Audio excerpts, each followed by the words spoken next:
The War of the Worlds by H. G. Wells. Epigraph. But who shall dwell in these worlds if they be inhabited?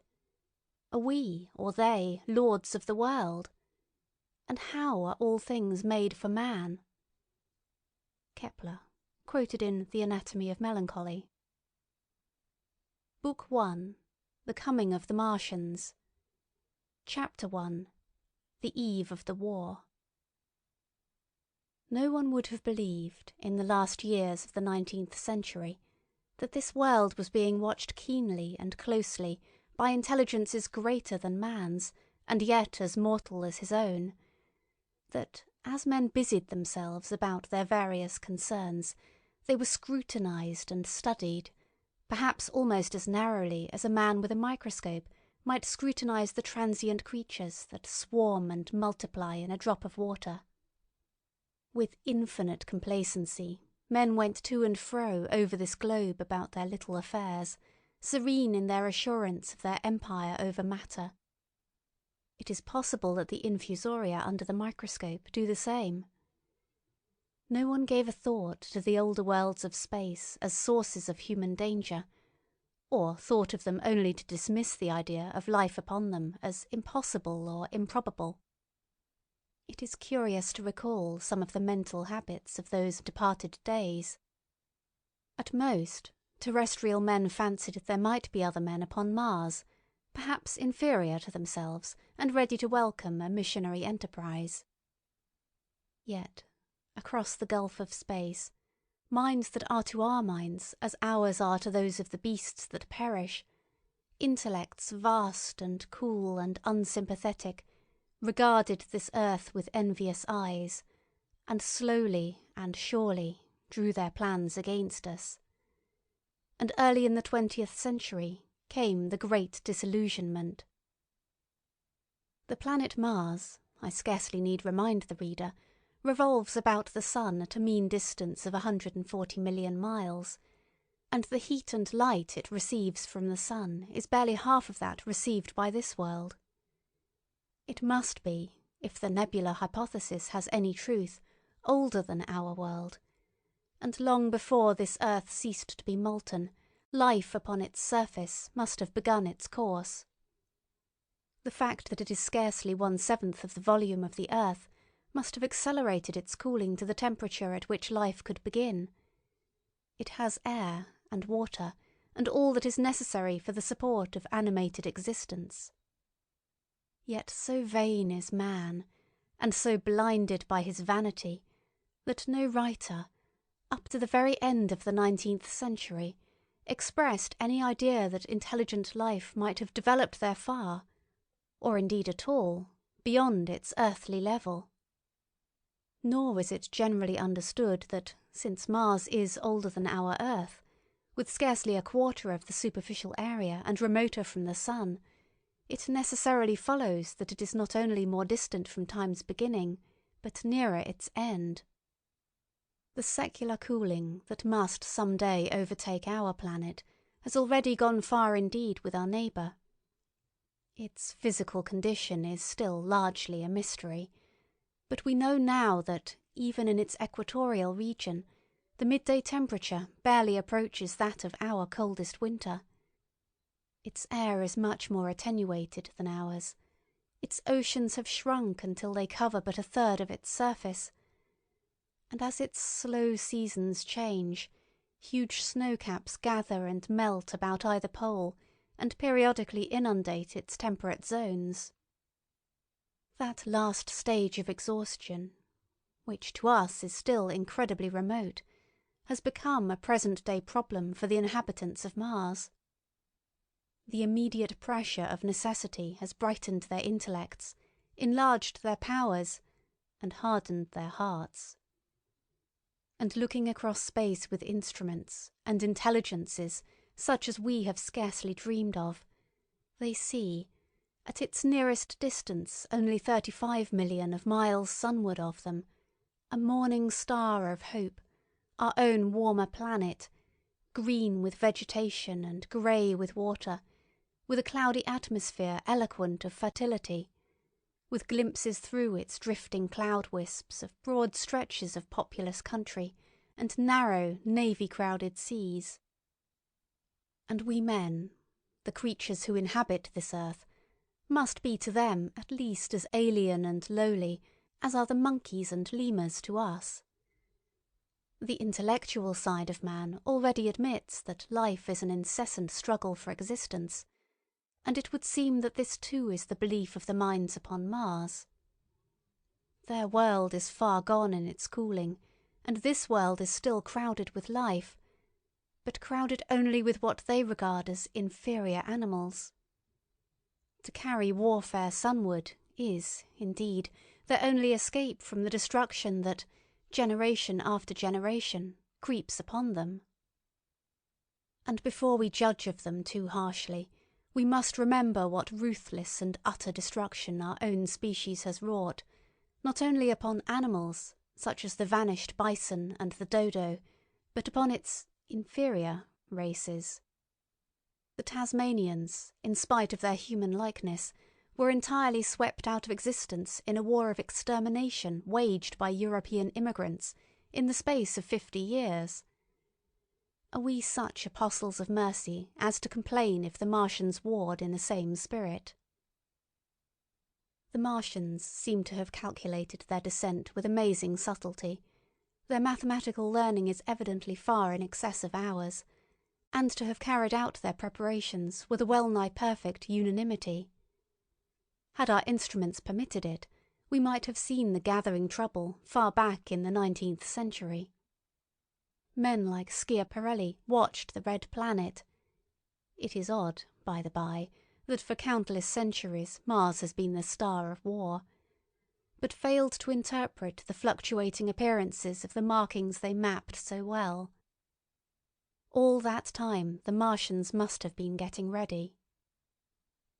During the opposition of 1894, a great light was seen on the illuminated part of the disk, first at the Lick Observatory, then by Perrotin of Nice, and then by other observers. English readers heard of it first in the issue of Nature dated August 2nd. I am inclined to think that this blaze may have been the casting of the huge gun in the vast pit sunk into their planet, from which their shots were fired at us. Peculiar markings, as yet unexplained, were seen near the site of that outbreak during the next two oppositions. The storm burst upon us 6 years ago now. As Mars approached opposition, Lavelle of Java set the wires of the astronomical exchange palpitating, with the amazing intelligence of a huge outbreak of incandescent gas upon the planet. It had occurred towards midnight of the 12th, and the spectroscope, to which he had at once resorted, indicated a mass of flaming gas, chiefly hydrogen, moving with an enormous velocity towards this earth. This jet of fire had become invisible about 12:15. He compared it to a colossal puff of flame suddenly and violently squirted out of the planet, as flaming gases rushed out of a gun. A singularly appropriate phrase it proved. Yet the next day there was nothing of this in the papers, except a little note in the Daily Telegraph, and the world went in ignorance of one of the gravest dangers that ever threatened the human race. I might not have heard of the eruption at all, had I not met Ogilvy, the well-known astronomer, at Ottershaw. He was immensely excited at the news, and in the excess of his feelings, invited me up to take a turn with him that night in a scrutiny of the red planet.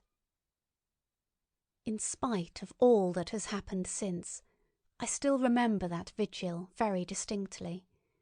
The black and silent observatory, the shadowed lantern throwing a feeble glow upon the floor in the corner, the steady ticking of the clockwork of the telescope, the little slit in the roof, an oblong profundity with the stardust streaked across it.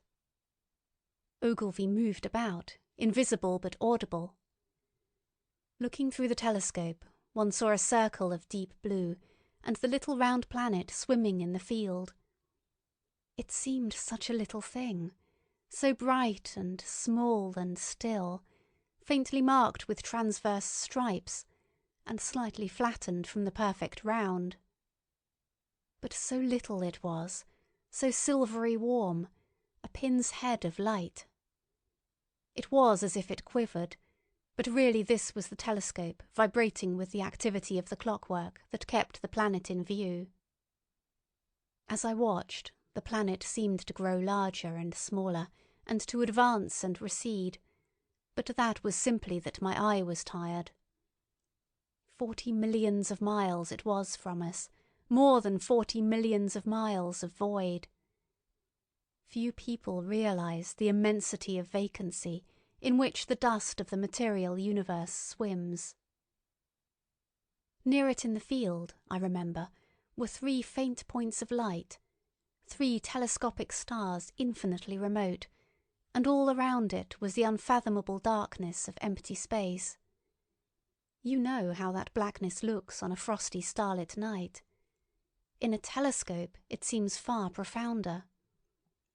And invisible to me, because it was so remote and small, flying swiftly and steadily towards me across that incredible distance, drawing nearer every minute by so many thousands of miles, came the thing they were sending us, the thing that was to bring so much struggle and calamity and death to the earth. I never dreamed of it then as I watched. No one on earth dreamed of that unerring missile. That night, too, there was another jetting out of gas from the distant planet. I saw it. A reddish flash at the edge, the slightest projection of the outline, just as the chronometer struck midnight, and at that I told Ogilvy, and he took my place. The night was warm, and I was thirsty, and I went, stretching my legs clumsily and feeling my way in the darkness, to the little table where the siphon stood, while Ogilvy exclaimed at the streamer of gas that came out towards us. That night another invisible missile started on its way to the Earth from Mars, just a second or so under 24 hours after the first one. I remember how I sat on the table there in the darkness, with patches of green and crimson swimming before my eyes. I wished I had a light to smoke by, little suspecting the meaning of the minute gleam I had seen, and all that it would presently bring me. Ogilvy watched till 1, and then gave it up, and we lit the lantern and walked over to his house. Down below in the darkness were Ottershaw and Chertsey, and all their hundreds of people sleeping in peace.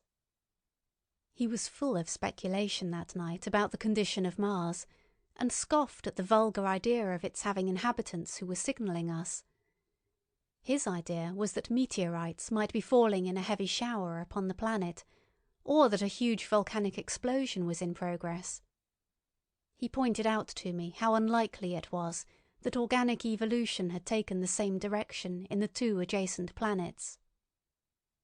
"The chances against anything man-like on Mars are 1,000,000 to 1, he said. Hundreds of observers saw the flame that night, and the night after about midnight, and again the night after, and so for 10 nights, a flame each night. Why the shots ceased after the 10th, no one on Earth has attempted to explain. It may be the gases of the firing caused the Martians inconvenience. Dense clouds of smoke or dust, visible through a powerful telescope on Earth as little grey fluctuating patches, spread through the clearness of the planet's atmosphere and obscured its more familiar features. Even the daily papers woke up to the disturbances at last, and popular notes appeared here, there, and everywhere concerning the volcanoes upon Mars. The seriocomic periodical Punch, I remember, made a happy use of it in the political cartoon. And, all unsuspected, those missiles the Martians had fired at us drew earthward, rushing now at a pace of many miles a second through the empty gulf of space, hour by hour and day by day, nearer and nearer. It seems to me now almost incredibly wonderful that, with that swift fate hanging over us, men could go about their petty concerns as they did.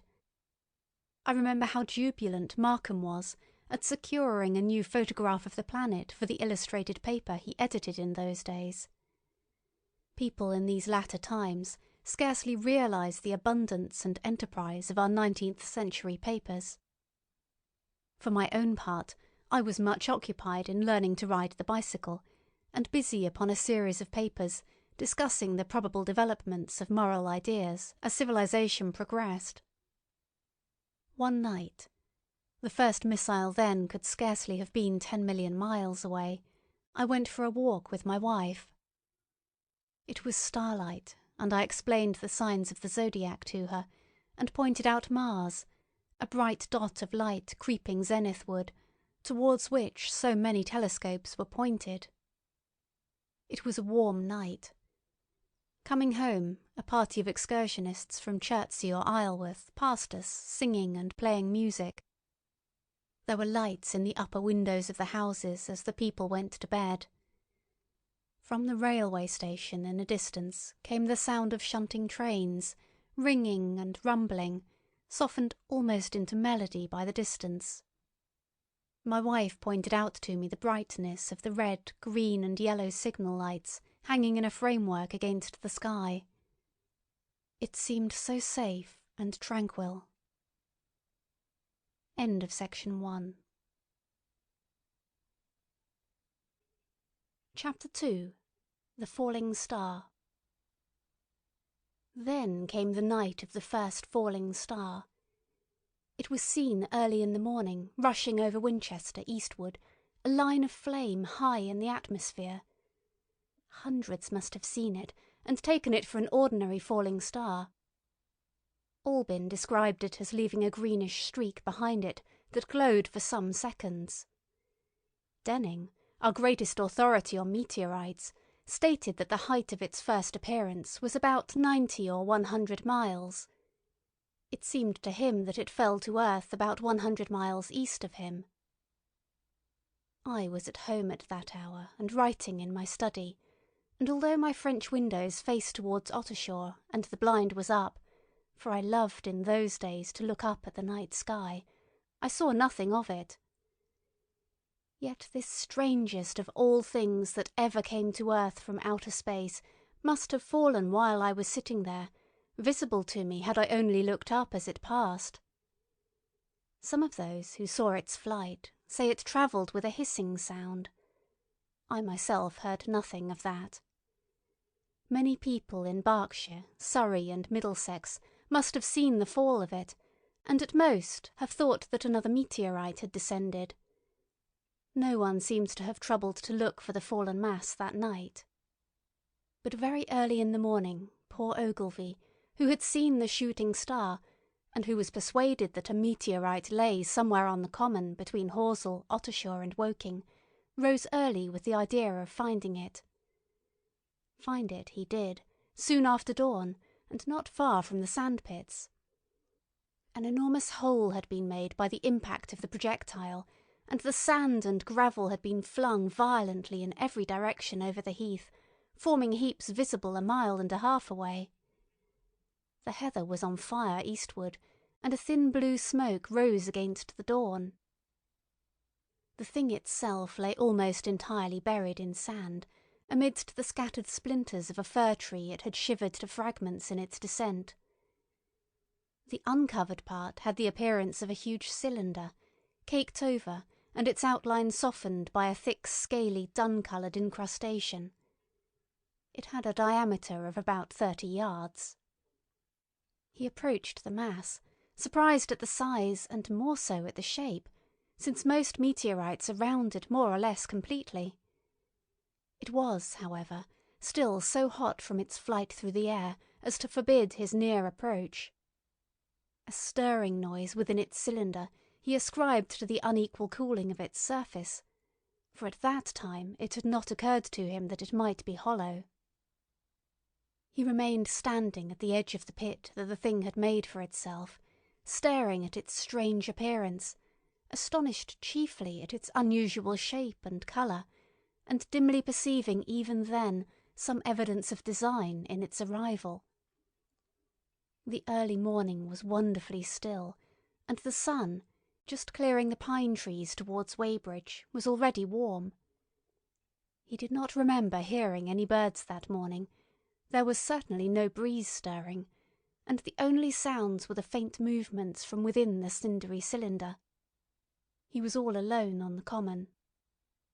Then suddenly he noticed, with a start, that some of the grey clinker, the ashy incrustation that covered the meteorite, was falling off the circular edge of the end.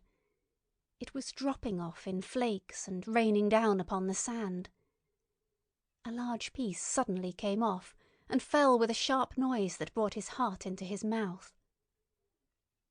For a minute he scarcely realised what this meant, and, although the heat was excessive, he clambered down into the pit close to the bulk to see the thing more clearly.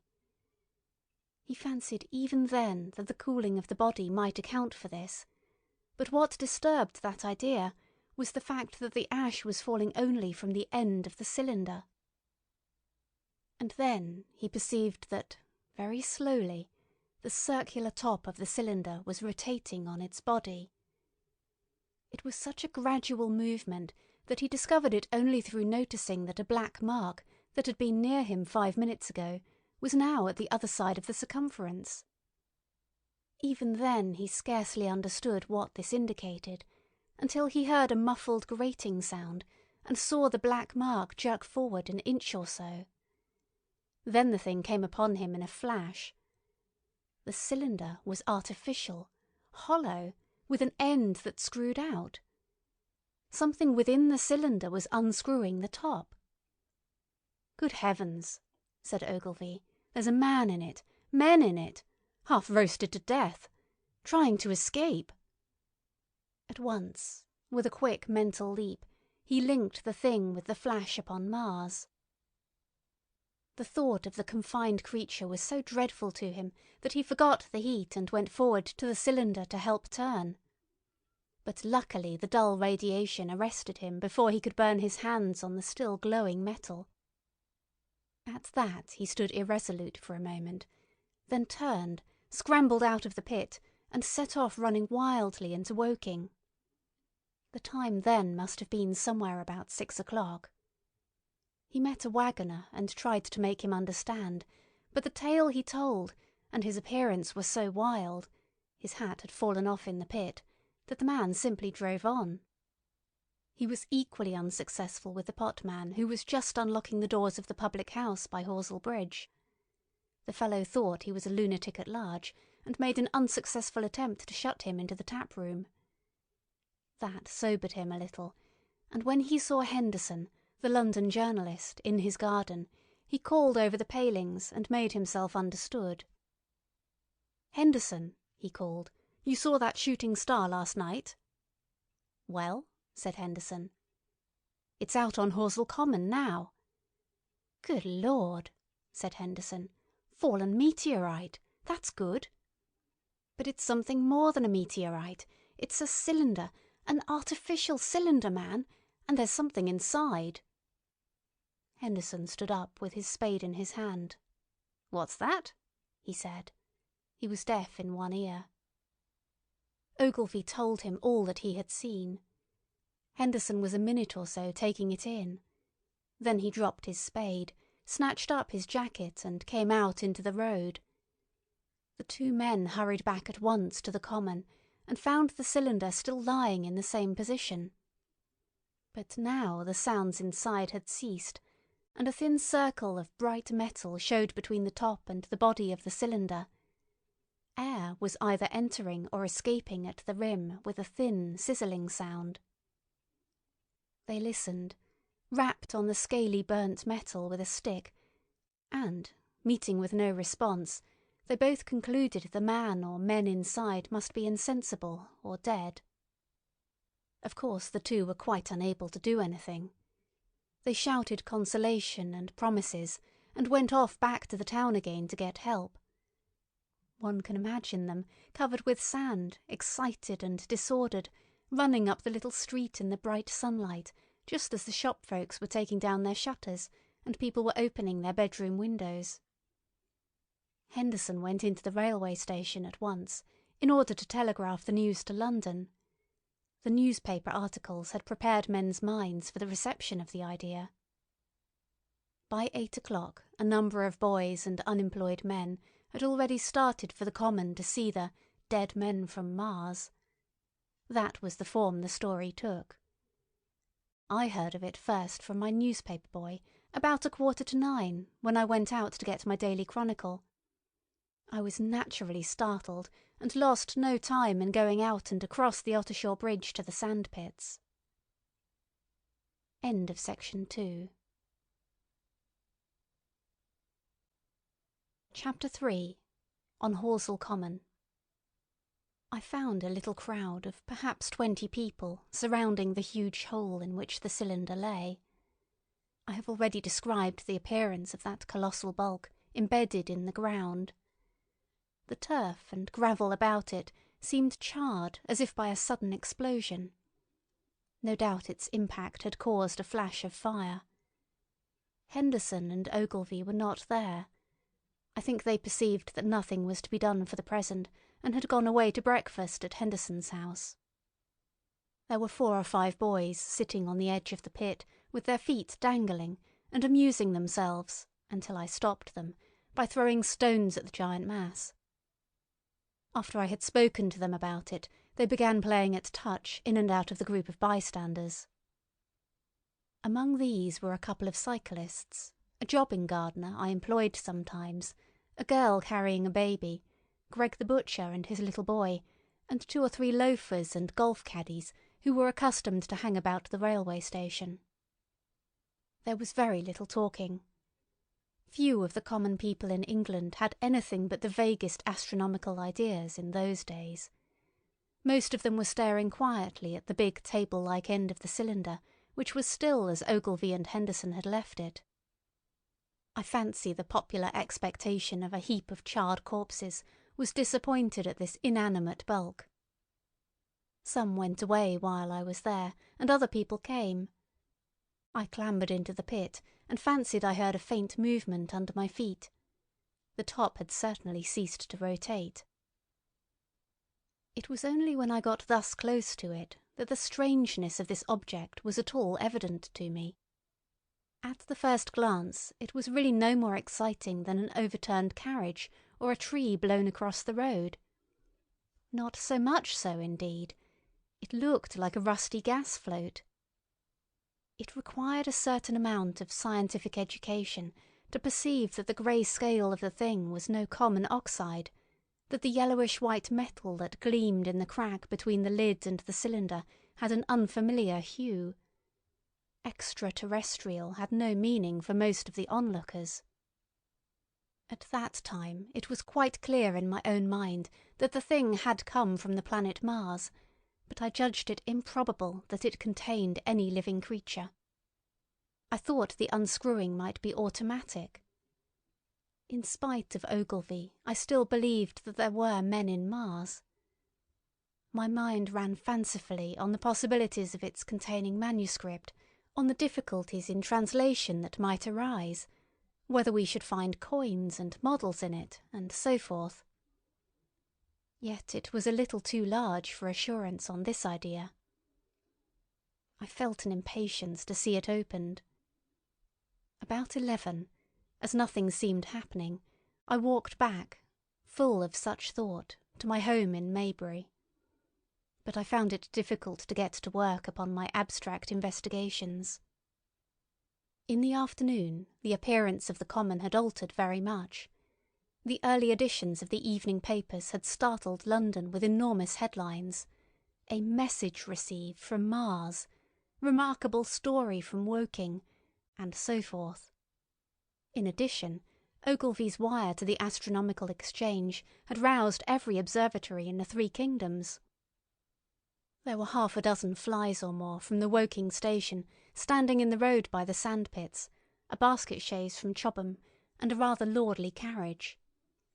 Besides that, there was quite a heap of bicycles.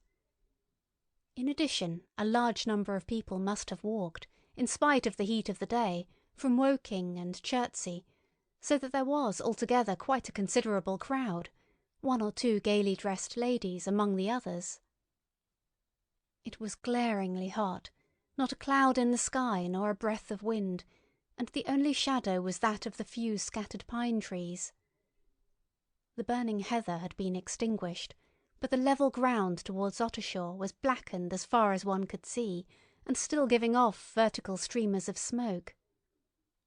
An enterprising sweetstuff dealer in the Chobham Road had sent up his son with a barrow-load of green apples and ginger beer. Going to the edge of the pit, I found it occupied by a group of about half a dozen men, Henderson, Ogilvy, and a tall, fair-haired man that I afterwards learned was Stent, the Astronomer Royal, with several workmen wielding spades and pickaxes.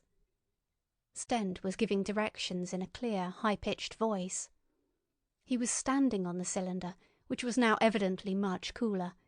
His face was crimson and streaming with perspiration, and something seemed to have irritated him.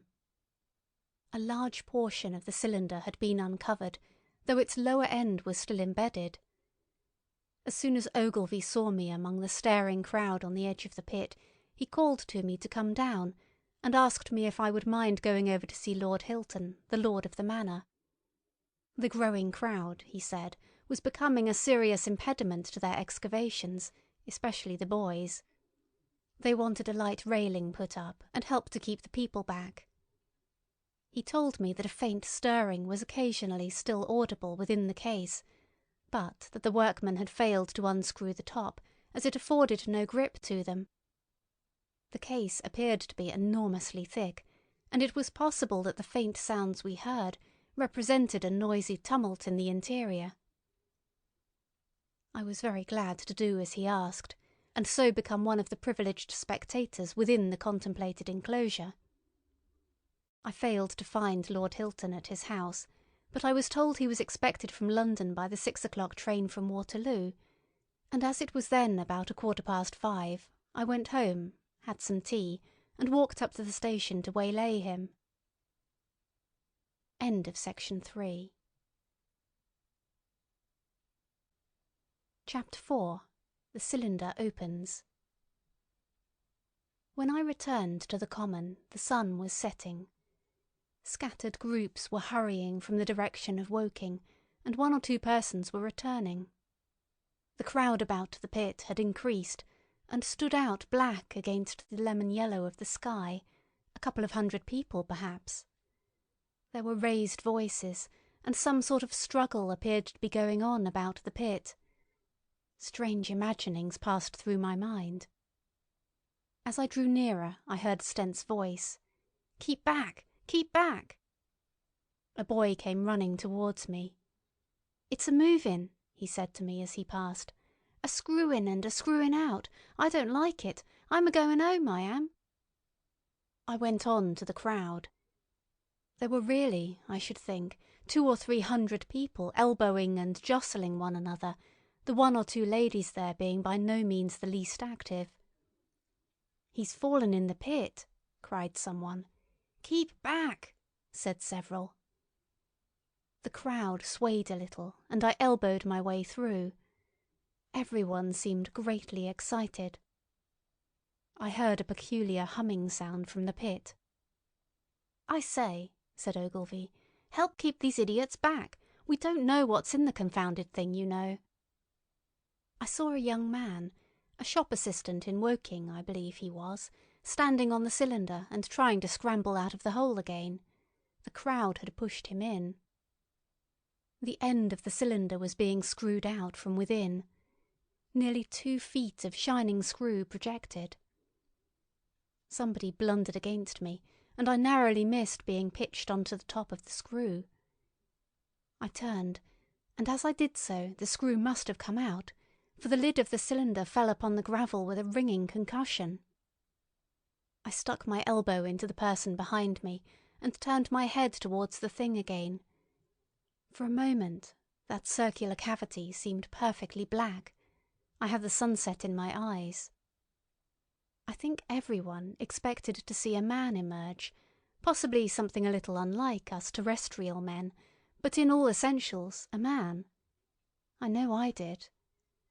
But, looking, I presently saw something stirring within the shadow, greyish, billowy movements, one above another, and then two luminous discs, like eyes. Then something resembling a little grey snake, about the thickness of a walking stick, coiled up out of the writhing middle and wriggled in the air towards me, and then another. A sudden chill came over me. There was a loud shriek from a woman behind. I half turned, keeping my eyes fixed upon the cylinder still, from which other tentacles were now projecting, and began pushing my way back from the edge of the pit. I saw astonishment giving place to horror on the faces of the people about me. I heard inarticulate exclamations on all sides. There was a general movement backwards. I saw the shopman struggling still on the edge of the pit.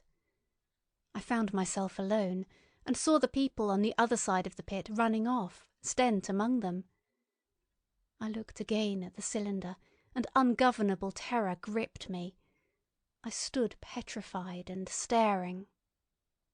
A big, greyish, rounded bulk, the size perhaps of a bear, was rising slowly and painfully out of the cylinder.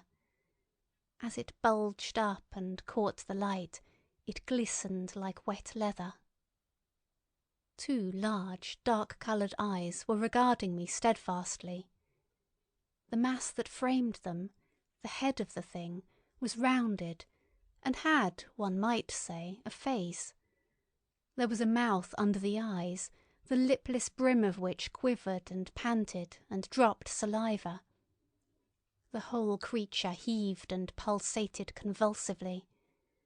A lank, tentacular appendage gripped the edge of the cylinder, another swayed in the air.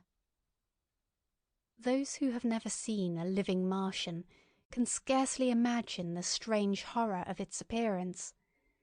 The peculiar V-shaped mouth with its pointed upper lip, the absence of brow ridges, the absence of a chin beneath the wedge-like lower lip, the incessant quivering of this mouth, the Gorgon groups of tentacles, the tumultuous breathing of the lungs in a strange atmosphere, the evident heaviness and painfulness of movement due to the greater gravitational energy of the earth. Above all, the extraordinary intensity of the immense eyes were at once vital, intense, inhuman, crippled and monstrous. There was something fungoid in the oily brown skin, something in the clumsy deliberation of the tedious movements unspeakably nasty. Even at this first encounter, this first glimpse, I was overcome with disgust and dread. Suddenly the monster vanished. It had toppled over the brim of the cylinder and fallen into the pit, with a thud like the fall of a great mass of leather. I heard it give a peculiar thick cry, and forthwith another of these creatures appeared darkly in the deep shadow of the aperture. I turned and, running madly, made for the first group of trees, perhaps 100 yards away, but I ran slantingly and stumbling, for I could not avert my face from these things. There, among some young pine trees and furze bushes, I stopped, panting, and waited further developments. The common round the sand-pits was dotted with people, standing like myself in a half-fascinated terror, staring at these creatures, or rather at the heaped gravel at the edge of the pit in which they lay. And then, with a renewed horror, I saw a round, black object bobbing up and down on the edge of the pit. It was the head of the shopman who had fallen in, but showing as a little black object against the hot western sun. Now he got his shoulder and knee up, and again he seemed to slip back until only his head was visible. Suddenly he vanished, and I could have fancied a faint shriek had reached me. I had a momentary impulse to go back and help him, that my fears overruled. Everything was then quite invisible, hidden by the deep pit and the heap of sand that the fall of the cylinder had made. Anyone coming along the road from Chobham or Woking would have been amazed at the sight, a dwindling multitude of perhaps 100 people or more, standing in a great irregular circle, in ditches, behind bushes, behind gates and hedges, saying little to one another, and that in short, excited shouts, and staring hard at a few heaps of sand. The barrow of ginger beer stood, a queer derelict, black against the burning sky, and in the sandpits was a row of deserted vehicles, with their horses feeding out of nosebags or pawing the ground. End of section 4. Chapter 5. The Heat Ray. After the glimpse I had had of the Martians emerging from the cylinder in which they had come to the earth from their planet, a kind of fascination paralysed my actions. I remained standing knee-deep in the heather, staring at the mound that hid them. I was a battleground of fear and curiosity. I did not dare to go back towards the pit, but I felt a passionate longing to peer into it. I began walking, therefore, in a big curve, seeking some point of vantage and continually looking at the sand heaps that hid these newcomers to our earth. Once a leash of thin black whips, like the arms of an octopus, flashed across the sunset and was immediately withdrawn, and afterwards a thin rod rose up, joint by joint, bearing at its apex a circular disc that spun with a wobbling motion. What could be going on there? Most of the spectators had gathered in 1 or 2 groups, one a little crowd towards Woking, the other a knot of people in the direction of Chobham. Evidently they shared my mental conflict. There were few near me. One man I approached. He was, I perceived, a neighbour of mine, though I did not know his name, and accosted. But it was scarcely a time for articulate conversation. "What ugly brutes!" he said. "Good God, what ugly brutes!" He repeated this over and over again. "Did you see a man in the pit?" I said, but he made no answer to that. We became silent, and stood watching for a time, side by side, deriving, I fancy, a certain comfort in one another's company. Then I shifted my position to a little knoll that gave me the advantage of a yard or more of elevation, and when I looked for him presently he was walking towards Woking.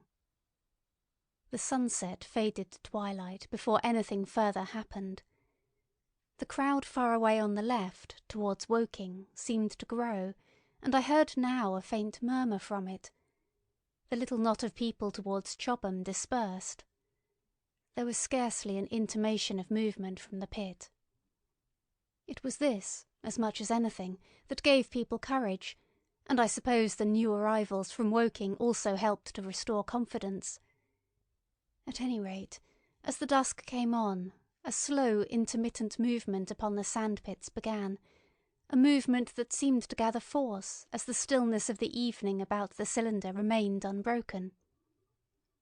Vertical black figures in 2s and 3s would advance, stop, watch, and advance again, spreading out as they did so in a thin, irregular crescent that promised to enclose the pit in its attenuated horns. I, too, on my side, began to move towards the pit. Then I saw some cabmen and others had walked boldly into the sandpits and heard the clatter of hoofs and the grind of wheels. I saw a lad trundling off the barrow of apples.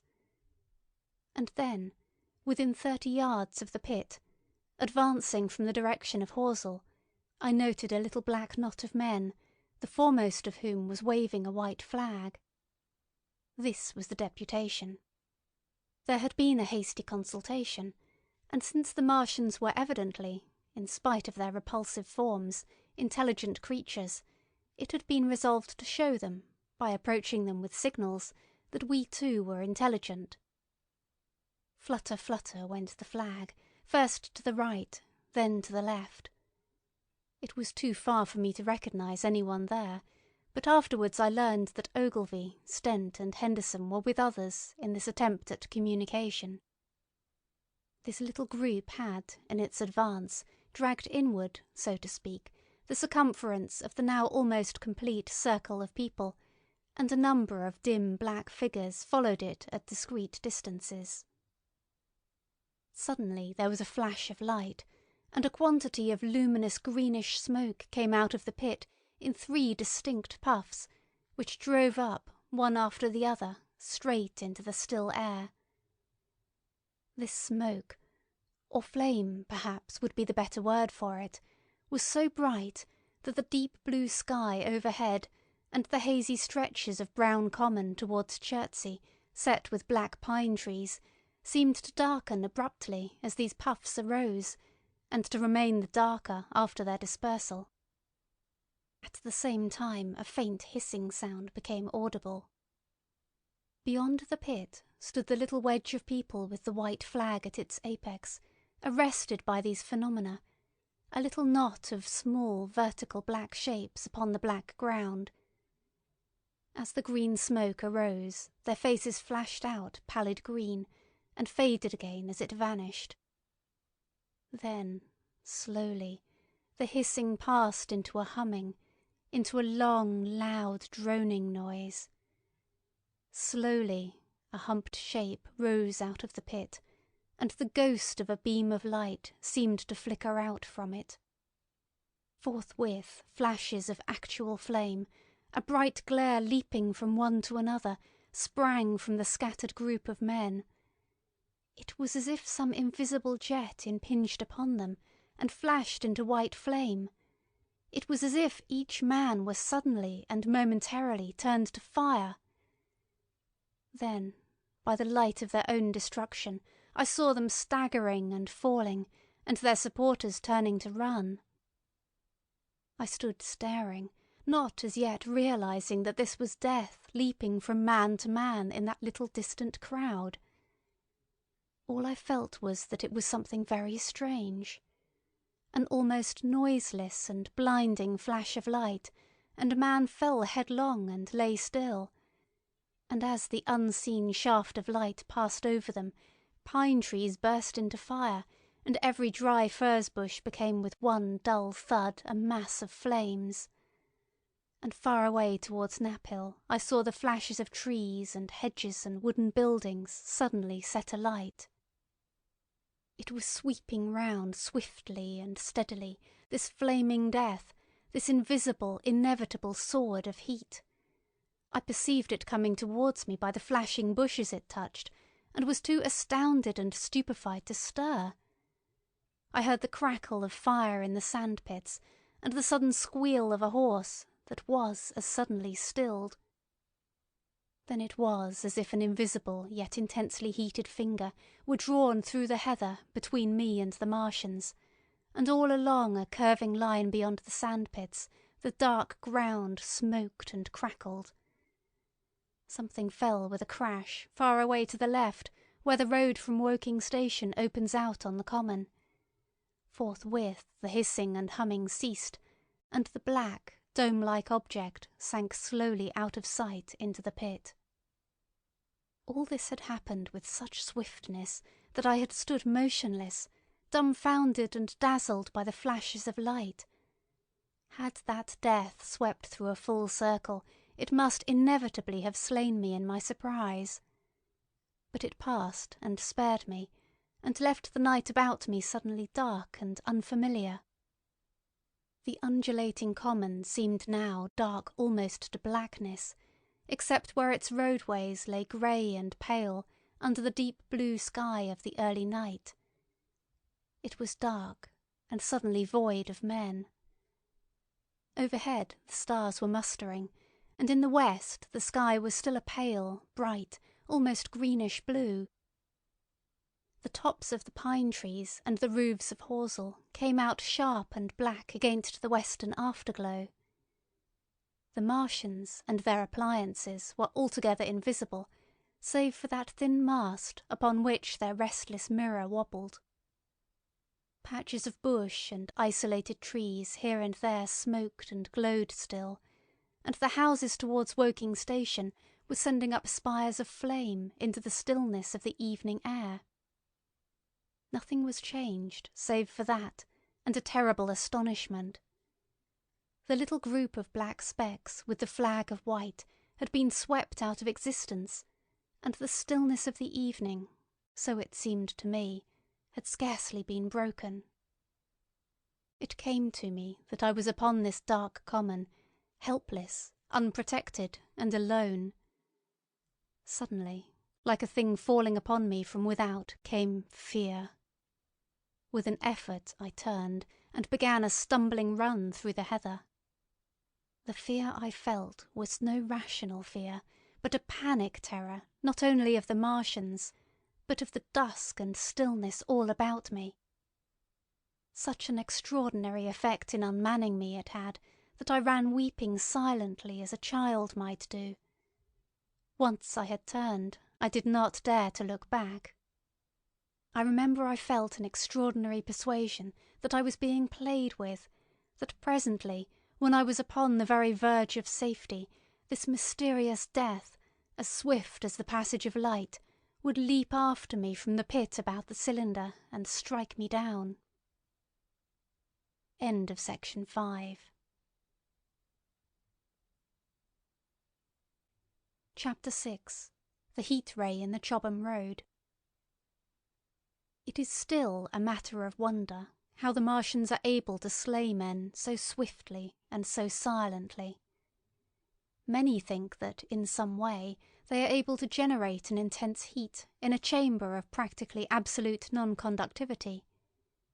This intense heat they project in a parallel beam against any object they choose, by means of a polished parabolic mirror of unknown composition, much as the parabolic mirror of a lighthouse projects a beam of light. But no one has absolutely proved these details. However it is done, it is certain that a beam of heat is the essence of the matter. Heat, and invisible instead of visible light. Whatever is combustible flashes into flame at its touch. Lead runs like water. It softens iron, cracks and melts glass, and when it falls upon water, incontinently that explodes into steam. That night, nearly 40 people lay under the starlight about the pit, charred and distorted beyond recognition, and all night long the common from Horsell to Maybury was deserted and brightly ablaze. The news of the massacre probably reached Chobham, Woking and Ottershaw about the same time.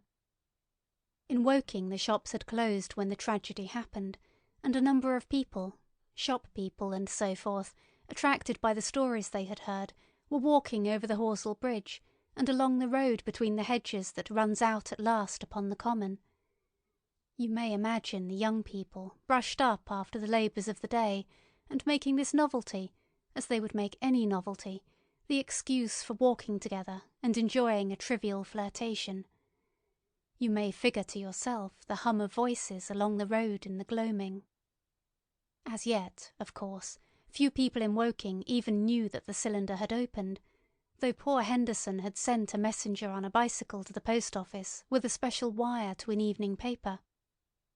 As these folks came out by twos and threes upon the open, they found little knots of people talking excitedly and peering at the spinning mirror over the sandpits, and the newcomers were, no doubt, soon infected by the excitement of the occasion.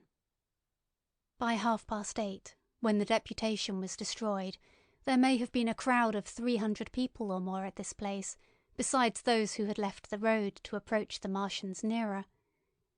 There were 3 policemen too, one of whom was mounted, doing their best, under instructions from Stent, to keep the people back and deter them from approaching the cylinder. There was some booing from those more thoughtless and excitable souls to whom a crowd is always an occasion for noise and horseplay. Stent and Ogilvy, anticipating some possibilities of a collision, had telegraphed from Horsell to the barracks as soon as the Martians emerged for the help of a company of soldiers to protect these strange creatures from violence. After that they returned to lead that ill-fated advance. The description of their death, as it was seen by the crowd, tallies very closely with my own impressions, the 3 puffs of green smoke, the deep humming note, and the flashes of flame. But that crowd of people had a far narrower escape than mine. Only the fact that a hummock of heathery sand intercepted the lower part of the heat ray saved them. Had the elevation of the parabolic mirror been a few yards higher, none could have lived to tell the tale. They saw the flashes, and the men falling, and an invisible hand, as it were, lit the bushes as it hurried towards them through the twilight. Then, with a whistling note that rose above the droning of the pit, the beam swung close over their heads, lighting the tops of the beech trees that line the road, and splitting the bricks, smashing the windows, firing the window frames, and bringing down in crumbling ruin a portion of the gable of the house nearest the corner. In the sudden thud, hiss, and glare of the igniting trees, the panic-stricken crowd seems to have swayed hesitatingly for some moments. Sparks and burning twigs began to fall into the road, and single leaves like puffs of flame. Hats and dresses caught fire. Then came a crying from the common. There were shrieks and shouts, and suddenly a mounted policeman came galloping through the confusion, with his hands clasped over his head, screaming. "They're coming!" a woman shrieked, and incontinently everyone was turning and pushing at those behind in order to clear their way to Woking again. They must have bolted as blindly as a flock of sheep. Where the road grows narrow and black between the high banks, the crowd jammed, and a desperate struggle occurred. All that crowd did not escape. 3 persons at least, 2 women and a little boy, were crushed and trampled there, and left to die amid the terror and the darkness. End of section 6. Chapter 7. How I reached home. For my own part, I remember nothing of my flight except the stress of blundering against trees and stumbling through the heather. All about me gathered the invisible terrors of the Martians. That pitiless sword of heat seemed whirling to and fro, flourishing overhead, before it descended and smote me out of life. I came into the road between the crossroads and Horsell, and ran along this to the crossroads. At last I could go no further. I was exhausted with the violence of my emotion and of my flight, and I staggered and fell by the wayside. That was near the bridge that crosses the canal by the gasworks. I fell and lay still. I must have remained there some time. I sat up, strangely perplexed. For a moment, perhaps, I could not clearly understand how I came there. My terror had fallen from me like a garment. My hat had gone, and my collar had burst away from its fastener. A few minutes before, there had only been 3 real things before me: the immensity of the night and space and nature, my own feebleness and anguish, and the near approach of death. Now it was as if something turned over, and the point of view altered abruptly. There was no sensible transition from one state of mind to the other. I was immediately the self of every day again, a decent, ordinary citizen. The silent common, the impulse of my flight, the starting flames, were as if they had been in a dream. I asked myself, had these latter things indeed happened? I could not credit it. I rose and walked unsteadily up the steep incline of the bridge. My mind was blank wonder.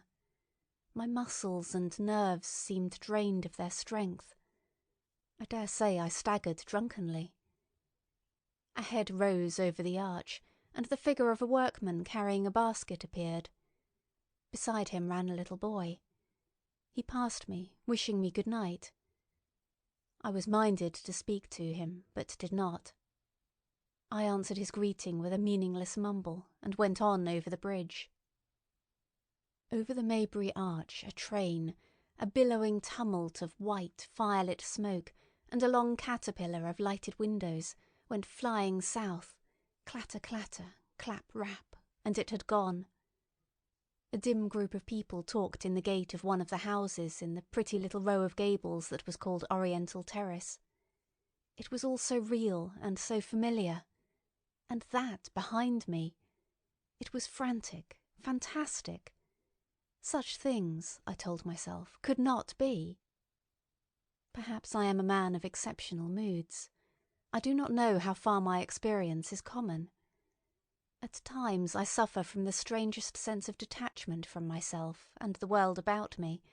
I seem to watch it all from the outside, from somewhere inconceivably remote, out of time, out of space, out of the stress and tragedy of it all.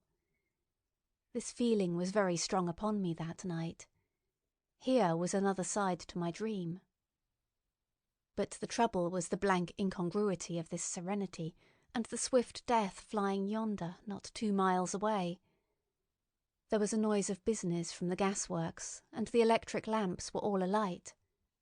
I stopped at the group of people. "What news from the common?" said I. There were 2 men and a woman at the gate. "Eh?" said one of the men, turning. "What news from the common?" I said. "Ain't you just been there?" asked the men. "People seem fair silly about the common," said the woman over the gate. "What's it all about?" "Haven't you heard of the men from Mars?" said I. "The creatures from Mars?" "Quite enough," said the woman over the gate. "Thanks," and all of them laughed. I felt foolish and angry. I tried and found I could not tell them what I had seen. They laughed again at my broken sentences. "You'll hear more yet," I said, and went on to my home. I startled my wife at the doorway, so haggard was I. I went into the dining room, sat down, drank some wine, and so soon as I could collect myself sufficiently, I told her the things I had seen. The dinner, which was a cold one, had already been served, and remained neglected on the table while I told my story. "There is one thing," I said, to allay the fears I had aroused. "They are the most sluggish things I ever saw crawl. They may keep the pit and kill people who come near them, but they cannot get out of it.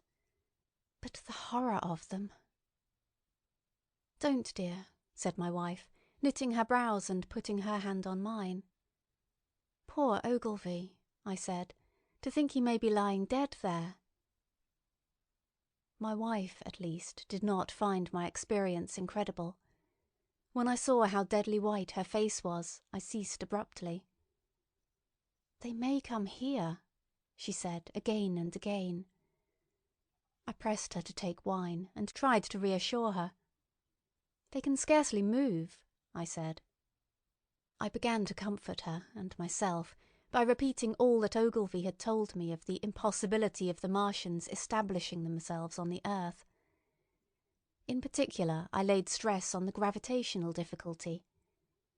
On the surface of the earth, the force of gravity is 3 times what it is on the surface of Mars. A Martian, therefore, would weigh 3 times more than on Mars, albeit his muscular strength would be the same. His own body would be a cope of lead to him. That, indeed, was the general opinion.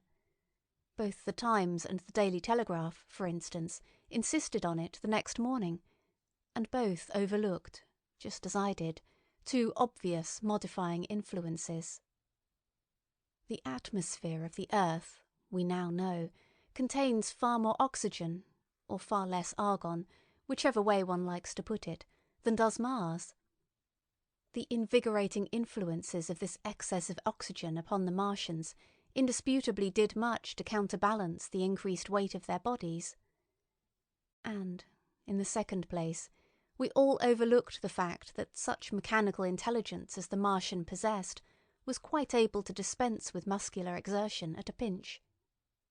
But I did not consider these points at the time, and so my reasoning was dead against the chances of the invaders. With wine and food, the confidence of my own table, and the necessity of reassuring my wife, I grew by insensible degrees courageous and secure.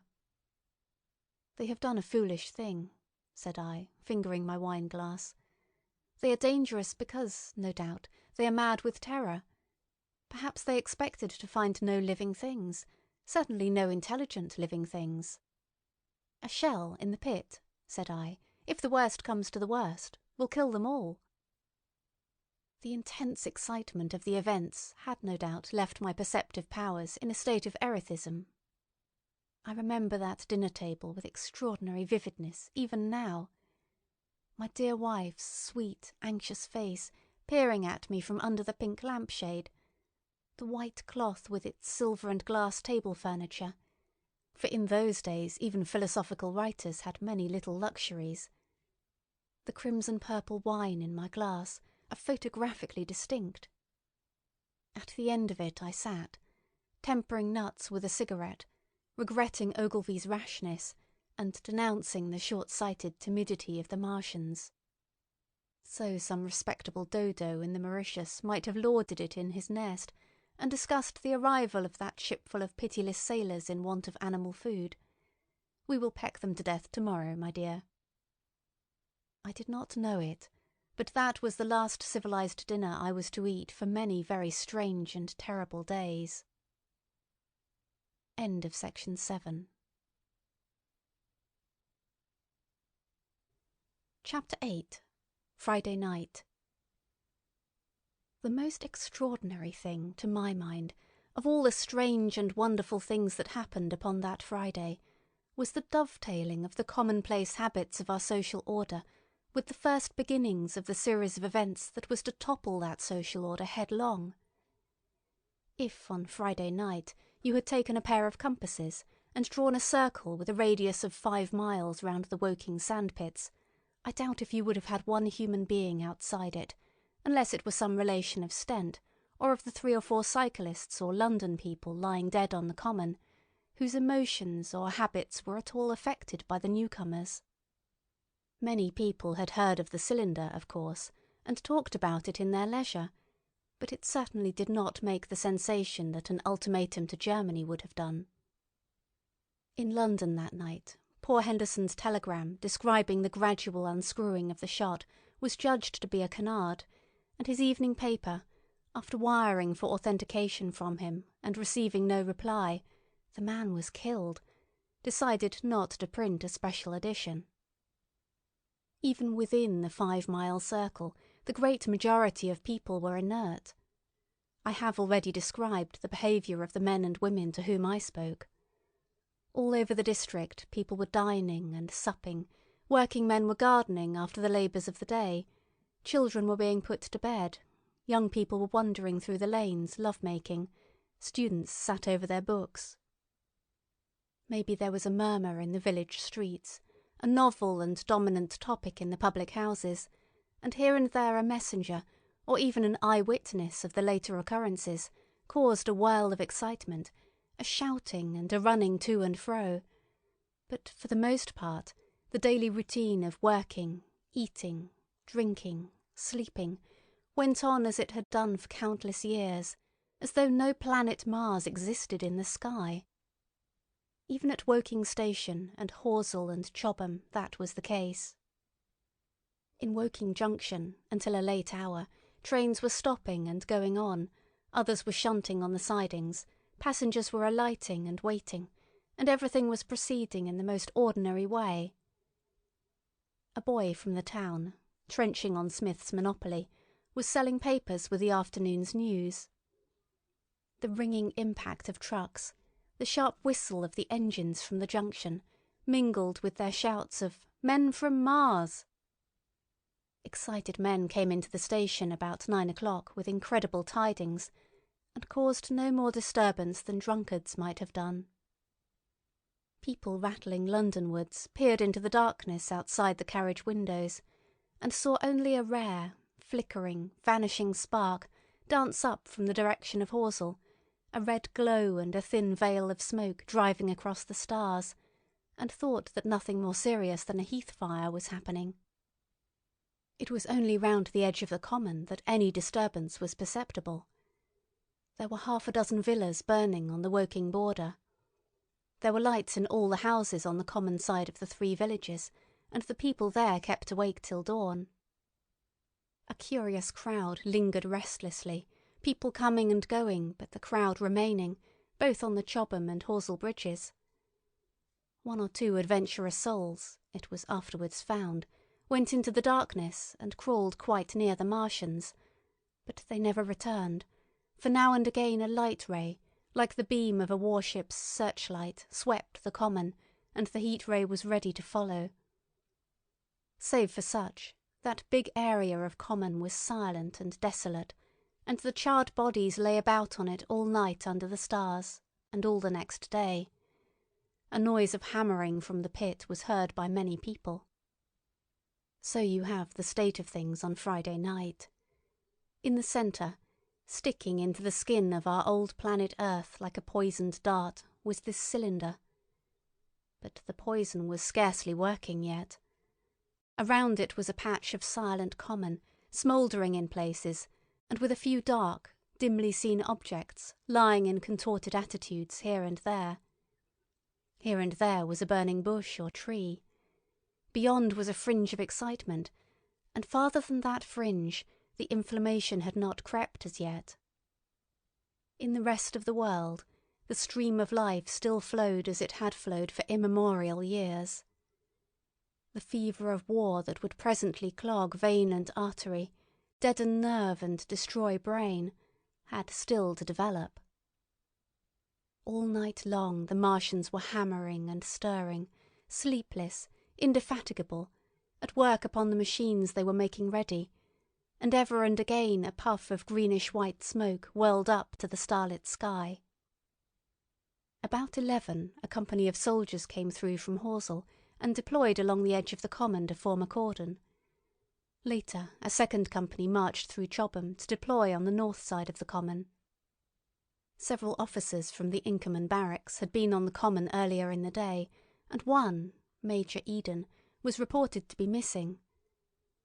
The colonel of the regiment came to the Chobham Bridge and was busy questioning the crowd at midnight. The military authorities were certainly alive to the seriousness of the business. About 11, the next morning's papers were able to say, a squadron of hussars, 2 Maxims, and about 400 men of the Cardigan Regiment started from Aldershot.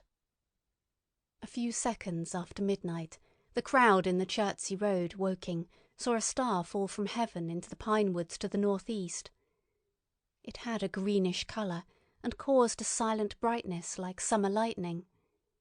This was the second cylinder. End of section 8.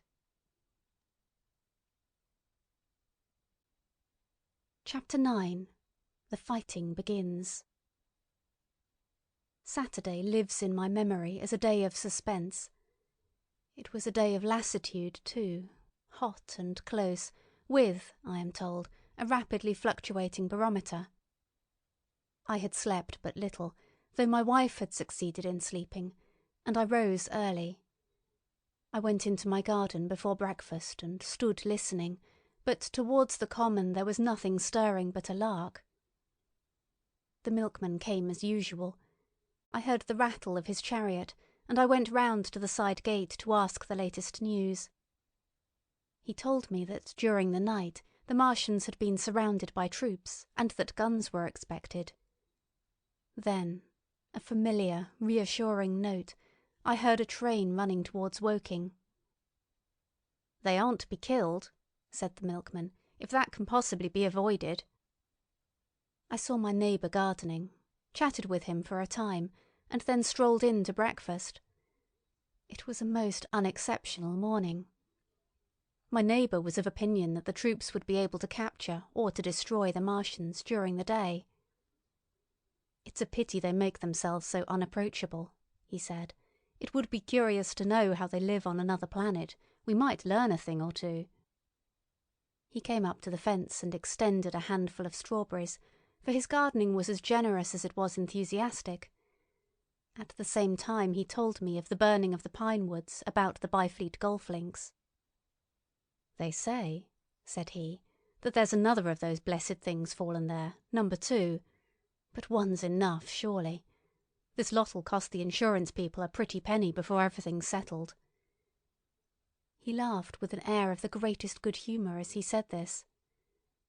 The woods, he said, were still burning, and pointed out a haze of smoke to me. "They will be hot underfoot for days, on account of the thick soil of pine needles and turf," he said, and then grew serious over poor Ogilvy. After breakfast, instead of working, I decided to walk down towards the common. Under the railway bridge I found a group of soldiers, sappers, I think, men in small round caps, dirty red jackets unbuttoned, and showing their blue shirts, dark trousers, and boots coming to the calf. They told me no one was allowed over the canal, and, looking along the road towards the bridge, I saw one of the cardigan men standing sentinel there. I talked with these soldiers for a time. I told them of my sight of the Martians on the previous evening. None of them had seen the Martians, and they had but the vaguest ideas of them, so that they plied me with questions. They said that they did not know who had authorised the movements of the troops. Their idea was that a dispute had arisen at the Horse Guards. The ordinary sapper is a great deal better educated than the common soldier, and they discussed the peculiar conditions of the possible fight with some acuteness. I described the heat ray to them, and they began to argue among themselves. "Crawl up under cover and rush 'em, say I," said one. "Get at," said another. "What cover against this here heat? Sticks to cook yer. What we got to do is to go as near as the ground'll let us, and then drive a trench." "Blow your trenches! You always want trenches.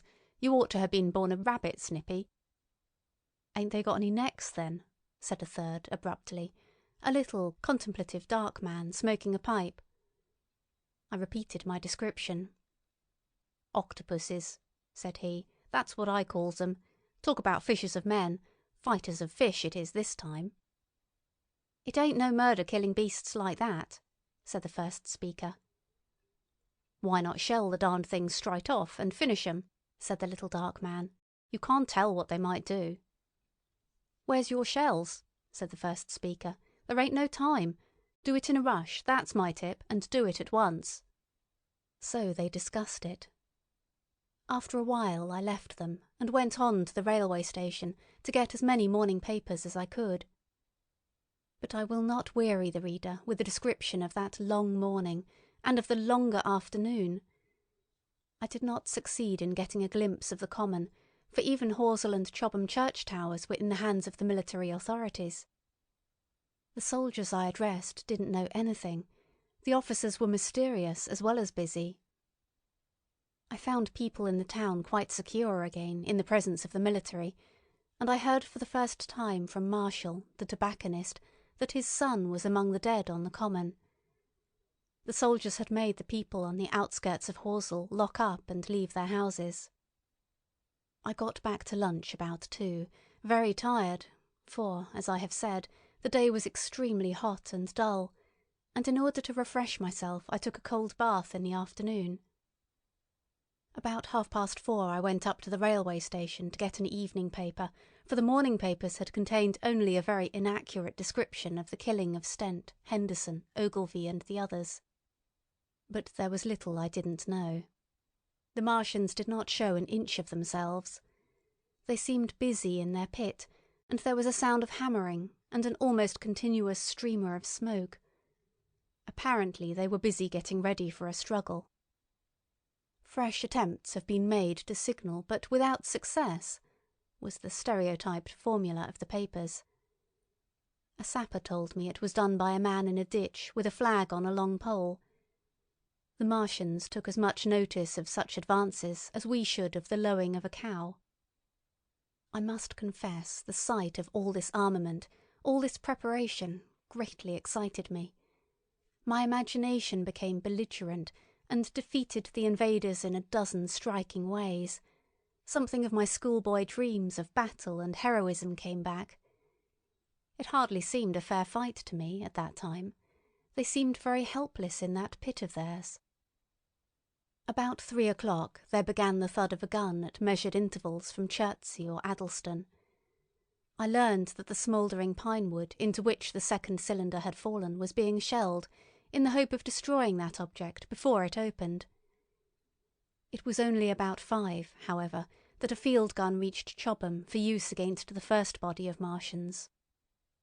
About 6 in the evening, as I sat at tea with my wife in the summer-house, talking vigorously about the battle that was lowering upon us, I heard a muffled detonation from the common, and immediately after a gust of firing.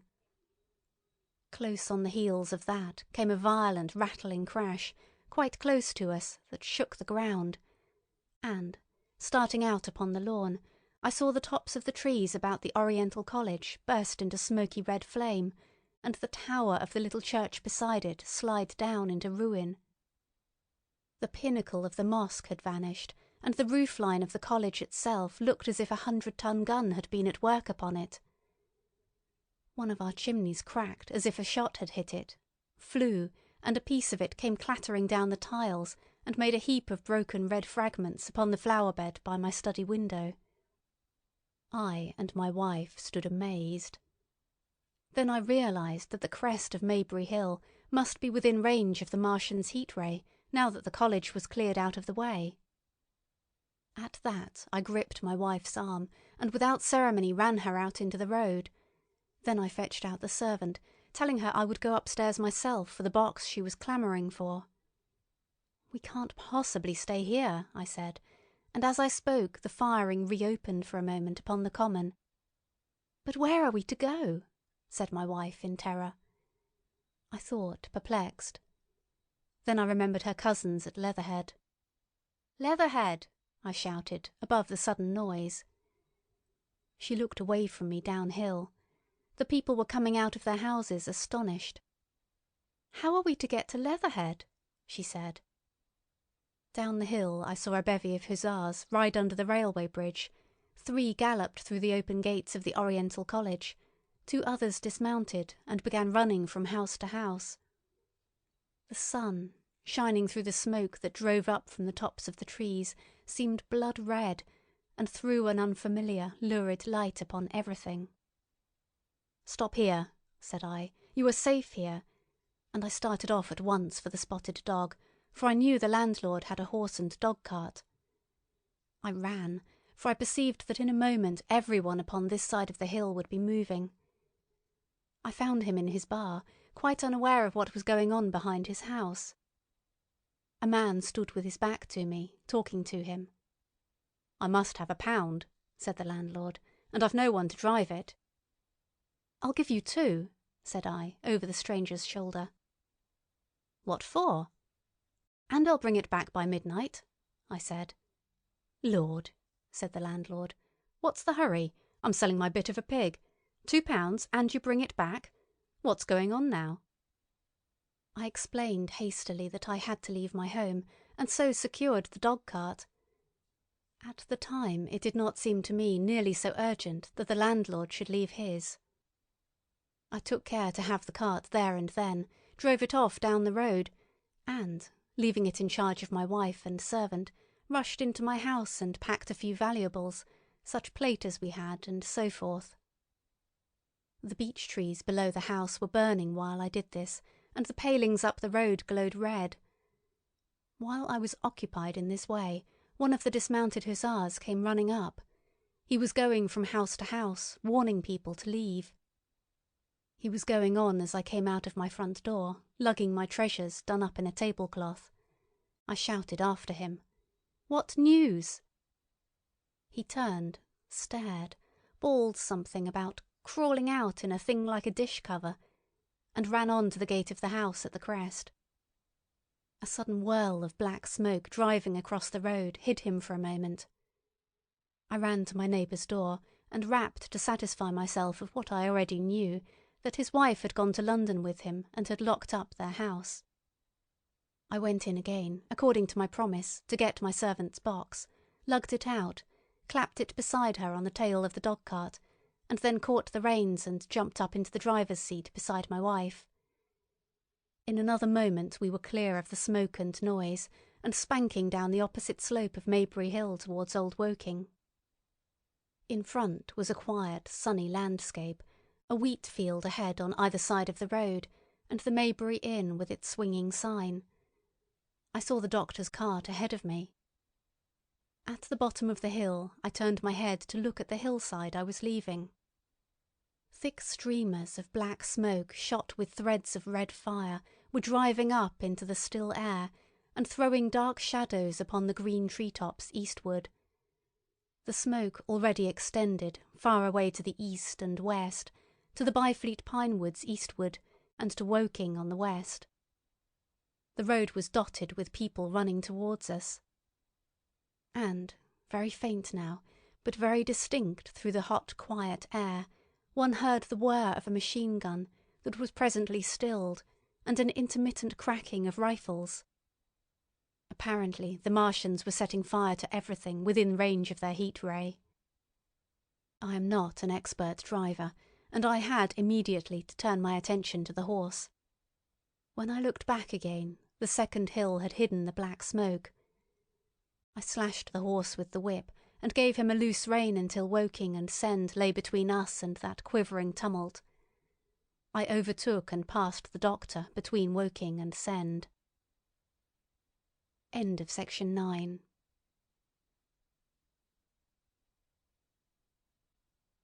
Chapter 10. In the Storm. Leatherhead is about 12 miles from Maybury Hill. The scent of hay was in the air through the lush meadows beyond Purford, and the hedges on either side were sweet and gay with multitudes of dog roses. The heavy firing that had broken out while we were driving down Maybury Hill ceased as abruptly as it began, leaving the evening very peaceful and still. We got to Leatherhead without misadventure about 9 o'clock, and the horse had an hour's rest while I took supper with my cousins and commended my wife to their care. My wife was curiously silent throughout the drive, and seemed oppressed with forebodings of evil. I talked to her reassuringly, pointing out that the Martians were tied to the pit by sheer heaviness, and at the utmost could but crawl a little out of it, but she answered only in monosyllables. Had it not been for my promise to the innkeeper, she would, I think, have urged me to stay in Leatherhead that night. Would that I had. Her face, I remember, was very white as we parted. For my own part, I had been feverishly excited all day. Something very like the war fever that occasionally runs through a civilized community had got into my blood, and in my heart I was not so very sorry that I had to return to Maybury that night. I was even afraid that that last fusillade I had heard might mean the extermination of our invaders from Mars. I can best express my state of mind by saying that I wanted to be in at the death. It was nearly 11 when I started to return. The night was unexpectedly dark. To me, walking out of the lighted passage of my cousin's house, it seemed indeed black, and it was as hot and close as the day. Overhead the clouds were driving fast, albeit not a breath stirred the shrubs about us. My cousin's man lit both lamps. Happily, I knew the road intimately. My wife stood in the light of the doorway and watched me until I jumped up into the dog-cart. Then abruptly she turned and went in, leaving my cousins side by side wishing me good hap. I was a little depressed at first with the contagion of my wife's fears, but very soon my thoughts reverted to the Martians. At that time I was absolutely in the dark as to the course of the evening's fighting. I did not know even the circumstances that had precipitated the conflict. As I came through Ockham, for that was the way I returned, and not through Send and Old Woking, I saw along the western horizon a blood-red glow, which, as I drew nearer, crept slowly up the sky. The driving clouds of the gathering thunderstorm mingled there with masses of black and red smoke.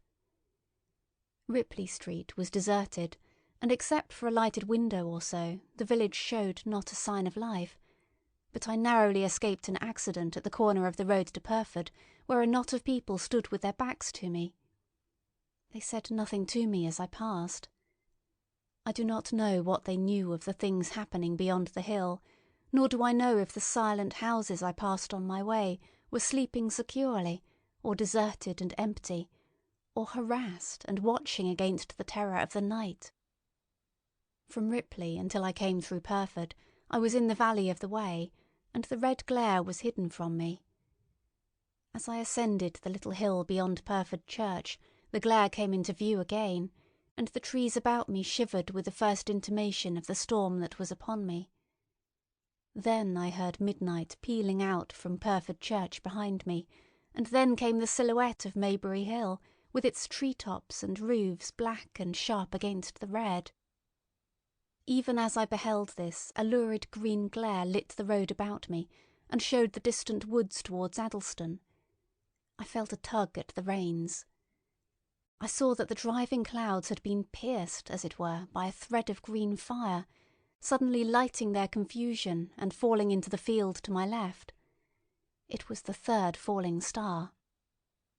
Close on its apparition, and blindingly violet by contrast, danced out the first lightning of the gathering storm, and the thunder burst like a rocket overhead. The horse took the bit between his teeth and bolted. A moderate incline runs towards the foot of Maybury Hill, and down this we clattered. Once the lightning had begun, it went on in as rapid a succession of flashes as I have ever seen. The thunderclaps, treading one on the heels of another, and with a strange crackling accompaniment, sounded more like the working of a giant electric machine than the usual detonating reverberations. The flickering light was blinding and confusing, and a thin hail smote gustily at my face as I drove down the slope. At first I regarded little but the road before me, and then, abruptly, my attention was arrested by something that was moving rapidly down the opposite slope of Maybury Hill. At first I took it for the wet roof of a house, but one flash following another showed it to be in swift, rolling movement. It was an elusive vision, a moment of bewildering darkness, and then, in a flash like daylight, the red masses of the orphanage near the crest of the hill, the green tops of the pine trees, and this problematical object came out clear and sharp and bright. And this thing I saw. How can I describe it? A monstrous tripod, higher than many houses, striding over the young pine trees and smashing them aside in its career. A walking engine of glittering metal, striding now across the heather. Articulate ropes of steel dangling from it, and the clattering tumult of its passage mingling with the riot of the thunder. A flash, and it came out vividly, heeling over one way with 2 feet in the air, to vanish and reappear almost instantly, as it seemed, with the next flash, 100 yards nearer. Can you imagine a milking stool tilted and bowled violently along the ground? That was the impression those instant flashes gave. But instead of a milking stool, imagine it a great body of machinery on a tripod stand. Then suddenly the trees in the pine wood ahead of me were parted, as brittle reeds are parted by a man thrusting through them. They were snapped off and driven headlong, and a second huge tripod appeared, rushing, as it seemed, headlong towards me. And I was galloping hard to meet it. Not stopping to look again, I wrenched the horse's head hard round to the right, and in another moment the dog-cart had heeled over upon the horse, the shafts smashed noisily, and I was flung sideways and fell heavily into a shallow pool of water. I crawled out almost immediately, and crouched, my feet still in the water, under a clump of firs. The horse lay motionless. His neck was broken, poor brute, and by the lightning flashes I saw the black bulk of the overturned dog-cart and the silhouette of the wheel still spinning slowly. In another moment the colossal mechanism went striding by me and passed uphill towards Pyrford. Seen nearer, the thing was incredibly strange, for it was no mere insensate machine driving on its way. Machine it was, with a ringing metallic pace, and long, flexible, glittering tentacles, one of which gripped a young pine tree, swinging and rattling about its strange body. It picked its road as it went striding along, and the brazen hood that surmounted it moved to and fro, with the inevitable suggestion of a head looking about. Behind the main body was a huge mass of white metal, like a gigantic fisherman's basket, and puffs of green smoke squirted out from the joints of the limbs as the creature swept by me. And in an instant it was gone. So much I saw then, all vaguely for the flickering of the lightning, in blinding highlights and dense black shadows. As it passed, it set up an exultant, deafening howl that drowned the thunder. Alloo! Alloo! And in another minute it was with its companion, half a mile away, stooping over something in the field. I have no doubt this thing in the field was the third of the 10 cylinders they had fired at us from Mars. For some minutes I lay there in the rain and darkness, watching, by the intermittent light, these monstrous beings of metal moving about in the distance over the hedge-tops. A thin hail was now beginning, and as it came and went their figures grew misty, and then flashed into clearness again. Now and then came a gap in the lightning, and the night swallowed them up. I was soaked with hail above and puddle water below. It was some time before my blank astonishment would let me struggle up the bank to a drier position, or think at all of my imminent peril. Not far from me was a little one-roomed squatter's hut of wood, surrounded by a patch of potato garden. I struggled to my feet at last, and, crouching and making use of every chance of cover, I made a run for this. I hammered at the door, but I could not make the people hear, if there were any people inside, and after a time I desisted, and, availing myself of a ditch for the greater part of the way, succeeded in crawling, unobserved by these monstrous machines, into the pine woods towards Maybury. Under cover of this I pushed on, wet and shivering now, towards my own house. I walked among the trees trying to find the footpath. It was very dark indeed in the wood, for the lightning was now becoming infrequent, and the hail, which was pouring down in a torrent, fell in columns through the gaps in the heavy foliage. If I had fully realised the meaning of all the things I had seen, I should have immediately worked my way round through Byfleet to Street Cobham, and so gone back to rejoin my wife at Leatherhead. But that night the strangeness of things about me, and my physical wretchedness, prevented me, for I was bruised, weary, wet to the skin, deafened and blinded by the storm. I had a vague idea of going on to my own house, and that was as much motive as I had. I staggered through the trees, fell into a ditch and bruised my knees against a plank, and finally splashed out into the lane that ran down from the College Arms. I say splashed, for the storm water was sweeping the sand down the hill in a muddy torrent. There, in the darkness, a man blundered into me and sent me reeling back. He gave a cry of terror, sprang sideways, and rushed on before I could gather my wits sufficiently to speak to him. So heavy was the stress of this storm, just at this place, that I had the hardest task to win my way up the hill. I went close up to the fence on the left and worked my way along its palings. Near the top I stumbled upon something soft, and, by a flash of lightning, saw between my feet a heap of black broadcloth and a pair of boots.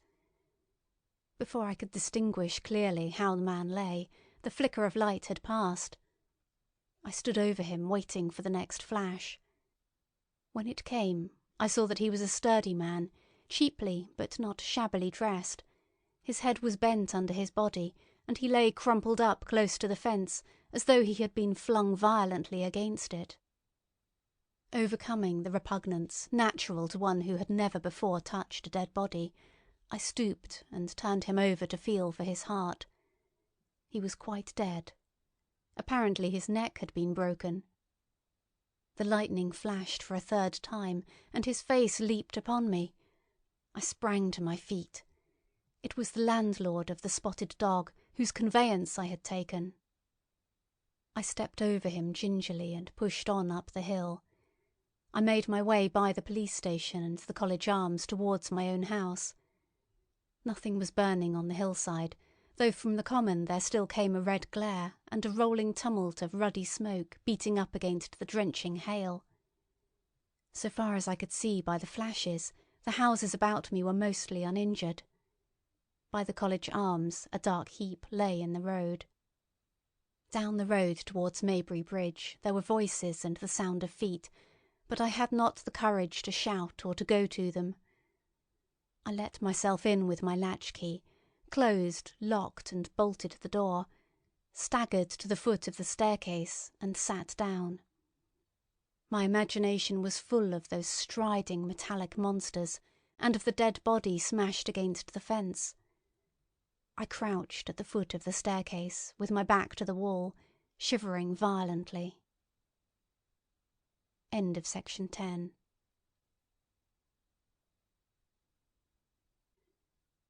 Chapter 11. At the Window.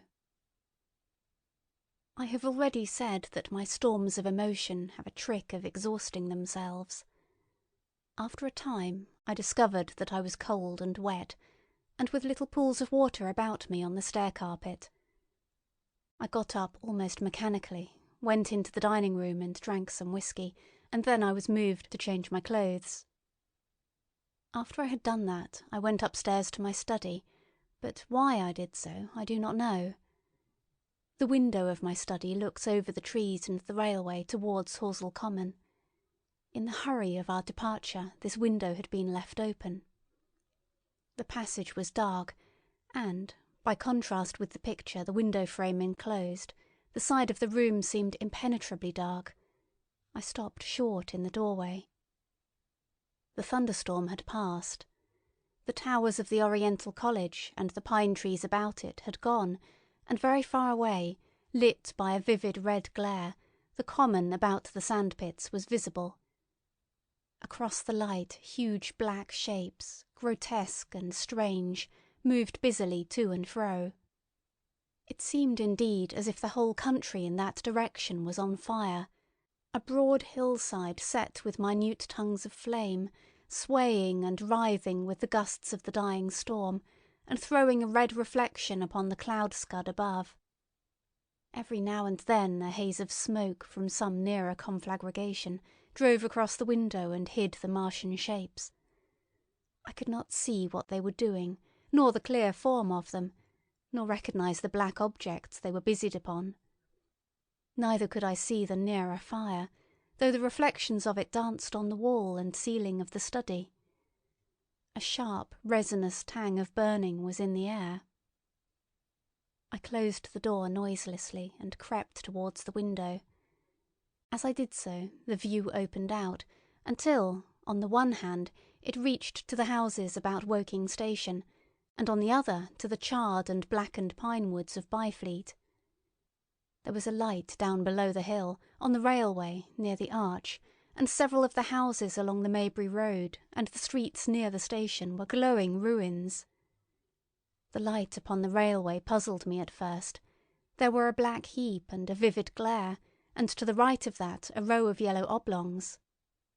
Then I perceived this was a wrecked train, the forepart smashed and on fire, the hinder carriages still upon the rails.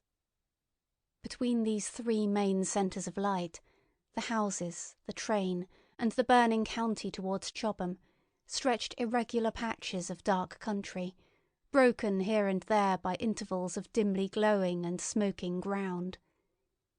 It was the strangest spectacle, that black expanse set with fire. It reminded me, more than anything else, of the potteries at night. At first I could distinguish no people at all, though I peered intently for them. Later I saw against the light of Woking Station a number of black figures hurrying one after the other across the line.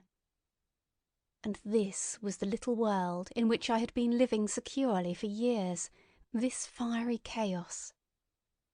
What had happened in the last 7 hours I still did not know, nor did I know, though I was beginning to guess, the relation between these mechanical colossi and the sluggish lumps I had seen disgorged from the cylinder. With a queer feeling of impersonal interest, I turned my desk chair to the window, sat down, and stared at the blackened country, and particularly at the three gigantic black things that were going to and fro in the glare about the sandpits. They seemed amazingly busy. I began to ask myself what they could be. Were they intelligent mechanisms? Such a thing I felt was impossible. Or did a Martian sit within each, ruling, directing, using, much as a man's brain sits and rules in his body? I began to compare the things to human machines, to ask myself for the first time in my life how an ironclad or a steam engine would seem to an intelligent lower animal. The storm had left the sky clear, and over the smoke of the burning land the little fading pinpoint of Mars was dropping into the west when a soldier came into my garden. I heard a slight scraping at the fence, and rousing myself from the lethargy that had fallen upon me, I looked down and saw him dimly, clambering over the palings. At the sight of another human being my torpor passed, and I leaned out of the window eagerly. "Hist!" said I in a whisper. He stopped astride of the fence in doubt. Then he came over and across the lawn to the corner of the house. He bent down and stepped softly. "Who's there?" he said, also whispering, standing under the window and peering up. "Where are you going?" I asked. "God knows." "Are you trying to hide?" "That's it." "Come into the house," I said. I went down, unfastened the door and let him in, and locked the door again. I could not see his face. He was hatless and his coat was unbuttoned. "My God," he said as I drew him in. "What has happened?" I asked. "What hasn't?" In the obscurity I could see he made a gesture of despair. "They wiped us out. Simply wiped us out," he repeated again and again. He followed me almost mechanically into the dining room. "Take some whiskey," I said, pouring out a stiff dose. He drank it. Then abruptly he sat down before the table, put his head on his arms, and began to sob and weep like a little boy in a perfect passion of emotion, while I, with a curious forgetfulness of my own recent despair, stood beside him wondering. It was a long time before he could steady his nerves to answer my questions, and then he answered perplexingly and brokenly. He was a driver in the artillery, and had only come into action about 7. At that time firing was going on across the common, and it was said the first party of Martians were crawling slowly towards their second cylinder under cover of a metal shield. Later this shield staggered up on tripod legs and became the first of the fighting machines I had seen. The gun he drove had been unlimbered near Horsell in order to command the sandpits, and its arrival it was that had precipitated the action. As the limber gunners went to the rear, his horse trod in a rabbit hole and came down, throwing him into a depression of the ground. At the same moment the gun exploded behind him, the ammunition blew up, there was fire all about him, and he found himself lying under a heap of charred dead men and dead horses. "I lay still," he said, "scared out of my wits, with the forequarter of a horse atop of me. We'd been wiped out. And the smell, good God, like burnt meat. I was hurt across the back by the fall of the horse, and there I had to lie until I felt better. Just like parade it had been a minute before, then stumble, bang, swish. Wiped out," he said. He had hid under the dead horse for a long time, peeping out furtively across the common. The Cardigan men had tried a rush, in skirmishing order, at the pit, simply to be swept out of existence. Then the monster had risen to its feet, and had begun to walk leisurely to and fro across the common among the few fugitives, with its head-like hood turning about exactly like the head of a cowled human being. A kind of arm carried a complicated metallic case, about which green flashes scintillated, and out of the funnel of this there smoked the heat ray. In a few minutes there was, so far as the soldier could see, not a living thing left upon the common, and every bush and tree upon it that was not already a blackened skeleton was burning. The hussars had been on the road beyond the curvature of the ground, and he saw nothing of them. He heard the Maxims rattle for a time, and then become still. The giant saved Woking station and its cluster of houses until the last. Then in a moment the heat ray was brought to bear, and the town became a heap of fiery ruins.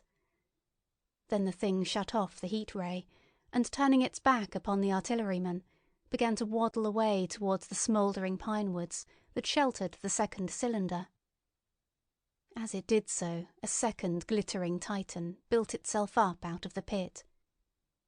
The second monster followed the first, and at that the artilleryman began to crawl very cautiously across the hot heather ash towards Horsell.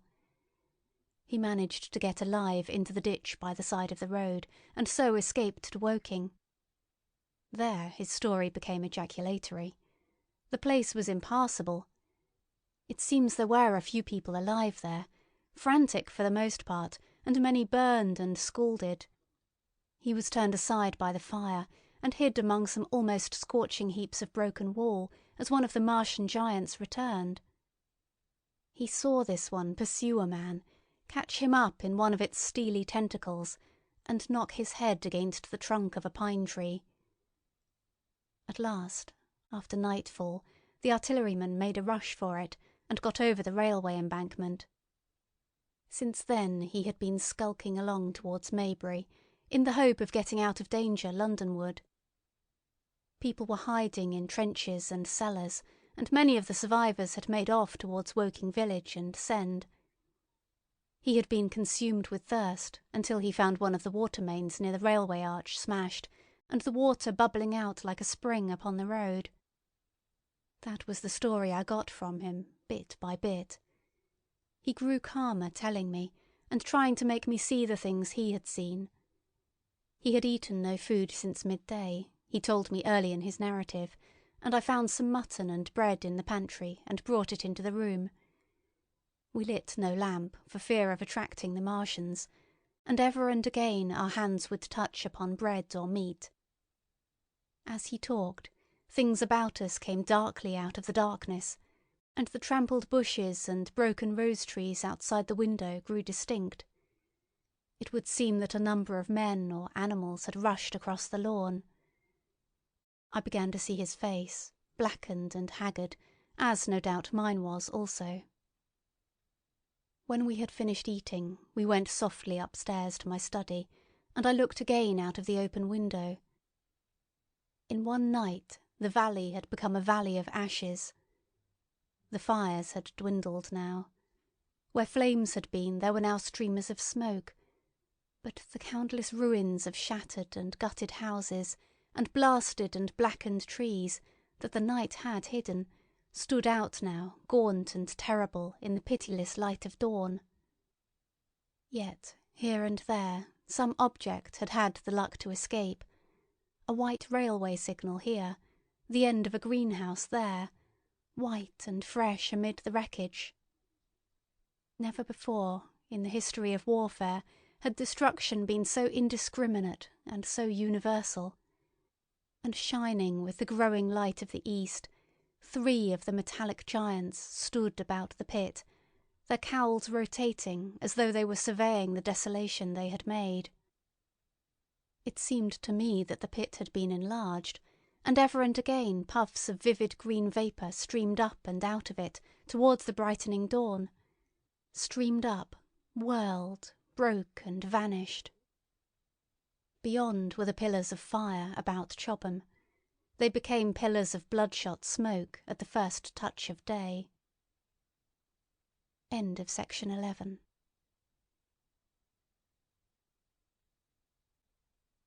Chapter 12. What I saw of the destruction of Weybridge and Shepperton. As the dawn grew brighter, we withdrew from the window from which we had watched the Martians, and went very quietly downstairs. The artilleryman agreed with me that the house was no place to stay in. He proposed, he said, to make his way Londonward, and thence rejoin his battery, No. 12 of the Horse Artillery. My plan was to return at once to Leatherhead, and so greatly had the strength of the Martians impressed me that I had determined to take my wife to Newhaven and go with her out of the country forthwith. For I already perceived clearly that the country about London must inevitably be the scene of a disastrous struggle before such creatures as these could be destroyed. Between us and Leatherhead, however, lay the third cylinder with its guarding giants. Had I been alone, I think I should have taken my chance and struck across country. But the artilleryman dissuaded me. "It's no kindness to the right sort of wife," he said, "to make her a widow." And in the end I agreed to go with him, under cover of the woods, northward as far as Street Cobham before I parted with him. Thence I would make a big detour by Epsom to reach Leatherhead. I should have started at once, but my companion had been in active service, and he knew better than that. He made me ransack the house for a flask, which he filled with whisky, and we lined every available pocket with packets of biscuits and slices of meat. Then we crept out of the house, and ran as quickly as we could down the ill-made road by which I had come overnight. The houses seemed deserted. In the road lay a group of 3 charred bodies close together, struck dead by the heat ray, and here and there were things that people had dropped, a clock, a slipper, a silver spoon, and the like poor valuables. At the corner, turning up towards the post office, a little cart, filled with boxes and furniture, and horseless, heeled over on a broken wheel. A cash-box had been hastily smashed open and thrown under the debris. Except the lodge at the orphanage, which was still on fire, none of the houses had suffered very greatly here. The heat ray had shaved the chimney tops and passed. Yet, save ourselves, there did not seem to be a living soul on Maybury Hill. The majority of the inhabitants had escaped, I suppose, by way of the old Woking road, the road I had taken when I drove to Leatherhead, or they had hidden. We went down the lane, by the body of the man in black, sodden now from the overnight hail, and broke into the woods at the foot of the hill. We pushed through these towards the railway without meeting a soul. The woods across the line were but the scarred and blackened ruins of woods. For the most part the trees had fallen, but a certain proportion still stood, dismal grey stems, with dark brown foliage instead of green. On our side the fire had done no more than scorch the nearer trees. It had failed to secure its footing. In one place the woodmen had been at work on Saturday. Trees, felled and freshly trimmed, lay in a clearing, with heaps of sawdust by the sawing machine and its engine. Hard by was a temporary hut, deserted. There was not a breath of wind this morning, and everything was strangely still. Even the birds were hushed, and as we hurried along, I and the artilleryman talked in whispers, and looked now and again over our shoulders. Once or twice we stopped to listen. After a time we drew near the road, and as we did so we heard the clatter of hoofs and saw through the tree stems 3 cavalry soldiers riding slowly towards Woking. We hailed them, and they halted while we hurried towards them. It was a lieutenant and a couple of privates of the 8th Hussars, with a stand like a theodolite, which the artilleryman told me was a heliograph. "You are the first men I've seen coming this way this morning," said the lieutenant. "What's brewing?" His voice and face were eager. The men behind him stared curiously. The artilleryman jumped down the bank into the road and saluted. "Gun destroyed last night, sir. Have been hiding. Trying to rejoin battery, sir. You'll come in sight of the Martians, I expect, about half a mile along this road." "What the dickens are they like?" asked the lieutenant. "Giants in armour, sir. 100 feet high, 3 legs and a body like aluminium, with a great mighty head in a hood, sir." "Get out," said the lieutenant. "What confounded nonsense." "You'll see, sir. They carry a kind of box, sir, that shoots fire and strikes you dead." "What do you mean? A gun?" "No, sir." And the artilleryman began a vivid account of the heat ray. Halfway through the lieutenant interrupted him and looked up at me. I was still standing on the bank by the side of the road. "It's perfectly true," I said. "Well," said the lieutenant, "I suppose it's my business to see it too. Look here," to the artilleryman, "we're detailed here clearing people out of their houses. You'd better go along and report yourself to Brigadier General Marvin and tell him all you know. He's at Weybridge. Know the way?" "I do," I said, and he turned his horse southward again. "Half a mile, you say?" said he. "At most," I answered, and pointed over the tree-tops southward. He thanked me and rode on, and we saw them no more. Farther along we came upon a group of 3 women and 2 children in the road, busy clearing out a labourer's cottage. They had got hold of a little hand truck and were piling it up with unclean-looking bundles and shabby furniture. They were all too assiduously engaged to talk to us as we passed. By Byfleet Station we emerged from the pine trees and found the country calm and peaceful under the morning sunlight. We were far beyond the range of the heat ray there, and had it not been for the silent desertion of some of the houses, the stirring movement of packing in others, and the knot of soldiers standing on the bridge over the railway and staring down the line towards Woking, the day would have seemed very like any other Sunday. Several farm wagons and carts were moving creakily along the road to Addlestone, and suddenly, through the gate of a field, we saw, across a stretch of flat meadow, 6 12-pounders standing neatly at equal distances, pointing towards Woking. The gunners stood by the guns waiting, and the ammunition wagons were at a businesslike distance. The men stood almost as if under inspection. "That's good," said I. "They will get one fair shot at any rate." The artilleryman hesitated at the gate. "I shall go on," he said. Farther on towards Weybridge, just over the bridge, there were a number of men in white fatigue jackets throwing up a long rampart, and more guns behind. "It's bows and arrows against the lightning anyhow," said the artilleryman. "They haven't seen that fire beam yet." The officers who were not actively engaged stood and stared over the tree-tops south-westward, and the men digging would stop every now and again to stare in the same direction. Byfleet was in a tumult. People packing and a score of hussars, some of them dismounted, some on horseback, were hunting them about. 3 or 4 black government wagons, with crosses in white circles, and an old omnibus, among other vehicles, were being loaded in the village street. There were scores of people, most of them sufficiently sabbatical to have assumed their best clothes. The soldiers were having the greatest difficulty in making them realise the gravity of their position. We saw one shrivelled old fellow with a huge box and a score or more of flower-pots containing orchids, angrily expostulating with the corporal who would leave them behind. I stopped and gripped his arm. "Do you know what's over there?" I said, pointing at the pine tops that hid the Martians. "Eh?" said he, turning. "I was explaining these is valuable."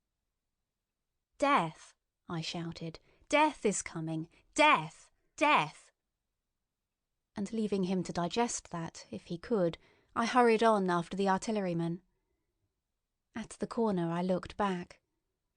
The soldier had left him, and he was still standing by his box, with the pots of orchids on the lid of it, and staring vaguely over the trees.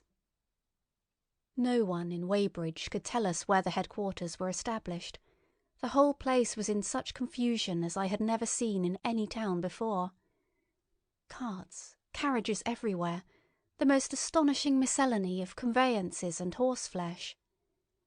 The respectable inhabitants of the place, men in golf and boating costumes, wives prettily dressed, were packing, riverside loafers energetically helping, children excited, and for the most part highly delighted at this astonishing variation of their Sunday experiences.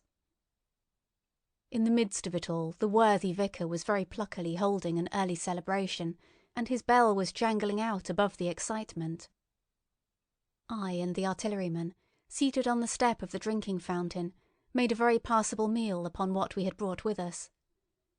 Patrols of soldiers, here no longer hussars, but grenadiers in white, were warning people to move now or to take refuge in their cellars as soon as the firing began. We saw, as we crossed the railway bridge, that a growing crowd of people had assembled in and about the railway station, and the swarming platform was piled with boxes and packages. The ordinary traffic had been stopped, I believe, in order to allow of the passage of troops and guns to Chertsey, and I have heard since that a savage struggle occurred for places in the special trains that were put on at a later hour. We remained at Weybridge until midday, and at that hour we found ourselves at the place near Shepperton Lock where the Wey and Thames join. Part of the time we spent helping two old women to pack a little cart. The Wey has a treble mouth, and at this point boats are to be hired, and there was a ferry across the river. On the Shepperton side was an inn with a lawn, and beyond that the tower of Shepperton Church, it has been replaced by a spire, rose above the trees. Here we found an excited and noisy group of fugitives. As yet the flight had not grown to a panic, but there were already far more people than all the boats going to and fro could enable to cross. People came panting along under heavy burdens. One husband and wife were even carrying a small outhouse door between them, with some of their household goods piled thereon. One man told us he meant to get away from Shepperton Station. There was a lot of shouting, and one man was even jesting. The idea people seemed to have here was that the Martians were simply formidable human beings, who might attack and sack the town, to be certainly destroyed in the end. Every now and then people would glance nervously across the way, at the meadows towards Chertsey, but everything over there was still. Across the Thames, except just where the boats landed, everything was quiet, in vivid contrast with the Surrey side. The people who landed there from the boats went tramping off down the lane. The big ferry boat had just made a journey. 3 or 4 soldiers stood on the lawn of the inn, staring and jesting at the fugitives, without offering to help. The inn was closed, as it was now within prohibited hours. "What's that?" cried a boatman, and "Shut up, you fool," said a man near me to a yelping dog. Then the sound came again, this time from the direction of Chertsey, a muffled thud, the sound of a gun. The fighting was beginning. Almost immediately unseen batteries across the river to our right, unseen because of the trees, took up the chorus, firing heavily one after the other. A woman screamed. Everyone stood arrested by the sudden stir of battle, near us and yet invisible to us. Nothing was to be seen save flat meadows, cows feeding unconcernedly for the most part, and silvery pollard willows, motionless in the warm sunlight. "The soldiers'll stop 'em," said a woman beside me doubtfully. A haziness rose over the treetops. Then suddenly we saw a rush of smoke far away up the river, a puff of smoke that jerked up into the air and hung, and forthwith the ground heaved underfoot, and a heavy explosion shook the air, smashing 2 or 3 windows in the houses near, and leaving us astonished. "Here they are!" shouted a man in a blue jersey. "Yonder! Do you see them? Yonder!"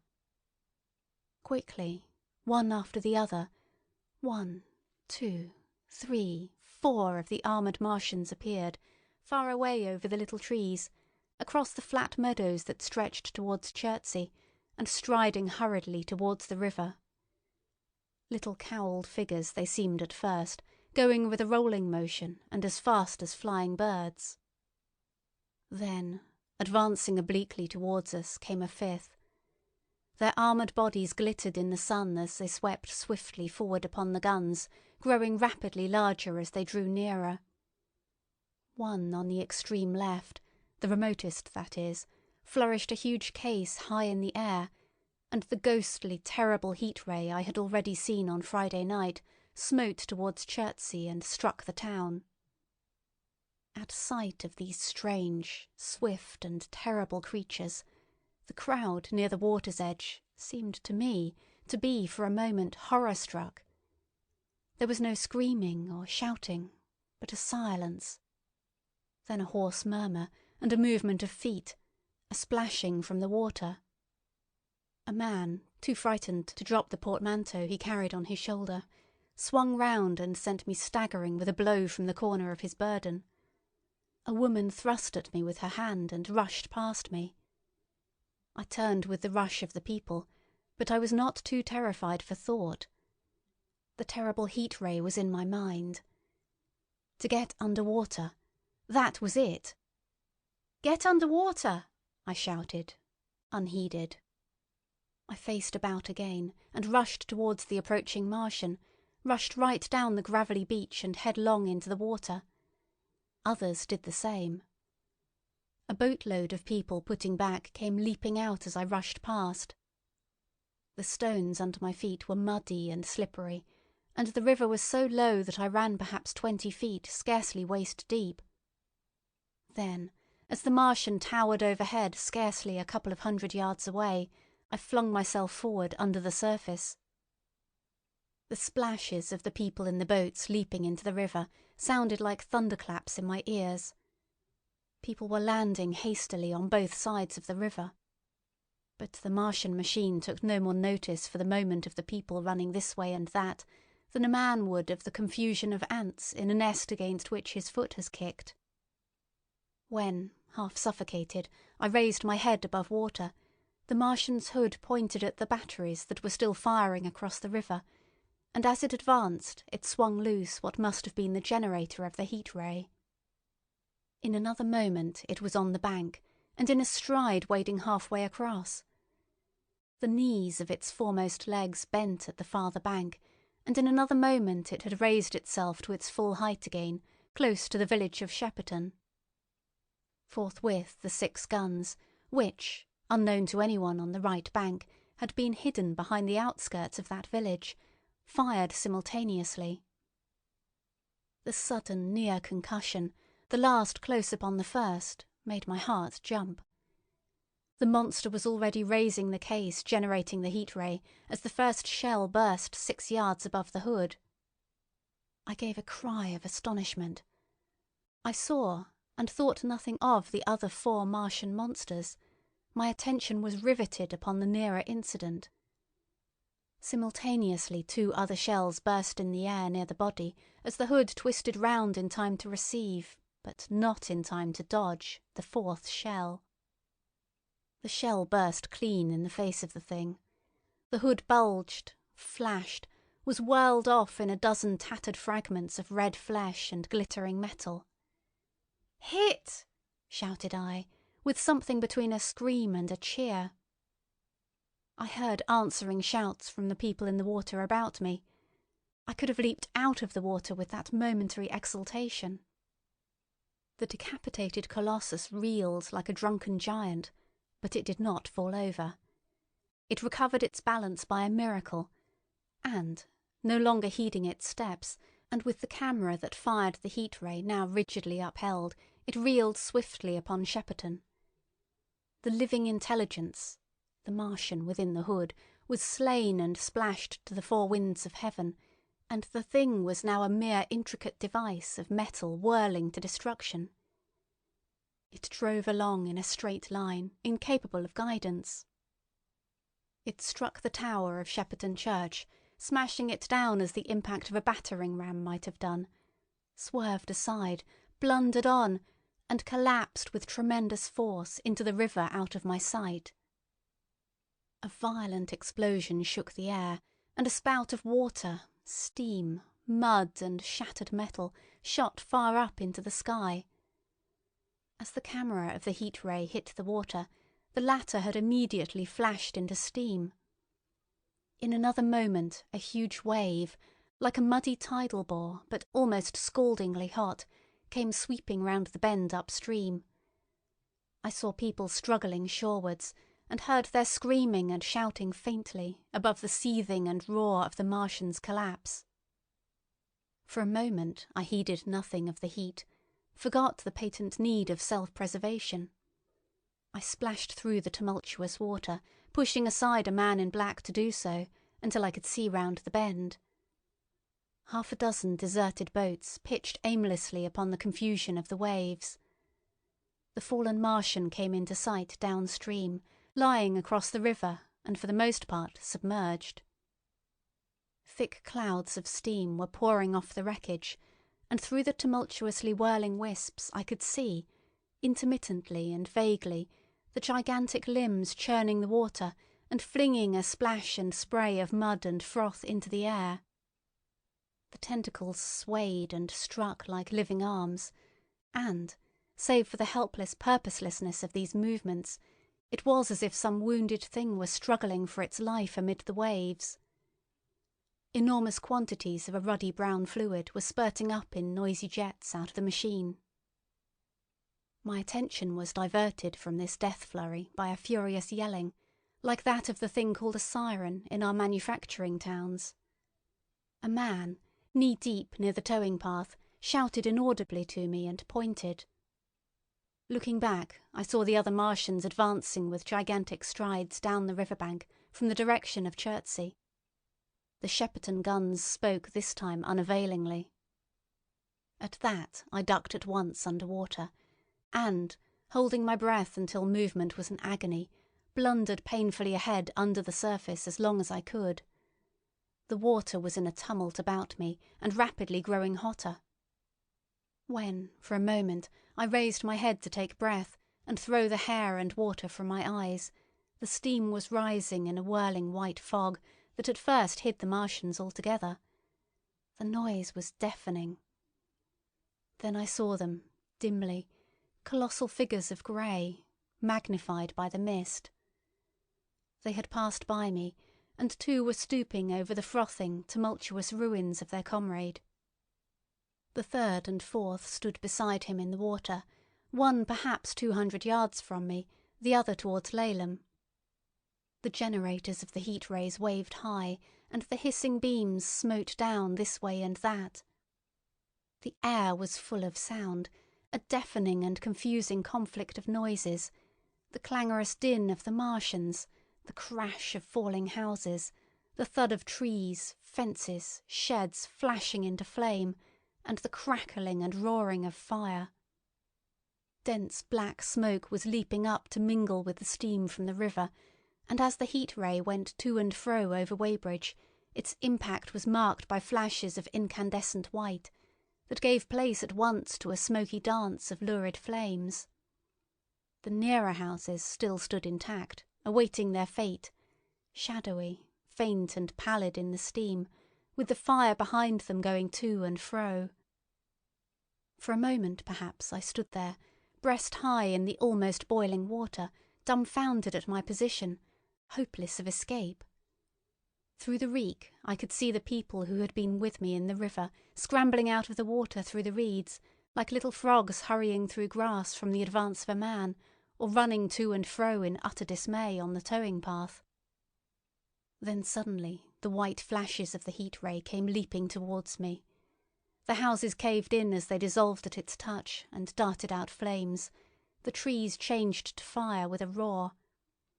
The ray flickered up and down the towing path, licking off the people who ran this way and that, and came down to the water's edge not 50 yards from where I stood.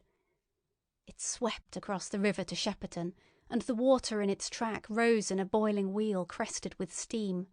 I turned shoreward. In another moment the huge wave, well nigh at the boiling point, had rushed upon me. I screamed aloud and scalded, half-blinded, agonised. I staggered through the leaping, hissing water towards the shore. Had my foot stumbled, it would have been the end.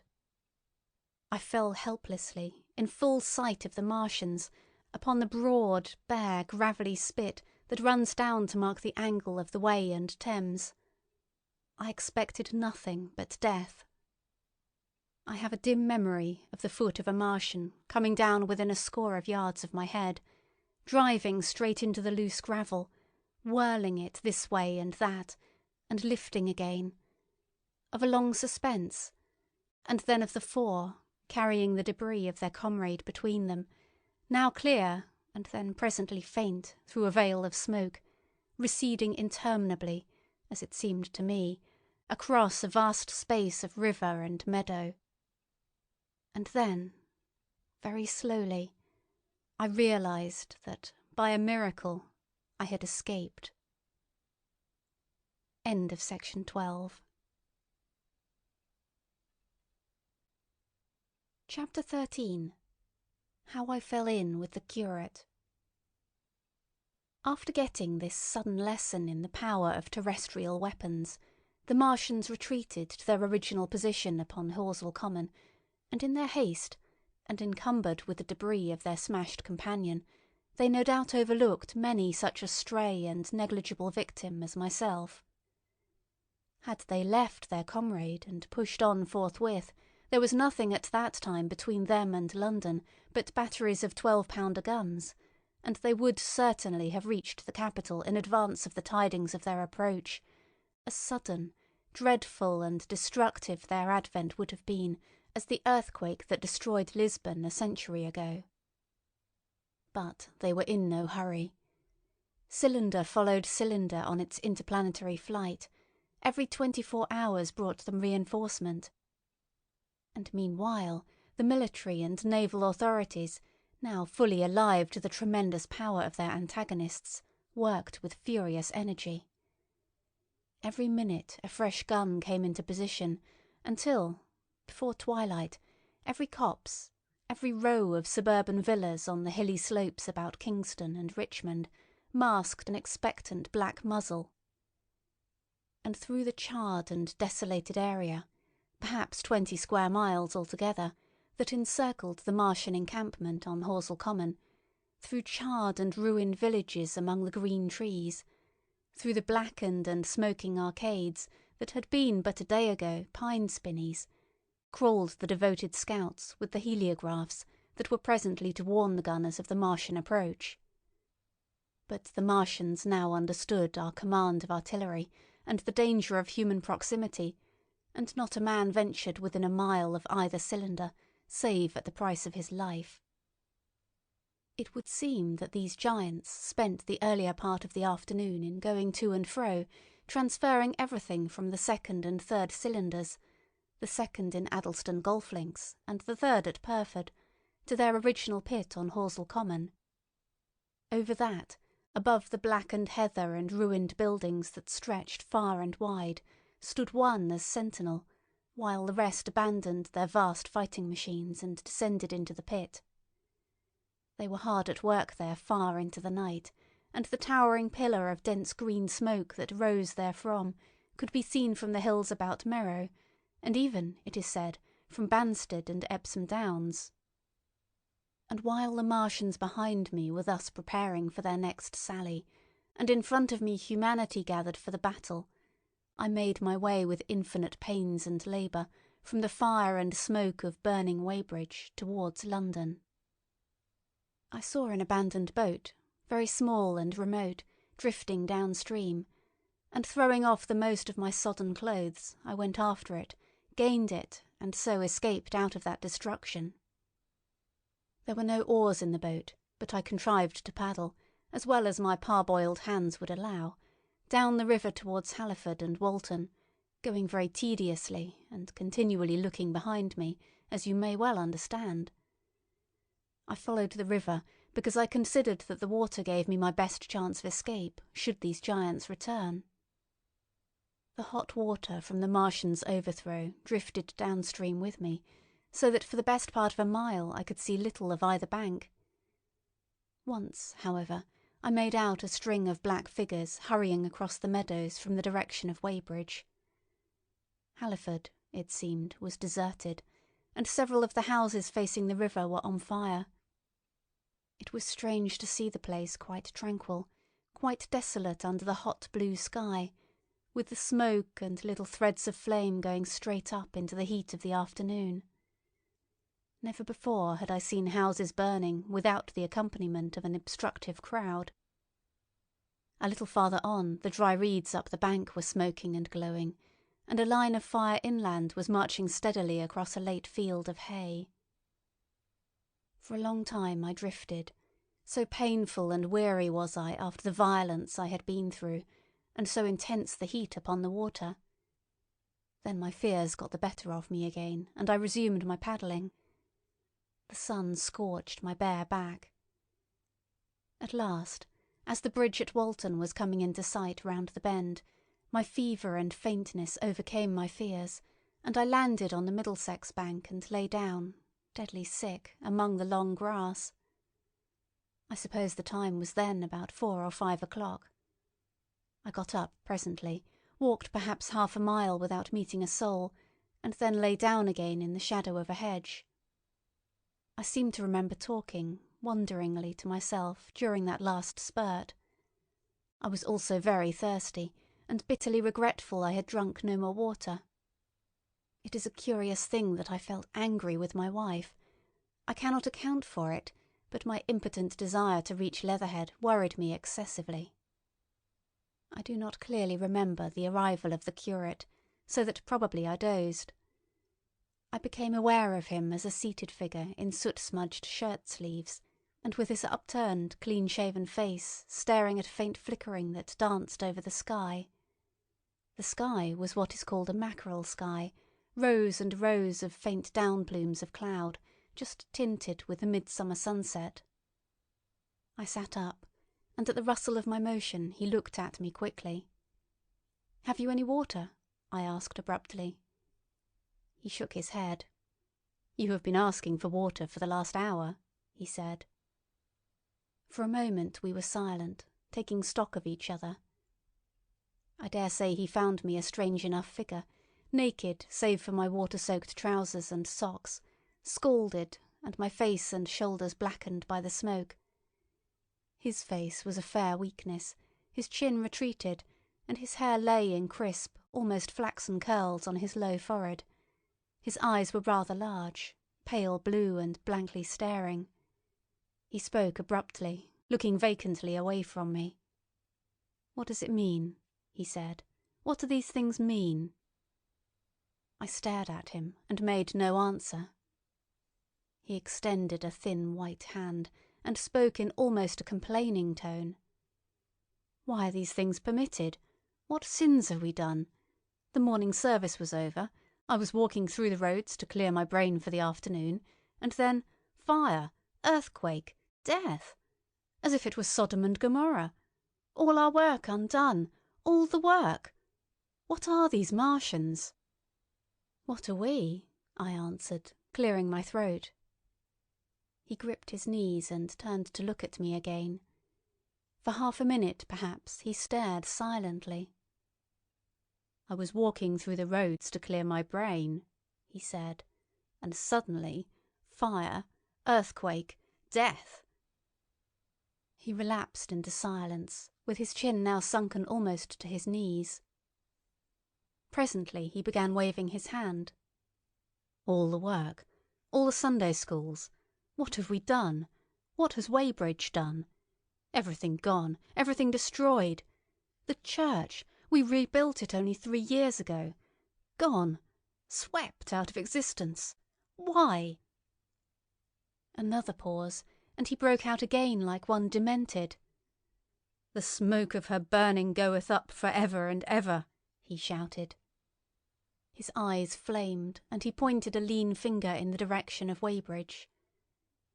By this time I was beginning to take his measure. The tremendous tragedy in which he had been involved—it was evident he was a fugitive from Weybridge—had driven him to the very verge of his reason.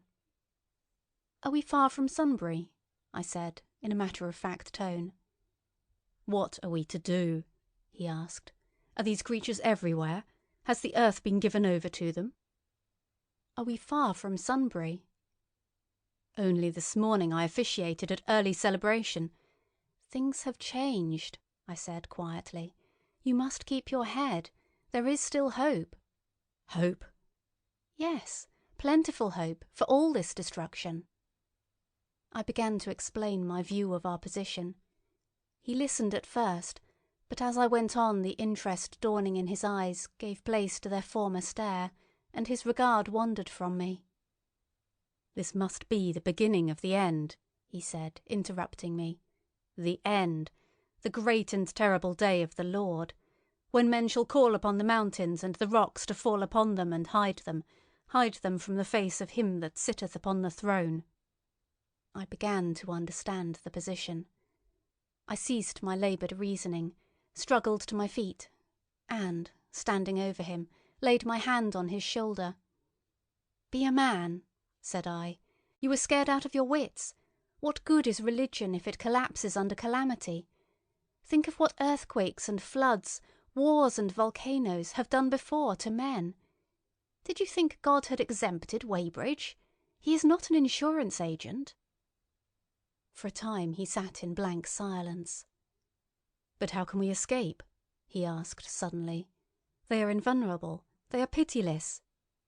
"Neither the one, nor perhaps the other," I answered. "And the mightier they are, the more sane and wary should we be. One of them was killed yonder not 3 hours ago." "Killed?" he said, staring about him. "How can God's ministers be killed?" "I saw it happen." I proceeded to tell him. "We have chanced to come in for the thick of it," said I, "and that is all." "What is that flicker in the sky?" he asked abruptly.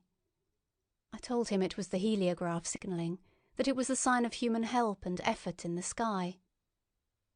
"We are in the midst of it," I said, "quiet as it is. That flicker in the sky tells of the gathering storm. Yonder, I take it, are the Martians, and Londonward, where those hills rise about Richmond and Kingston, and the trees give cover, earthworks are being thrown up and guns are being placed. Presently the Martians will be coming this way again." And even as I spoke he sprang to his feet and stopped me by a gesture. "Listen," he said. From beyond the low hills across the water came the dull resonance of distant guns and a remote, weird crying. Then everything was still. A cockchafer came droning over the hedge and past us. High in the west the crescent moon hung faint and pale above the smoke of Weybridge and Shepperton and the hot, still splendour of the sunset. "We had better follow this path," I said, "northward." End of section 13.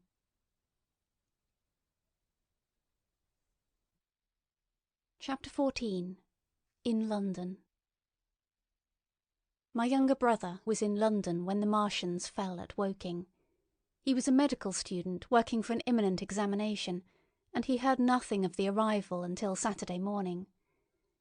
The morning papers on Saturday contained, in addition to lengthy special articles on the planet Mars, on life in the planets, and so forth, a brief and vaguely worded telegram, all the more striking for its brevity. The Martians, alarmed by the approach of a crowd, had killed a number of people with a quick-firing gun, so the story ran. The telegram concluded with the words, "Formidable as they seem to be, the Martians have not moved from the pit into which they have fallen, and, indeed, seem incapable of doing so. Probably this is due to the relative strength of the Earth's gravitational energy." On that last text their leader-writer expanded very comfortingly. Of course, all the students in the crammers' biology class, to which my brother went that day, were intensely interested, but there were no signs of any unusual excitement in the streets. The afternoon papers puffed scraps of news under big headlines. They had nothing to tell beyond the movements of troops about the common and the burning of the pine woods between Woking and Weybridge until 8. Then the St. James's Gazette, in an extra special edition, announced the bare fact of the interruption of telegraphic communication. This was thought to be due to the falling of burning pine trees across the line. No more of the fighting was known that night, the night of my drive to Leatherhead and back. My brother felt no anxiety about us, as he knew from the description in the papers that the cylinder was a good 2 miles from my house. He made up his mind to run down that night to me, in order, as he says, to see the things before they were killed. He dispatched a telegram, which never reached me, about 4 o'clock, and spent the evening at a music hall. In London also, on Saturday night there was a thunderstorm, and my brother reached Waterloo in a cab. On the platform from which the midnight train usually starts, he learned, after some waiting, that an accident prevented trains from reaching Woking that night. The nature of the accident he could not ascertain. Indeed, the railway authorities did not clearly know at that time. There was very little excitement in the station, as the officials, failing to realise that anything further than a breakdown between Byfleet and Woking Junction had occurred, were running the theatre trains, which usually passed through Woking, round by Virginia Water or Guildford. They were busy making the necessary arrangements to alter the route of the Southampton and Portsmouth Sunday League excursions. A nocturnal newspaper reporter, mistaking my brother for the traffic manager, to whom he bears a slight resemblance, waylaid and tried to interview him. Few people, excepting the railway officials, connected the breakdown with the Martians. I have read, in another account of these events, that on Sunday morning all London was electrified by the news from Woking. As a matter of fact, there was nothing to justify that very extravagant phrase. Plenty of Londoners did not hear of the Martians until the panic of Monday morning. Those who did took some time to realise all that the hastily worded telegrams in the Sunday papers conveyed. The majority of people in London do not read Sunday papers. The habit of personal security, moreover, is so deeply fixed in the Londoner's mind, and startling intelligence so much a matter of course in the papers, that they could read about it without any personal tremors. About 7 o'clock last night the Martians came out of the cylinder, and, moving about under an armour of metallic shields, have completely wrecked Woking Station with the adjacent houses, and massacred an entire battalion of the Cardigan Regiment. No details are known. Maxims have been absolutely useless against their armour, the field guns have been disabled by them. Flying hussars have been galloping into Chertsey. The Martians appear to be moving slowly towards Chertsey or Windsor. Great anxiety prevails in West Surrey, and earthworks are being thrown up to check the advance Londonward. That was how the Sunday Sun put it, and a clever and remarkably prompt handbook article in the Referee compared the affair to a menagerie suddenly let loose in a village. No one in London knew positively of the nature of the armoured Martians, and there was still a fixed idea that these monsters must be sluggish, crawling, creeping painfully. Such expressions occurred in almost all the earlier reports. None of the telegrams could have been written by an eyewitness of their advance. The Sunday papers printed separate editions as further news came to hand, some even in default of it. But there was practically nothing more to tell people until late in the afternoon, when the authorities gave the press agencies the news in their possession. It was stated that the people of Walton and Weybridge and all the district were pouring along the roads Londonward, and that was all. My brother went to church at the Foundling Hospital in the morning, still in ignorance of what had happened on the previous night. There he heard allusions made to the invasion and a special prayer for peace. Coming out, he bought a Referee. He became alarmed at the news in this, and went again to Waterloo Station to find out if communication were restored. The omnibuses, carriages, cyclists, and innumerable people walking in their best clothes seemed scarcely affected by the strange intelligence that the news vendors were disseminating. People were interested, or, if alarmed, alarmed only on account of the local residents. At the station he heard for the first time that the Windsor and Chertsey lines were now interrupted. The porters told him that several remarkable telegrams had been received in the morning from Byfleet and Chertsey stations, but that these had abruptly ceased. My brother could get very little precise detail out of them. "There's fighting going on about Weybridge," was the extent of their information. The train service was now very much disorganised. Quite a number of people who had been expecting friends from places on the southwestern network were standing about the station. One grey-headed old gentleman came and abused the southwestern company bitterly to my brother. "It wants showing up," he said. 1 or 2 trains came in from Richmond, Putney and Kingston, containing people who had gone out for a day's boating and found the locks closed and a feeling of panic in the air. A man in a blue and white blazer addressed my brother, full of strange tidings. "There's hosts of people driving into Kingston in traps and carts and things, with boxes of valuables and all that," he said. "They come from Molesey and Weybridge and Walton, and they say there's been guns heard at Chertsey, heavy firing, and that mounted soldiers have told them to get off at once because the Martians are coming. We heard guns firing at Hampton Court Station, but we thought it was thunder. What the dickens does it all mean? The Martians can't get out of their pit, can they?" My brother could not tell him. Afterwards he found that the vague feeling of alarm had spread to the clients of the Underground Railway, and that the Sunday excursionists began to return from all over the southwestern lung.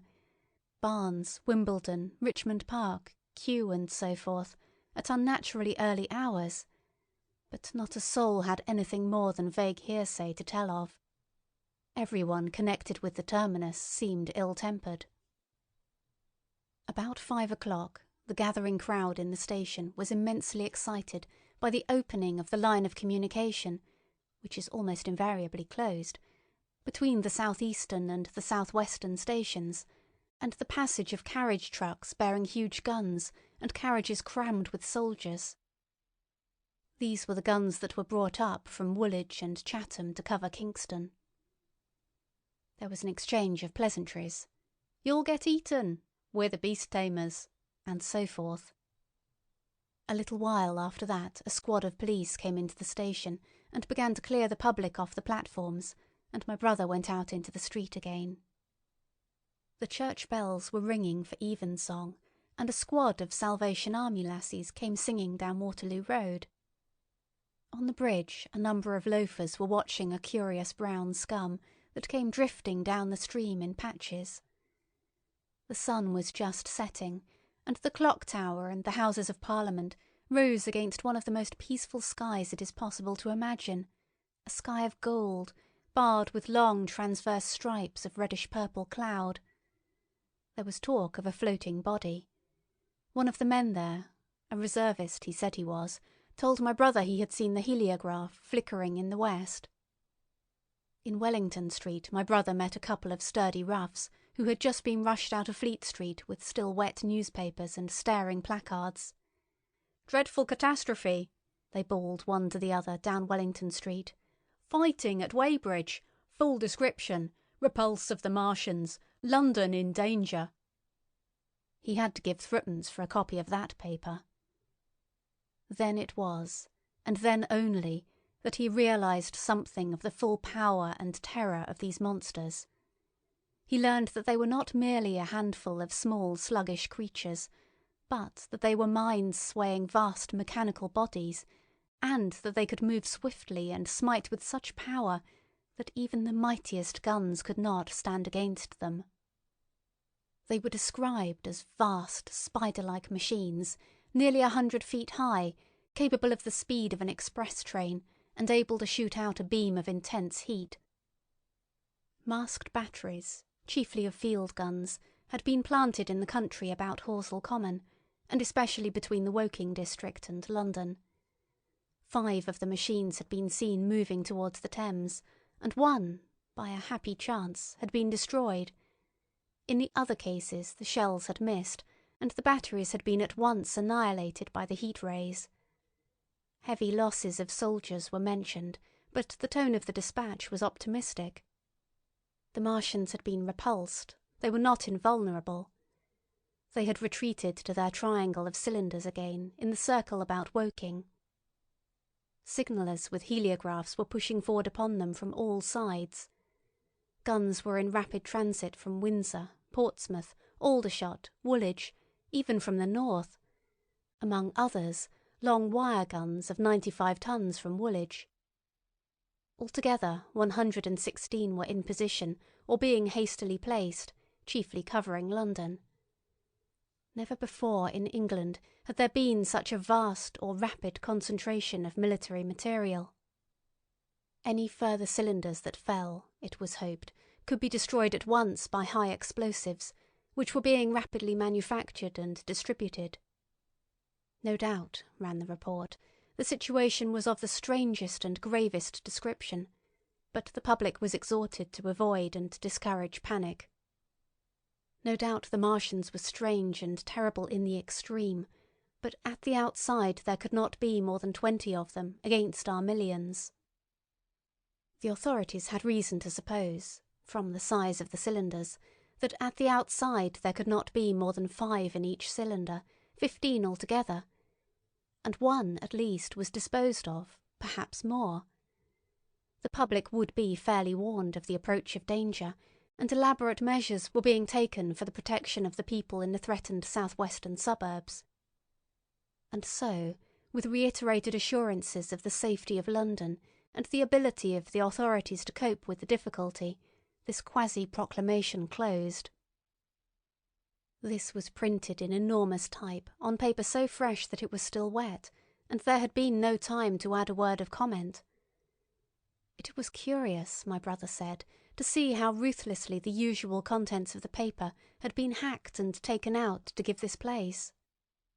All down Wellington Street people could be seen fluttering out the pink sheets and reading, and the Strand was suddenly noisy with the voices of an army of hawkers following these pioneers.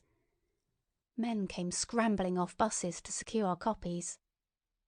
Certainly this news excited people intensely, whatever their previous apathy.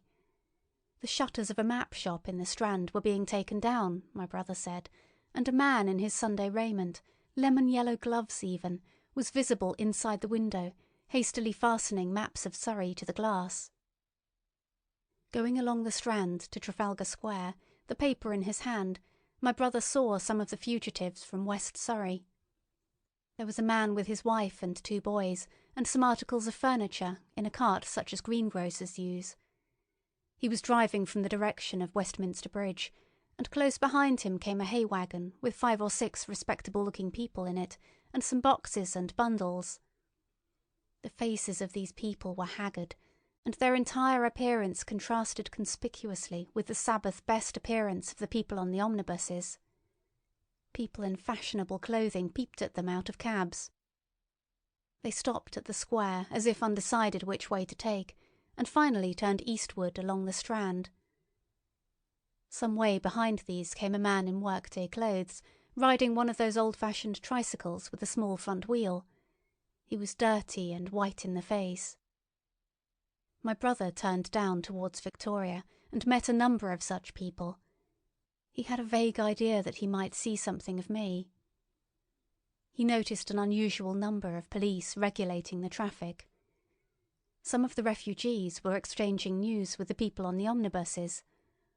One was professing to have seen the Martians.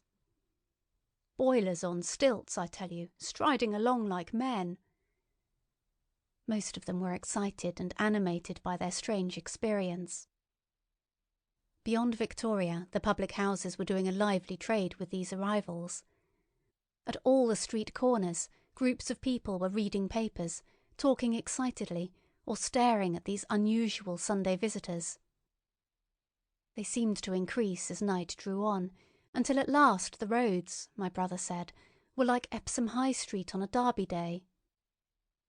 My brother addressed several of these fugitives, and got unsatisfactory answers from most. None of them could tell him any news of Woking, except one man, who assured him that Woking had been entirely destroyed on the previous night. "I come from Byfleet," he said.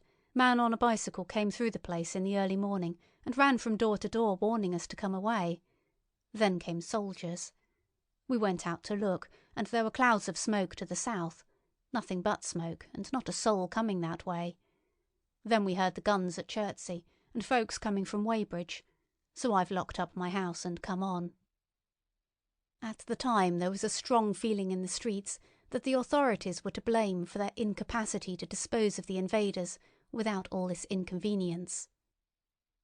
About 8 o'clock, a noise of heavy firing was distinctly audible all over the south of London. My brother could not hear it for the traffic in the main thoroughfares, but by striking through the quiet back streets to the river, he was able to distinguish it quite plainly. He walked from Westminster to his apartments near Regent's Park about 2. He was now very anxious on my account, and disturbed at the evident magnitude of the trouble. His mind was inclined to run, even as mine had run on Saturday, on military details. He thought of all those silent, expectant guns, of the suddenly nomadic countryside. He tried to imagine boilers on stilts 100 feet high. There were 1 or 2 cartloads of refugees passing along Oxford Street, and several in the Marylebone Road, but so slowly was the news spreading that Regent Street and Portland Place were full of their usual Sunday night promenaders, albeit they talked in groups, and along the edge of Regent's Park there were as many silent couples walking out together under the scattered gas lamps as ever there had been. The night was warm and still, and a little oppressive. The sound of guns continued intermittently, and after midnight there seemed to be sheet lightning in the south. He read and reread the paper, fearing the worst had happened to me. He was restless, and after supper prowled out again aimlessly. He returned and tried in vain to divert his attention to his examination notes. He went to bed a little after midnight, and was awakened from lurid dreams in the small hours of Monday by the sound of door-knockers, feet running in the street, distant drumming, and a clamour of bells. Red reflections danced on the ceiling. For a moment he lay astonished, wondering whether day had come or the world gone mad. Then he jumped out of bed and ran to the window. His room was an attic, and as he thrust his head out, up and down the street there were a dozen echoes to the noise of his window sash, and heads in every kind of night disarray appeared. Inquiries were being shouted. "They are coming," bawled a policeman, hammering at the door. "The Martians are coming," and hurried to the next door. The sound of drumming and trumpeting came from the Albany Street barracks, and every church within earshot was hard at work killing sleep with a vehement, disorderly tocsin. There was a noise of doors opening, and window after window in the houses opposite flashed from darkness into yellow illumination. Up the street came galloping a closed carriage, bursting abruptly into noise at the corner, rising to a clattering climax under the window, and dying away slowly in the distance. Close on the rear of this came a couple of cabs, the forerunners of a long procession of flying vehicles, going for the most part to Chalk Farm Station, where the North Western special trains were loading up, instead of coming down the gradient into Euston. For a long time my brother stared out of the window in blank astonishment, watching the policemen hammering at door after door and delivering their incomprehensible message. Then the door behind him opened, and the man who lodged across the landing came in, dressed only in shirt, trousers, and slippers, his braces loose about his waist, his hair disordered from his pillow. "What the devil is it?" he asked. "A fire? What a devil of a row?" They both craned their heads out of the window, straining to hear what the policemen were shouting. People were coming out of the side streets and standing in groups at the corners talking. "What the devil is it all about?" said my brother's fellow lodger. My brother answered him vaguely and began to dress, running with each garment to the window in order to miss nothing of the growing excitement. And presently men selling unnaturally early newspapers came bawling into the street. "London in danger of suffocation. The Kingston and Richmond defences forced. Fearful massacres in the Thames Valley." And all about him, in the rooms below, in the houses on each side and across the road, and behind in the park terraces, and in the 100 other streets of that part of Marylebone, and the Westbourne Park district, and St Pancras, and westward and northward in Kilburn and St John's Wood and Hampstead, and eastward in Shoreditch and Highbury and Haggerston and Hoxton, and indeed throughout all the vastness of London, from Ealing to East Ham, People were rubbing their eyes and opening windows to stare out and ask aimless questions, dressing hastily as the first breath of the coming storm of fear blew through the streets. It was the dawn of the Great Panic. London, which had gone to bed on Sunday night oblivious and inert, was awakened, in the small hours of Monday morning, to a vivid sense of danger. Unable from his window to learn what was happening, my brother went down and out into the street, just as the sky between the parapets of the houses grew pink with the early dawn. The flying people on foot and in vehicles grew more numerous every moment. "Black smoke!" he heard people crying, and again, "Black smoke!" The contagion of such a unanimous fear was inevitable. As my brother hesitated on the doorstep, he saw another news vendor approaching, and got a paper forthwith. The man was running away with the rest, and selling his papers for £1 each as he ran, a grotesque mingling of profit and panic. And from this paper my brother read that catastrophic dispatch of the Commander-in-Chief. The Martians are able to discharge enormous clouds of a black and poisonous vapour by means of rockets.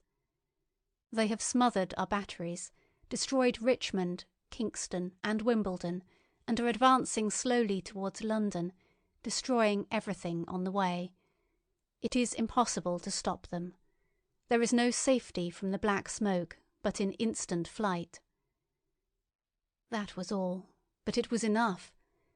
The whole population of the great 6 million city was stirring, slipping, running. Presently it would be pouring en masse northward. "Black smoke!" the voices cried. "Fire!" The bells of the neighbouring church made a jangling tumult. A cart carelessly driven smashed, amid shrieks and curses, against the water trough up the street. Sickly yellow lights went to and fro in the houses, and some of the passing cabs flaunted unextinguished lamps. And overhead the dawn was growing brighter, clear and steady and calm. He heard footsteps running to and fro in the rooms, and up and down stairs behind him. His landlady came to the door, loosely wrapped in dressing-gown and shawl. Her husband followed, ejaculating. As my brother began to realise the import of all these things, he turned hastily to his own room, put all his available money, some £10 altogether, into his pockets, and went out again into the streets. End of section 14.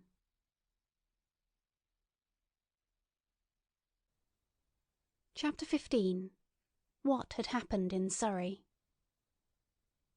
It was while the curate had sat and talked so wildly to me under the hedge in the flat meadows near Halliford, and while my brother was watching the fugitives stream over Westminster Bridge, that the Martians had resumed the offensive.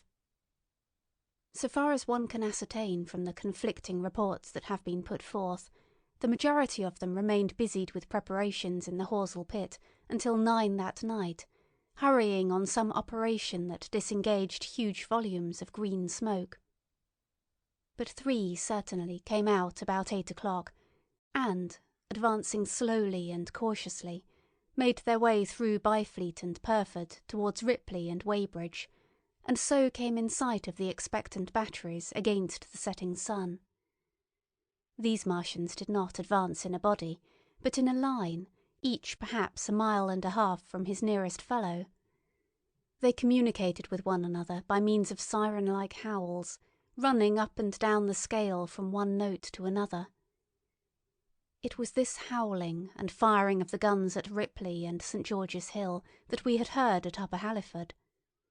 The Ripley gunners, unseasoned artillery volunteers who ought never to have been placed in such a position, fired one premature, ineffectual volley and bolted on horse and foot through the deserted village, while the Martian, without using his heat ray, walked serenely over their guns, stepped gingerly among them, passed in front of them, and so came unexpectedly upon the guns in Painshill Park, which he destroyed.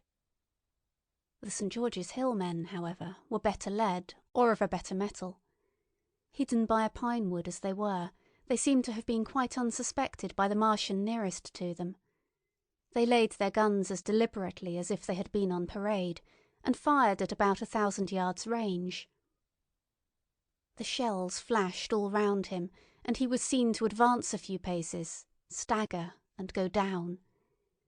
Everybody yelled together, and the guns were reloaded in frantic haste.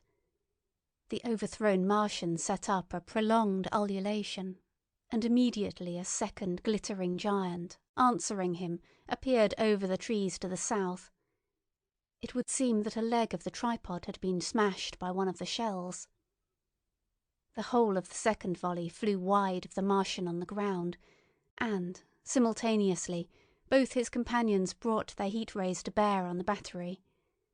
The ammunition blew up, the pine trees all about the guns flashed into fire, and only one or two of the men who were already running over the crest of the hill escaped. After this it would seem that the three took counsel together and halted, and the scouts who were watching them report that they remained absolutely stationary for the next half-hour.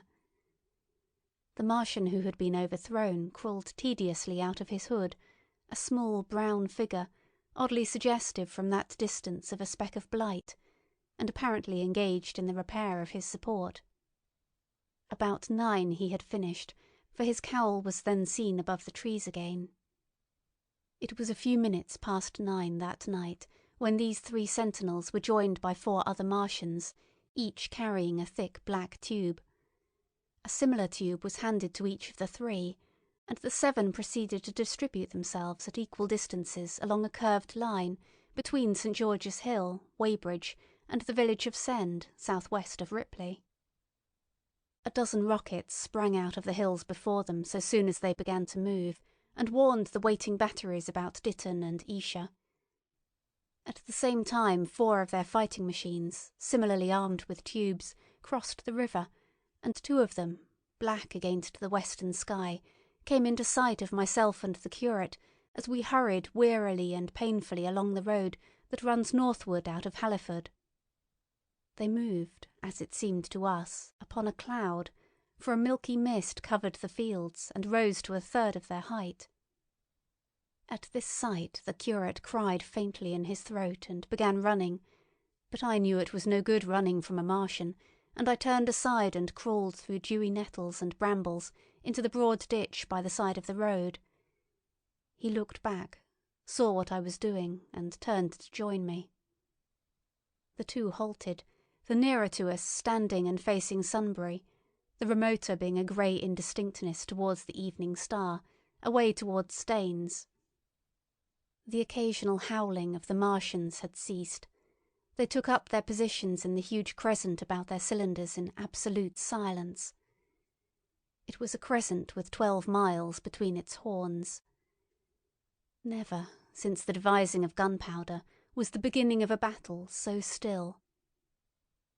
To us, and to an observer about Ripley, it would have had precisely the same effect. The Martians seemed in solitary possession of the darkling night, lit only as it was by the slender moon, the stars, the afterglow of the daylight, and the ruddy glare from St. George's Hill and the woods of Painshill. But, facing that crescent everywhere, at Staines, Hounslow, Ditton, Esher, Ockham, behind hills and woods south of the river, and across the flat grass meadows to the north of it, wherever a cluster of trees or village houses gave sufficient cover, the guns were waiting. The signal rockets burst and rained their sparks through the night and vanished, and the spirit of all those watching batteries rose to a tense expectation. The Martians had but to advance into the line of fire, and instantly those motionless black forms of men, those guns glittering so darkly in the early night, would explode into a thunderous fury of battle. No doubt the thought that was uppermost in 1,000 of those vigilant minds, even as it was uppermost in mine, was the riddle: how much did they understand of us? Did they grasp that we, in our millions, were organised, disciplined, working together? Or did they interpret our spurts of fire, the sudden stinging of our shells, our steady investment of their encampment, as we should the furious unanimity of onslaught in a disturbed hive of bees. Did they dream they might exterminate us? At that time no one knew what food they needed. 100 such questions struggled together in my mind as I watched that vast sentinel shape, and in the back of my mind was the sense of all the huge unknown and hidden forces Londonward. Had they prepared pitfalls? Were the powder mills at Hounslow ready as a snare? Would the Londoners have the heart and courage to make a greater Moscow of their mighty province of houses? Then, after an interminable time, as it seemed to us, crouching and peering through the hedge, came a sound like the distant concussion of a gun. Another nearer, and then another, and then the Martian beside us raised his tube on high and discharged it, gun-wise, with a heavy report that made the ground heave. The one towards Staines answered him. There was no flash, no smoke, simply that loaded detonation. I was so excited by these heavy minute guns following one another that I so far forgot my personal safety and my scalded hands as to clamber up into the hedge and stare towards Sunbury. As I did so, a second report followed, and a big projectile hurtled overhead towards Hounslow. I expected at least to see smoke or fire or some such evidence of its work. But all I saw was the deep blue sky above, with one solitary star, and the white mist spreading wide and low beneath. And there had been no crash, no answering explosion. The silence was restored, the minute lengthened to 3. "What has happened?" said the curate, standing up beside me. "Heaven knows," said I. A bat flickered by and vanished. A distant tumult of shouting began and ceased.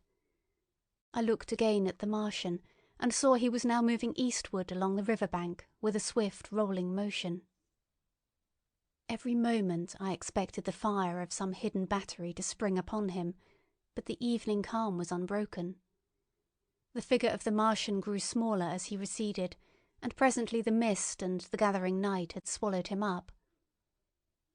By a common impulse we clambered higher. Towards Sunbury was a dark appearance, as though a conical hill had suddenly come into being there, hiding our view of the farther country. And then, remoter across the river, over Walton, we saw another such summit. These hill-like forms grew lower and broader even as we stared. Moved by a sudden thought, I looked northward, and there I perceived a third of these cloudy black kopjes had risen. Everything had suddenly become very still. Far away to the southeast, marking the quiet, we heard the Martians hooting to one another, and then the air quivered again with the distant thud of their guns. But the earthly artillery made no reply. Now at the time we could not understand these things, but later I was to learn the meaning of these ominous kopjes that gathered in the twilight. Each of the Martians, standing in the great crescent I have described, had discharged, by means of the gun-like tube he carried, a huge canister, over whatever hill, copse, cluster of houses, or other possible cover for guns chanced to be in front of him. Some fired only one of these, some 2, as in the case of the one we had seen. The one at Ripley is said to have discharged no fewer than 5 at that time. These canisters smashed on striking the ground. They did not explode, and incontinently disengaged an enormous volume of heavy, inky vapour, coiling and pouring upward in a huge and ebony cumulus cloud, a gaseous hill that sank and spread itself slowly over the surrounding country. And the touch of that vapour, the inhaling of its pungent wisps, was death to all that breathes. It was heavy, this vapour, heavier than the densest smoke, so that after the first tumultuous uprush and outflow of its impact, it sank down through the air and poured over the ground in a manner rather liquid than gaseous, abandoning the hills and streaming into the valleys and ditches and watercourses, even as I have heard the carbonic acid gas that pours from volcanic clefts is wont to do. and where it came upon water some chemical action occurred, and the surface would instantly be covered with a powdery scum that sank slowly and made way for more. The scum was absolutely insoluble, and it is a strange thing, seeing the instant effect of the gas, that one could drink without hurt the water from which it had been strained. The vapour did not diffuse as a true gas would do. It hung together in banks, flowing sluggishly down the slope of the land and driving reluctantly before the wind, and very slowly it combined with the mist and moisture of the air and sank to the earth in the form of dust. Save that an unknown element giving a group of 4 lines in the blue of the spectrum is concerned, we are still entirely ignorant of the nature of this substance. Once the tumultuous upheaval of its dispersion was over, the black smoke clung so closely to the ground, even before its precipitation, that 50 feet up in the air, on the roofs and upper stories of high houses, and on great trees, there was a chance of escaping its poison altogether, as was proved even that night at Street Cobham and Ditton. The man who escaped at the former place tells a wonderful story of the strangeness of its coiling flow, and how he looked down from the church spire and saw the houses of the village rising like ghosts out of its inky nothingness. For a day and a half he remained there, weary, starving, and sun-scorched, the earth under the blue sky, and against the prospect of the distant hills a velvet black expanse, with red roofs, green trees, and later black-veiled shrubs and gates, barns, outhouses and walls, rising here and there into the sunlight. But that was at Street Cobham, where the black vapour was allowed to remain until it sank of its own accord into the ground.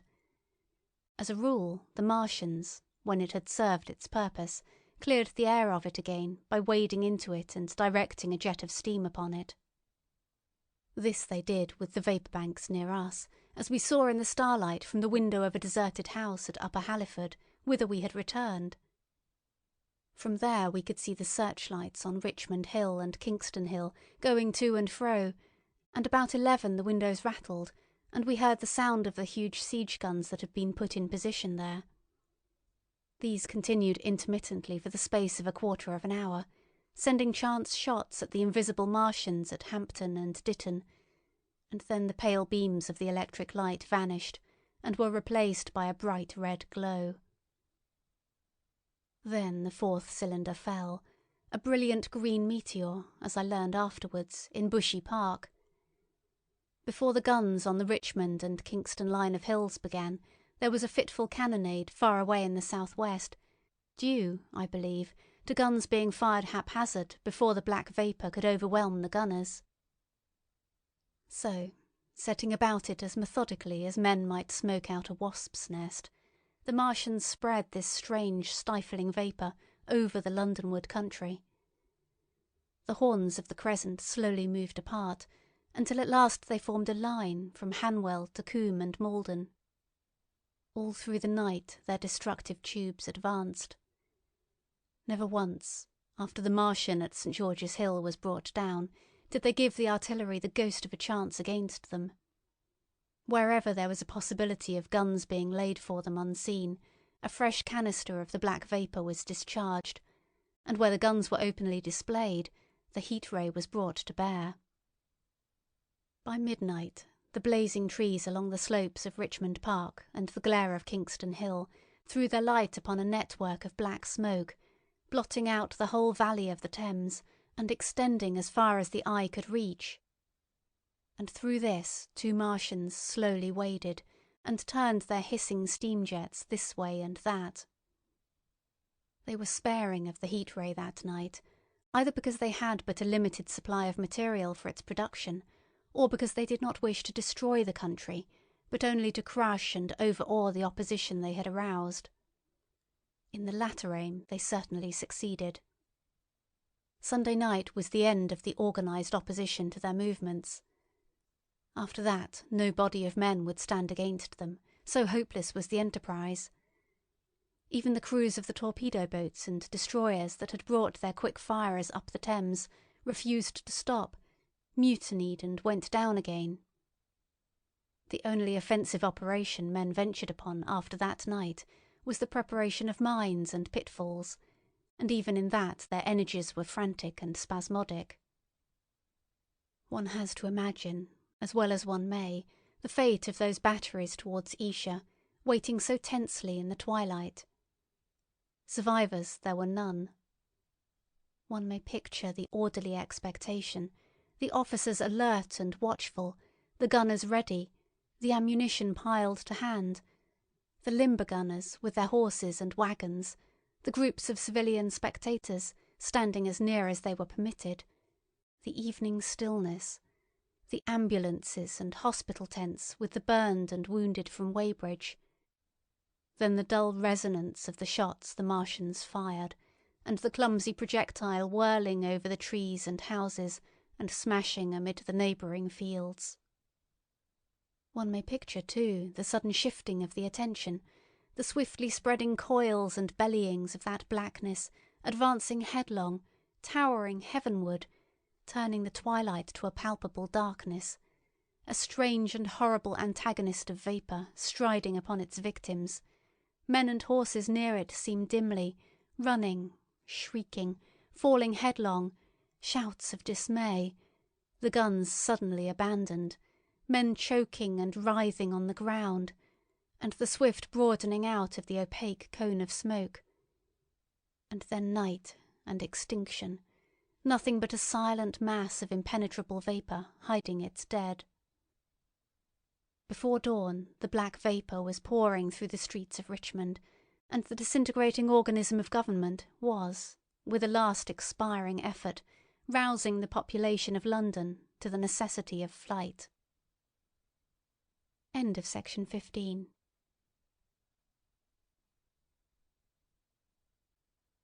Chapter 16. The Exodus from London. So you understand the roaring wave of fear that swept through the greatest city in the world just as Monday was dawning, the stream of flight rising swiftly to a torrent, lashing in a foaming tumult round the railway stations, banked up into a horrible struggle about the shipping in the Thames, and hurrying by every available channel northward and eastward. By 10 o'clock the police organisation, and by midday even the railway organisations, were losing coherency, losing shape and efficiency, guttering, softening, running at last in that swift liquefaction of the social body.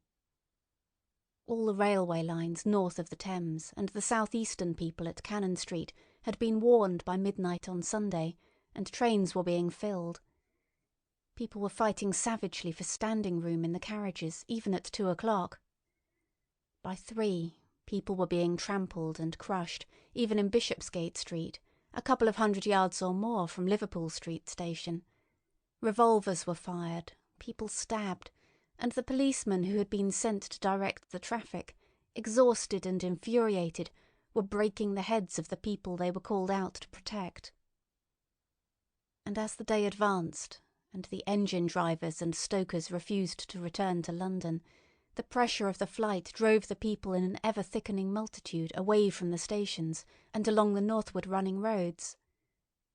By midday a Martian had been seen at Barnes, and a cloud of slowly sinking black vapour drove along the Thames and across the flats of Lambeth, cutting off all escape over the bridges in its sluggish advance.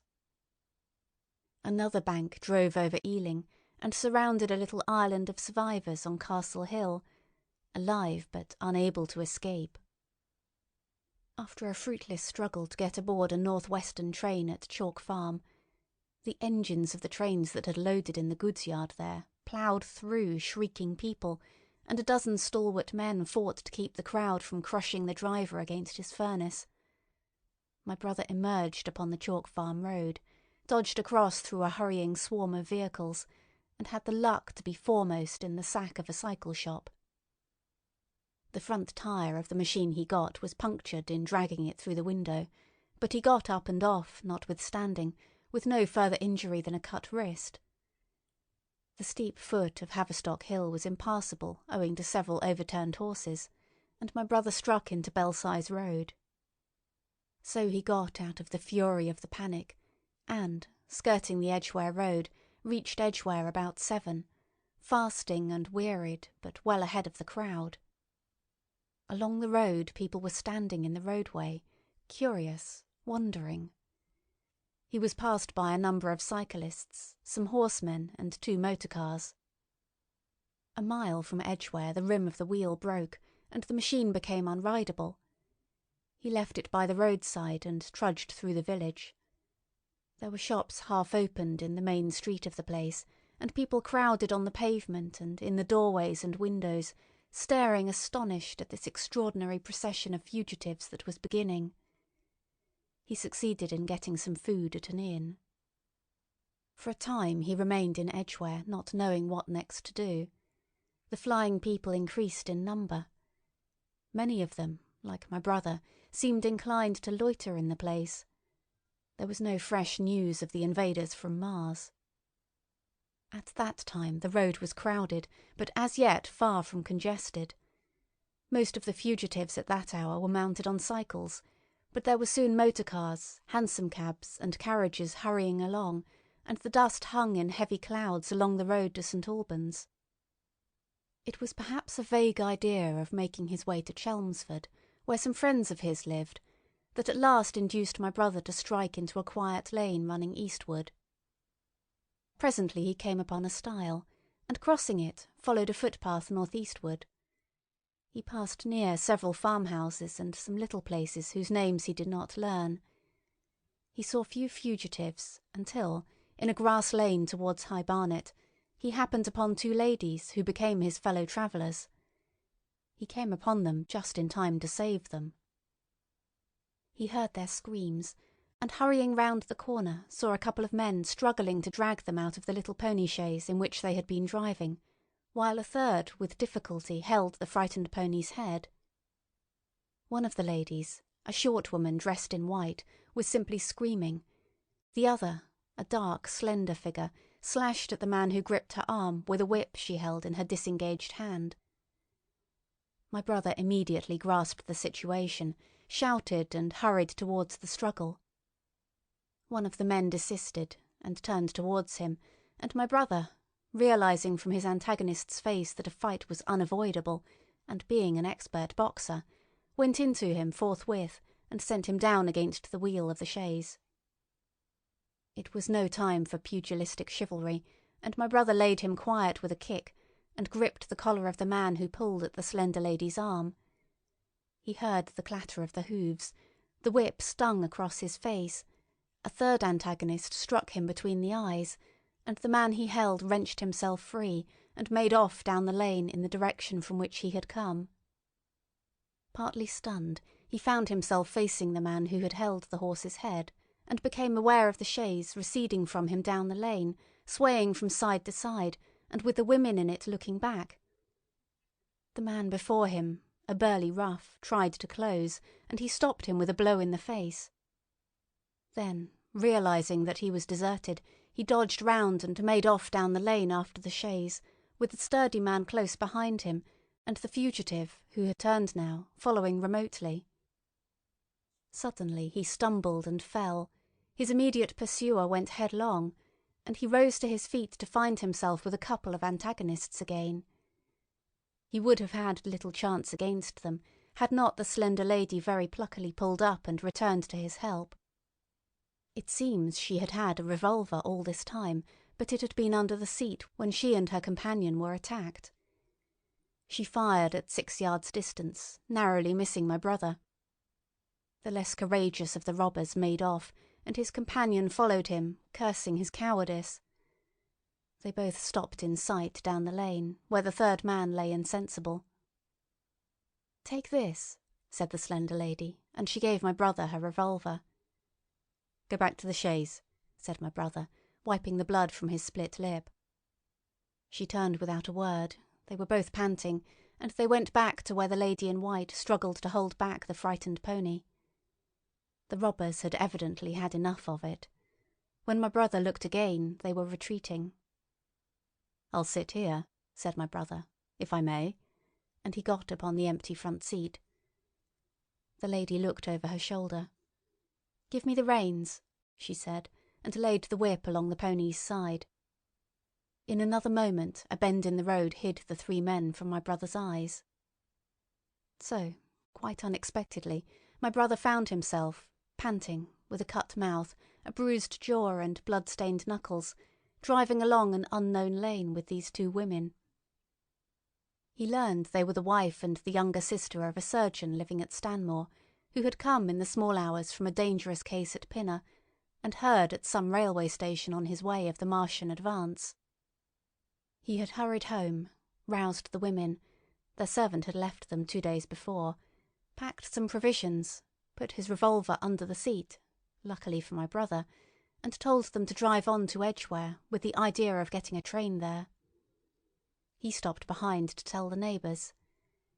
He would overtake them, he said, at about 4:30 in the morning, and now it was nearly 9, and they had seen nothing of him. They could not stop in Edgware because of the growing traffic through the place, and so they had come into this side lane. That was the story they told my brother in fragments, when presently they stopped again, nearer to New Barnet. He promised to stay with them, at least until they could determine what to do, or until the missing man arrived, and professed to be an expert shot with the revolver, a weapon strange to him, in order to give them confidence. They made a sort of encampment by the wayside, and the pony became happy in the hedge. He told them of his own escape out of London, and all that he knew of these Martians and their ways.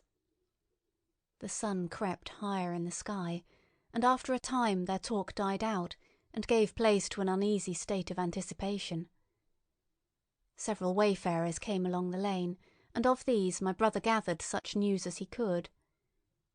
Every broken answer he had deepened his impression of the great disaster that had come on humanity, deepened his persuasion of the immediate necessity for prosecuting this flight. He urged the matter upon them. "We have money," said the slender woman, and hesitated. Her eyes met my brother's, and her hesitation ended. "So have I," said my brother. She explained that they had as much as £30 in gold, besides a £5 note, and suggested that with that they might get upon a train at St Albans or New Barnet. My brother thought that was hopeless, seeing the fury of the Londoners to crowd upon the trains, and broached his own idea of striking across Essex towards Harwich, and thence escaping from the country altogether. Mrs. Elphinston, that was the name of the woman in white, would listen to no reasoning, and kept calling upon George, but her sister-in-law was astonishingly quiet and deliberate, and at last agreed to my brother's suggestion. So, designing to cross the Great North Road, they went on towards Barnet, my brother leading the pony to save it as much as possible. As the sun crept up the sky, the day became excessively hot, and underfoot a thick whitish sand grew burning and blinding, so that they travelled only very slowly. The hedges were grey with dust, and as they advanced towards Barnet, a tumultuous murmuring grew stronger. They began to meet more people. For the most part these were staring before them, murmuring indistinct questions, jaded, haggard, unclean. One man in evening dress passed them on foot, his eyes on the ground. They heard his voice, and, looking back at him, saw one hand clutched in his hair and the other beating invisible things. His paroxysm of rage over, he went on his way without once looking back. As my brother's party went on towards the crossroads to the south of Barnet, they saw a woman approaching the road across some fields on their left, carrying a child and with 2 other children, and then passed a man in dirty black with a thick stick in one hand and a small portmanteau in the other.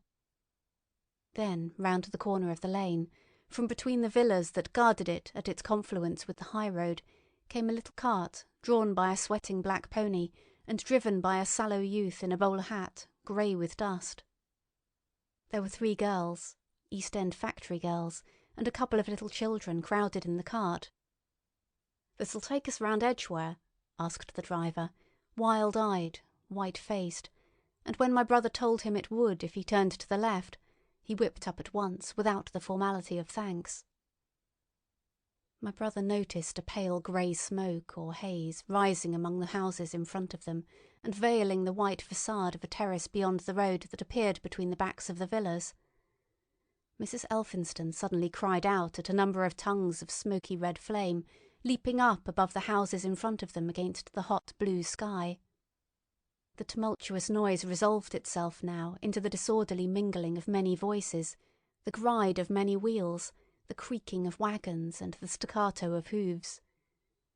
The lane came round sharply not 50 yards from the crossroads.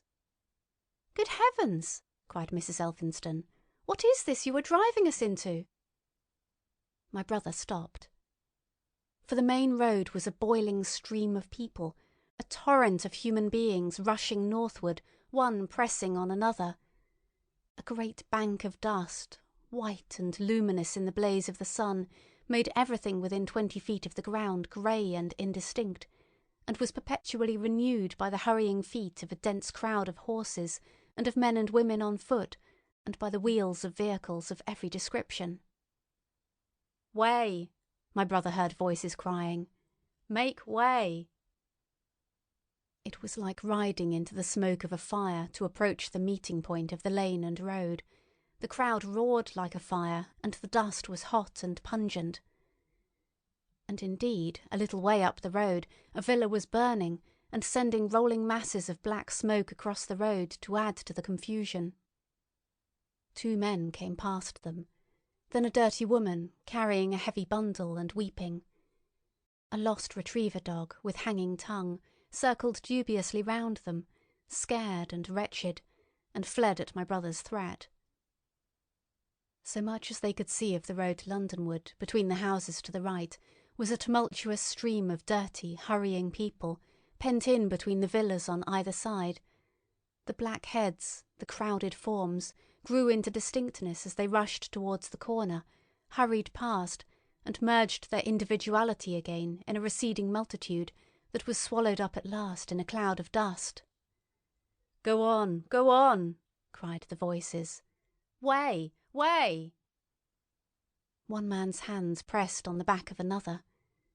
My brother stood at the pony's head. Irresistibly attracted, he advanced slowly, pace by pace, down the lane. Edgware had been a scene of confusion, Chalk Farm a riotous tumult, but this was a whole population in movement. It is hard to imagine that host. It had no character of its own. The figures poured out past the corner and receded with their backs to the group in the lane. Along the margin came those who were on foot, threatened by the wheels, stumbling in the ditches, blundering into one another. The carts and carriages crowded close upon one another, making little way for those swifter and more impatient vehicles that darted forward every now and then when an opportunity showed itself of doing so, sending the people scattering against the fences and gates of the villas. "Push on!" was the cry. "Push on! They are coming!" In one cart stood a blind man in the uniform of the Salvation Army, gesticulating with his crooked fingers and bawling, "Eternity! Eternity!" His voice was hoarse and very loud, so that my brother could hear him long after he was lost to sight in the dust. Some of the people who crowded in the carts whipped stupidly at their horses and quarrelled with other drivers. Some sat motionless, staring at nothing with miserable eyes. Some gnawed their hands with thirst, or lay prostrate in the bottoms of their conveyances. The horses' bits were covered with foam, their eyes bloodshot. There were cabs, carriages, shop cars, wagons beyond counting, a mail cart, a road cleaner's cart marked Vestry of St. Pancras, a huge timber wagon crowded with roughs. A brewer's dray rumbled by with its 2 near wheels splashed with fresh blood. "Clear the way!" cried the voices. "Clear the way!" "Eternity! Eternity!" came echoing down the road. There were sad, haggard women tramping by, well dressed, with children that cried and stumbled, their dainty clothes smothered in dust, their weary faces smeared with tears. With many of these came men, sometimes helpful, sometimes lowering and savage. Fighting side by side with them pushed some weary street outcast in faded black rags, wide-eyed, loud-voiced and foul-mouthed. There were sturdy workmen thrusting their way along, wretched unkempt men, clothed like clerks or shopmen, struggling spasmodically. A wounded soldier, my brother noticed, men dressed in the clothes of railway porters, one wretched creature in a nightshirt with a coat thrown over it. But varied as its composition was, certain things all that host had in common. There were fear and pain on their faces, and fear behind them. A tumult up the road, a quarrel for a place in a wagon, sent the whole host of them quickening their pace. Even a man so scared and broken that his knees bent under him was galvanized for a moment into renewed activity. The heat and dust had already been at work upon this multitude. Their skins were dry, their lips black and cracked. They were all thirsty, weary and footsore. And amid the various cries, one heard disputes, reproaches, groans of weariness and fatigue.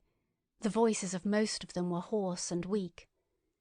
Through it all ran a refrain. "Way! Way! The Martians are coming!" Few stopped and came aside from that flood.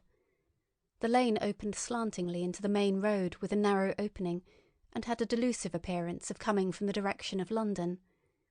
Yet a kind of eddy of people drove into its mouth, weaklings elbowed out of the stream, who, for the most part, rested but a moment before plunging into it again.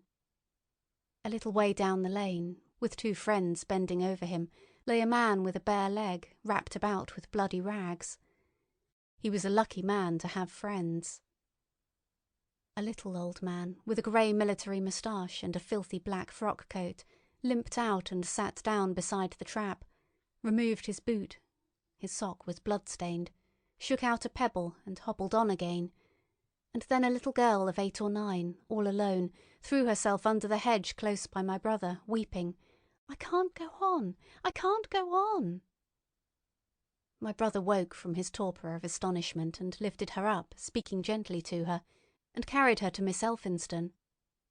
So soon as my brother touched her, she became quite still, as if frightened. "Ellen!" shrieked a woman in the crowd, with tears in her voice. "Ellen!" And the child suddenly darted away from my brother, crying, "Mother!" "They are coming," said a man on horseback, riding past along the lane. "Out of the way there!" bawled a coachman, towering high, and my brother saw a closed carriage turning into the lane. The people crushed back on one another to avoid the horse. My brother pushed the pony and chaise back into the hedge, and the man drove by and stopped at the turn of the way. It was a carriage with a pole for a pair of horses, but only one was in the traces. My brother saw dimly through the dust that 2 men lifted out something on a white stretcher and put it gently on the grass beneath the privet hedge. One of the men came running to my brother. "Where is there any water?" he said. "He is dying fast and very thirsty. It is Lord Garrick." "Lord Garrick?" said my brother. "The Chief Justice?" "The water," he said. "There may be a tap," said my brother, "in some of the houses. We have no water. I dare not leave my people." The man pushed against the crowd towards the gate of the corner house. "Go on," said the people, thrusting at him. "They are coming. Go on." Then my brother's attention was distracted by a bearded, eagle-faced man lugging a small handbag, which split even as my brother's eyes rested on it, and disgorged a mass of sovereigns that seemed to break up into separate coins as it struck the ground. They rolled hither and thither among the struggling feet of men and horses. The man stopped and looked stupidly at the heap, and the shaft of a cab struck his shoulder and sent him reeling. He gave a shriek and dodged back, and a cartwheel shaved him narrowly. "Way!" cried the men all about him. "Make way!" So soon as the cab had passed, he flung himself, with both hands open, upon the heap of coins, and began thrusting handfuls in his pocket. A horse rose close upon him, and in another moment, half rising, he had been borne down under the horse's hooves. "Stop!" screamed my brother, and pushing a woman out of his way, tried to clutch the bit of the horse. Before he could get to it, he heard a scream under the wheels, and saw through the dust the rim passing over the poor wretch's back. The driver of the cart slashed his whip at my brother, who ran round behind the cart. The multitudinous shouting confused his ears. The man was writhing in the dust among his scattered money, unable to rise, for the wheel had broken his back and his lower limbs lay limp and dead. My brother stood up and yelled at the next driver, and a man on a black horse came to his assistance. "Get him out of the road," said he, and clutching the man's collar with his free hand, my brother lugged him sideways. But he still clutched after his money, and regarded my brother fiercely, hammering at his arm with a handful of gold. "Go on! Go on!" shouted angry voices behind. "Way! Way!" There was a smash as the pole of a carriage crashed into the cart that the man on horseback stopped. My brother looked up, and the man with the gold twisted his head round and bit the wrist that held his collar. There was a concussion, and the black horse came staggering sideways, and the cart horse pushed beside it. A hoof missed my brother's foot by a hair's breadth. He released his grip on the fallen man and jumped back. He saw anger change to terror on the face of the poor wretch on the ground, and in a moment he was hidden, and my brother was borne backward and carried past the entrance of the lane, and had to fight hard in the torrent to recover it. He saw Miss Elphinstone covering her eyes, and a little child, with all a child's want of sympathetic imagination, staring with dilated eyes at a dusty something that lay black and still, ground and crushed under the rolling wheels. "Let us go back," he shouted, and began turning the pony round. "We cannot cross this hell," he said, and they went back 100 yards the way they had come, until the fighting crowd was hidden. As they passed the bend in the lane, my brother saw the face of the dying man in the ditch under the privet, deadly white and drawn and shining with perspiration. The two women sat silent, crouching in their seat and shivering. Then, beyond the bend, my brother stopped again. Miss Elphinstone was pale and white, and her sister-in-law sat weeping, too wretched even to call upon George. My brother was horrified and perplexed. So soon as they had retreated, he realized how urgent and unavoidable it was to attempt this crossing. He turned to Miss Elphinstone, suddenly resolute. "We must go that way," he said, and led the pony round again. For the second time that day this girl proved her quality. To force their way into the torrent of people, my brother plunged into the traffic and held back a cab horse, while she drove the pony across its head. A wagon locked wheels for a moment and ripped a long splinter from the chaise. In another moment they were caught and swept forward by the stream. My brother, with the cabman's whip marks red across his face and hands, scrambled into the chaise and took the reins from her. "Point the revolver at the man behind," he said, giving it to her, "if he presses us too hard. No, point it at his horse." Then he began to look for a chance of edging to the right across the road. But once in the stream he seemed to lose volition, to become a part of that dusty rout. They swept through Chipping Barnet with the torrent. They were nearly a mile beyond the centre of the village before they had fought across to the opposite side of the way. It was din and confusion indescribable, but in and beyond the town the road forks repeatedly, and this, to some extent, relieved the stress. They struck eastward through Hadley, and there on either side of the road, and at another place farther on, they came upon a great multitude of people drinking at the stream, some fighting to come at the water. And farther on, from a lull near East Barnet, they saw two trains running slowly one after the other without signal or order, trains swarming with people, with men even among the coals behind the engines, going northward along the Great Northern Line. My brother supposes they must have filled outside London, for at that time the furious terror of the people had rendered the central termini impossible. Near this place they halted for the rest of the afternoon, for the violence of the day had already utterly exhausted all three of them. They began to suffer the beginnings of hunger. The night was cold, and none of them dared to sleep. And in the evening many people came hurrying along the road nearby their stopping place, fleeing from unknown dangers before them, and going in the direction from which my brother had come. End of section 16. Chapter 17. The Thunder Child.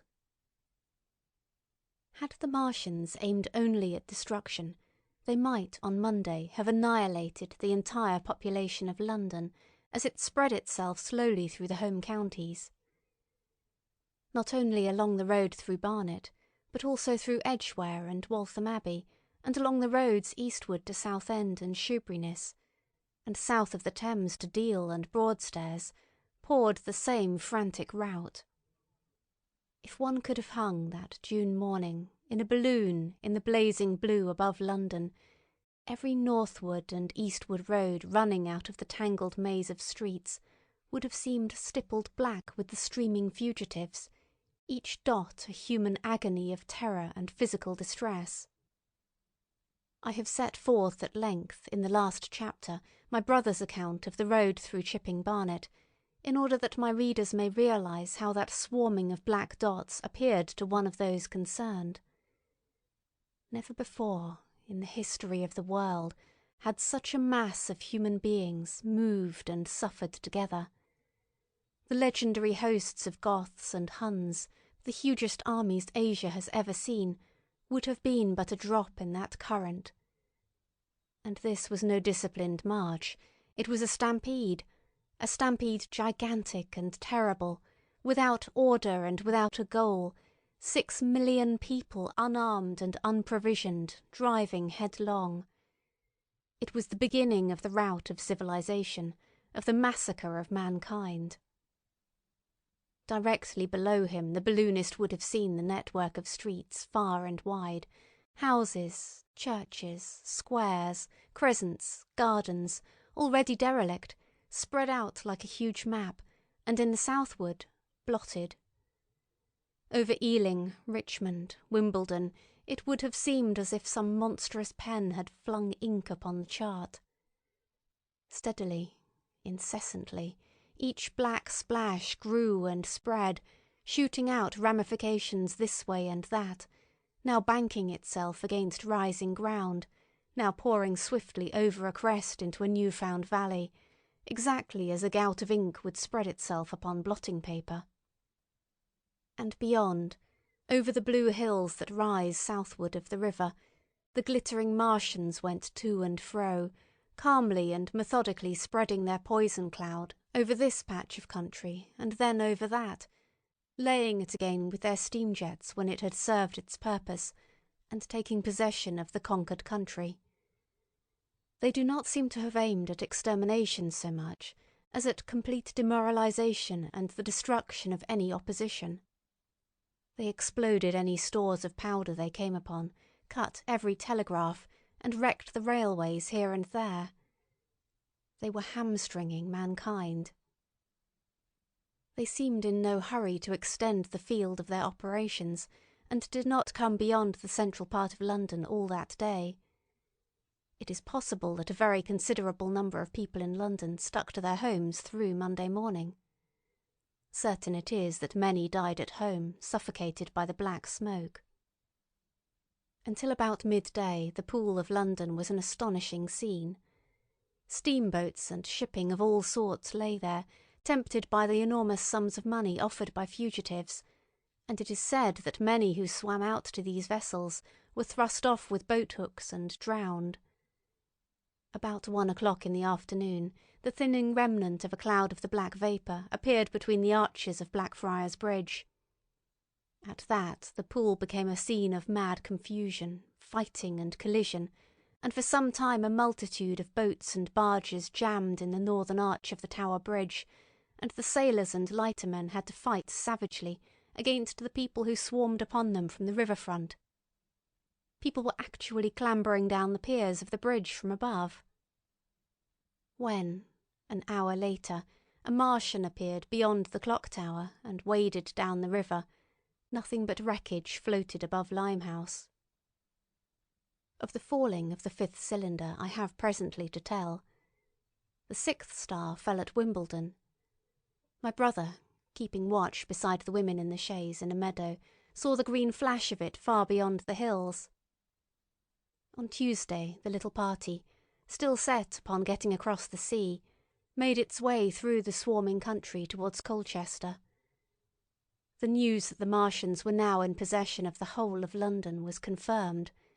They had been seen at Highgate, and even, it was said, at Neasden. But they did not come into my brother's view until the morrow. That day the scattered multitudes began to realise the urgent need of provisions. As they grew hungry, the rights of property ceased to be regarded. Farmers were out to defend their cattle sheds, granaries, and ripening root crops with arms in their hands. A number of people now, like my brother, had their faces eastward, and there were some desperate souls even going back towards London to get food. These were chiefly people from the northern suburbs, whose knowledge of the Black Smoke came by hearsay. He heard that about half the members of the government had gathered at Birmingham, and that enormous quantities of high explosives were being prepared to be used in automatic mines across the Midland counties. He was also told that the Midland Railway Company had replaced the desertions of the first day's panic, had resumed traffic, and was running northward trains from St Albans to relieve the congestion of the home counties. There was also a placard in Chipping Ongar announcing that large stores of flour were available in the northern towns, and that within 24 hours bread would be distributed among the starving people in the neighbourhood. But this intelligence did not deter him from the plan of escape he had formed, and the three pressed eastward all day, and heard no more of the bread distribution than this promise. Nor, as a matter of fact, did anyone else hear more of it. That night fell the 7th star, falling upon Primrose Hill. It fell while Miss Elphinstone was watching, for she took that duty alternately with my brother. She saw it. On Wednesday the 3 fugitives—they had passed the night in a field of unripe wheat—reached Chelmsford, and there a body of the inhabitants, calling itself the Committee of Public Supply, seized the pony as provisions, and would give nothing in exchange for it but the promise of a share in it the next day. Here there were rumours of Martians at Epping, and news of the destruction of Waltham Abbey powder mills in a vain attempt to blow up one of the invaders. People were watching for Martians here from the church towers. My brother, very luckily for him as it chanced, preferred to push on at once to the coast rather than wait for food, although all 3 of them were very hungry. By midday they passed through Tillingham, which, strangely enough, seemed to be quite quiet and deserted, save for a few furtive plunderers hunting for food. Near Tillingham they suddenly came in sight of the sea, and the most amazing crowd of shipping of all sorts that it is possible to imagine. For after the sailors could no longer come up the Thames, they came on to the Essex coast, to Harwich and Walton and Clacton, and afterwards to Foulness and Shoebury to bring off the people. They lay in a huge sickle-shaped curve that vanished into mist at last towards the Naze. Close inshore was a multitude of fishing smacks, English, Scotch, French, Dutch, and Swedish, steam launches from the Thames, yachts, electric boats, and beyond were ships of large burden, a multitude of filthy colliers, trim merchantmen, cattle ships, passenger boats, petroleum tanks, ocean tramps, an old white transport even, neat white and grey liners from Southampton and Hamburg, and along the blue coast across the Blackwater my brother could make out dimly a dense swarm of boats chaffering with the people on the beach, a swarm which also extended up the Blackwater almost to Malden. About a couple of miles out lay an ironclad, very low in the water almost, to my brother's perception, like a waterlogged ship. This was the ram Thunderchild. It was the only warship in sight, but far away to the right over the smooth surface of the sea, for that day there was a dead calm, lay a serpent of black smoke to mark the next ironclads of the Channel Fleet, which hovered in an extended line, steam up and ready for action, across the Thames estuary during the course of the Martian conquest, vigilant and yet powerless to prevent it. At the sight of the sea, Mrs. Elphinston, in spite of the assurances of her sister-in-law, gave way to panic. She had never been out of England before. She would rather die than trust herself friendless in a foreign country, and so forth. She seemed, poor woman, to imagine that the French and the Martians might prove very similar. She had been growing increasingly hysterical, fearful and depressed during the 2 days' journeyings. Her great idea was to return to Stanmore. Things had always been well and safe at Stanmore. They would find George at Stanmore. It was with the greatest difficulty that they could get her down the beach, where presently my brother succeeded in attracting the attention of some men on a paddle steamer from the Thames. They sent a boat and drove a bargain for £36 for the 3. The steamer was going, these men said, to Ostend. It was about 2 o'clock when my brother, having paid their fares at the gangway, found himself safely aboard the steamboat with his charges. There was food aboard, albeit at exorbitant prices, and the 3 of them contrived to eat a meal on one of the seats forward. There were already a couple of score of passengers aboard, some of whom had expended their last money in securing a passage, but the captain lay off the Blackwater until 5 in the afternoon, picking up passengers until the seated decks were even dangerously crowded. He would probably have remained longer, had it not been for the sound of guns that began about that hour in the south. As if in answer, the ironclad Seaward fired a small gun and hoisted a string of flags. A jet of smoke sprang out of her funnels. Some of the passengers were of opinion that this firing came from Shoeburyness, until it was noticed that it was growing louder. At the same time, far away in the southeast, the masts and upperworks of 3 ironclads rose one after the other out of the sea, beneath clouds of black smoke. But my brother's attention speedily reverted to the distant firing in the south. He fancied he saw a column of smoke rising out of the distant grey haze. The little steamer was already flapping her way eastwards of the big crescent of shipping, and the low Essex coast was growing blue and hazy, when a Martian appeared, small and faint in the remote distance, advancing along the muddy coast from the direction of Foulness. At that the captain on the bridge swore at the top of his voice with fear and anger at his own delay, and the paddles seemed infected with his terror.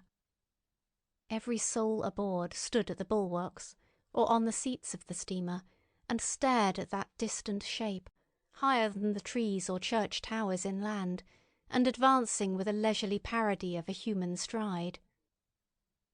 It was the first Martian my brother had seen, and he stood, more amazed than terrified, watching this Titan advancing deliberately towards the shipping, wading farther and farther into the water as the coast fell away. Then, far away beyond the crouch, came another, striding over some stunted trees, and then yet another, still farther off, wading deeply through a shiny mud-flat that seemed to hang halfway up between sea and sky. They were all stalking seaward, as if to intercept the escape of the multitudinous vessels that were crowded between Foulness and the Maze. In spite of the throbbing exertions of the engines of the little paddle-boat, and the pouring foam that her wheels flung behind her, she receded with terrifying slowness from this ominous advance. Glancing northwestward, my brother saw the large crescent of shipping already writhing with the approaching terror, one ship passing behind another, another coming round from broadside to end on, steamships whistling and giving off volumes of steam, sails being let out, launches rushing hither and thither. He was so fascinated by this and by the creeping danger away to the left that he had no eyes for anything seaward. and then a swift movement of the steamboat. She had suddenly come round to avoid being run down, flung him headlong from the seat upon which he was standing. There was a shouting all about him, a trampling of feet, and a cheer that seemed to be answered faintly. The steamboat lurched and rolled him over upon his hands.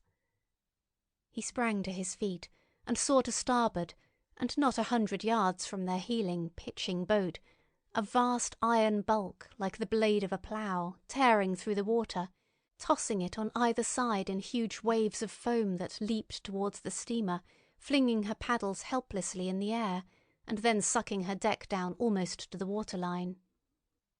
A douche of spray blinded my brother for a moment. When his eyes were clear again, he saw the monster had passed and was rushing landward. Big iron upperworks rose out of this headlong structure, and from that twin funnels projected and spat a smoking blast shot with fire. It was the torpedo ram, Thunderchild, steaming headlong, coming to the rescue of the threatened shipping. Keeping his footing on the heaving deck by clutching the bulwarks, my brother looked past this charging leviathan at the Martians again, and he saw the three of them now close together and standing so far out to sea that their tripod supports were almost entirely submerged. Thus sunken, and seen in remote perspective, they appeared far less formidable than the huge iron bulk in whose wake the steamer was pitching so helplessly. It would seem they were regarding this new antagonist with astonishment. To their intelligence, it may be, the giant was even such another as themselves. The Thunderchild fired no gun, but simply drove full speed towards them. It was probably her not firing that enabled her to get so near the enemy as she did. They did not know what to make of her. One shell, and they would have sent her to the bottom forthwith with the heat ray. She was steaming at such a pace that in a minute she seemed halfway between the steamboat and the Martians, a diminishing black bulk against the receding horizontal expanse of the Essex coast. Suddenly the foremost Martian lowered his tube and discharged a canister of the black gas at the ironclad. It hit her larboard side and glanced off in an inky jet that rolled away to seaward, an unfolding torrent of black smoke, from which the ironclad drove clear. To the watchers from the steamer, low in the water and with the sun in their eyes, it seemed as though she were already among the Martians. They saw the gaunt figures separating and rising out of the water as they retreated shoreward, and one of them raised the camera-like generator of the heat ray. He held it pointing obliquely downward, and a bank of steam sprang from the water at its touch. It must have driven through the iron of the ship's side, like a white-hot iron rod through paper. A flicker of flame went up through the rising steam, and then the Martian reeled and staggered.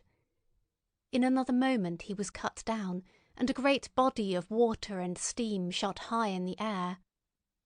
The guns of the Thunderchild sounded through the reek, going off one after the other, and one shot splashed the water high close by the steamer, ricocheted towards the other flying ships to the north, and smashed a smack to matchwood. But no one heeded that very much. At the sight of the Martian's collapse, the captain on the bridge yelled inarticulately, and all the crowding passengers on the steamer's stern shouted together. And then they yelled again, for, surging out beyond the white tumult, drove something long and black, the flames streaming from its middle parts, its ventilators and funnels spouting fire. She was alive still. The steering gear, it seems, was intact and her engines working. She headed straight for a second Martian, and was within 100 yards of him when the heat ray came to bear. Then, with a violent thud, a blinding flash, her decks, her funnels, leaped upward. The Martian staggered with the violence of her explosion, and in another moment the flaming wreckage, still driving forward with the impetus of its pace, had struck him and crumpled him up like a thing of cardboard. My brother shouted involuntarily. A boiling tumult of steam hid everything again. "Two!" yelled the captain. Everyone was shouting. The whole steamer from end to end rang with frantic cheering that was taken up first by one and then by all in the crowding multitude of ships and boats that was driving out to sea. The steam hung upon the water for many minutes, hiding the third Martian and the coast altogether. And all this time the boat was paddling steadily out to sea and away from the fight, and when at last the confusion cleared, the drifting bank of black vapour intervened, and nothing of the Thunder Child could be made out, nor could the third Martian be seen. But the ironclads to seaward were now quite close, and standing in towards shore past the steamboat. The little vessel continued to beat its way seaward, and the ironclads receded slowly towards the coast, which was hidden still by a marbled bank of vapour, part steam, part black gas, eddying and combining in the strangest way. The fleet of refugees was scattering to the northeast. Several smacks were sailing between the ironclads and the steamboat. After a time, and before they reached the sinking cloud bank, the warships turned northward, and then abruptly went about and passed into the thickening haze of evening southward. The coast grew faint, and at last indistinguishable amid the low banks of clouds that were gathering about the sinking sun. Then suddenly, out of the golden haze of the sunset, came the vibration of guns, and a form of black shadows moving. Everyone struggled to the rail of the steamer and peered into the blinding furnace of the west, but nothing was to be distinguished clearly. A mass of smoke rose slanting and barred the face of the sun. The steamboat throbbed on its way through an interminable suspense. The sun sank into grey clouds, the sky flushed and darkened, the evening star trembled into sight. It was deep twilight when the captain cried out and pointed. My brother strained his eyes. Something rushed up into the sky out of the greyness, rushed slantingly upward and very swiftly into the luminous clearness above the clouds in the western sky, something flat and broad and very large, that swept round in a vast curve, grew smaller, sank slowly, and vanished again into the grey mystery of the night. And as it flew, it rained down darkness upon the land. End of section 17. End of book 1. Book 2. The Earth Under the Martians. Chapter 1. Underfoot. In the first book, I have wandered so much from my own adventures to tell of the experiences of my brother that all through the last 2 chapters I and the curate have been lurking in the empty house at Halliford, whither we fled to escape the black smoke. There I will resume. We stopped there all Sunday night and all the next day, the day of the panic, in a little island of daylight, cut off by the black smoke from the rest of the world. We could do nothing but wait in aching inactivity during those 2 weary days. My mind was occupied by anxiety for my wife. I figured her at Leatherhead, terrified, in danger, mourning me already as a dead man. I paced the rooms and cried aloud when I thought of how I was cut off from her, of all that might happen to her in my absence. My cousin, I knew, was brave enough for any emergency, but he was not the sort of man to realise danger quickly, to rise promptly. What was needed now was not bravery, but circumspection. My only consolation was to believe that the Martians were moving Londonward and away from her. Such vague anxieties keep the mind sensitive and painful.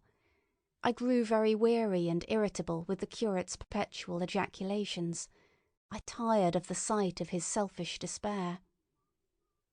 After some ineffectual remonstrance, I kept away from him, staying in a room, evidently a children's schoolroom, containing globes, forms, and copybooks. When he followed me thither, I went to a box room at the top of the house, and, in order to be alone with my aching miseries, locked myself in. We were hopelessly hemmed in by the black smoke all that day and the morning of the next. There were signs of people in the next house on Sunday evening, a face at a window and moving lights, and later the slamming of a door. But I do not know who these people were, nor what became of them. We saw nothing of them next day. The black smoke drifted slowly riverward all through Monday morning, creeping nearer and nearer to us, driving at last along the roadway outside the house that hid us. A Martian came across the fields about midday, laying the stuff with a jet of superheated steam that hissed against the walls, smashed all the windows it touched, and scalded the curate's hand as he fled out of the front room. When at last we crept across the sodden rooms and looked out again, the country northward was as though a black snowstorm had passed over it. Looking towards the river, we were astonished to see an unaccountable redness mingling with the black of the scorched meadows. For a time we did not see how this change affected our position, save that we were relieved of our fear of the black smoke. But later I perceived that we were no longer hemmed in, that now we might get away. So soon as I realized that the way of escape was open, my dream of action returned. But the curate was lethargic, unreasonable. "We are safe here," he repeated, "safe here." I resolved to leave him. Would that I had. Wiser now for the artilleryman's teaching, I sought out food and drink. I had found oil and rags for my burns, and I also took a hat and a flannel shirt that I found in one of the bedrooms. When it was clear to him that I meant to go alone, had reconciled myself to going alone, he suddenly roused himself to come. And all being quiet throughout the afternoon, we started about 5 o'clock, as I should judge, along the blackened road to Sunbury. In Sunbury, and at intervals along the road, were dead bodies lying in contorted attitudes, horses as well as men, overturned carts and luggage, all covered thickly with black dust. That pall of cindery powder made me think of what I had read of the destruction of Pompeii. We got to Hampton Court without misadventure. Our eyes full of strange and unfamiliar appearances, and at Hampton Court our eyes were relieved to find a patch of green that had escaped the suffocating drift. We went through Bushy Park, with its deer going to and fro under the chestnuts, and some men and women hurrying in the distance towards Hampton, and so we came to Twickenham. These were the first people we saw. Away across the road, the woods beyond Ham and Petersham were still afire. Twickenham was uninjured by either heat ray or black smoke, and there were more people about here, though none could give us news.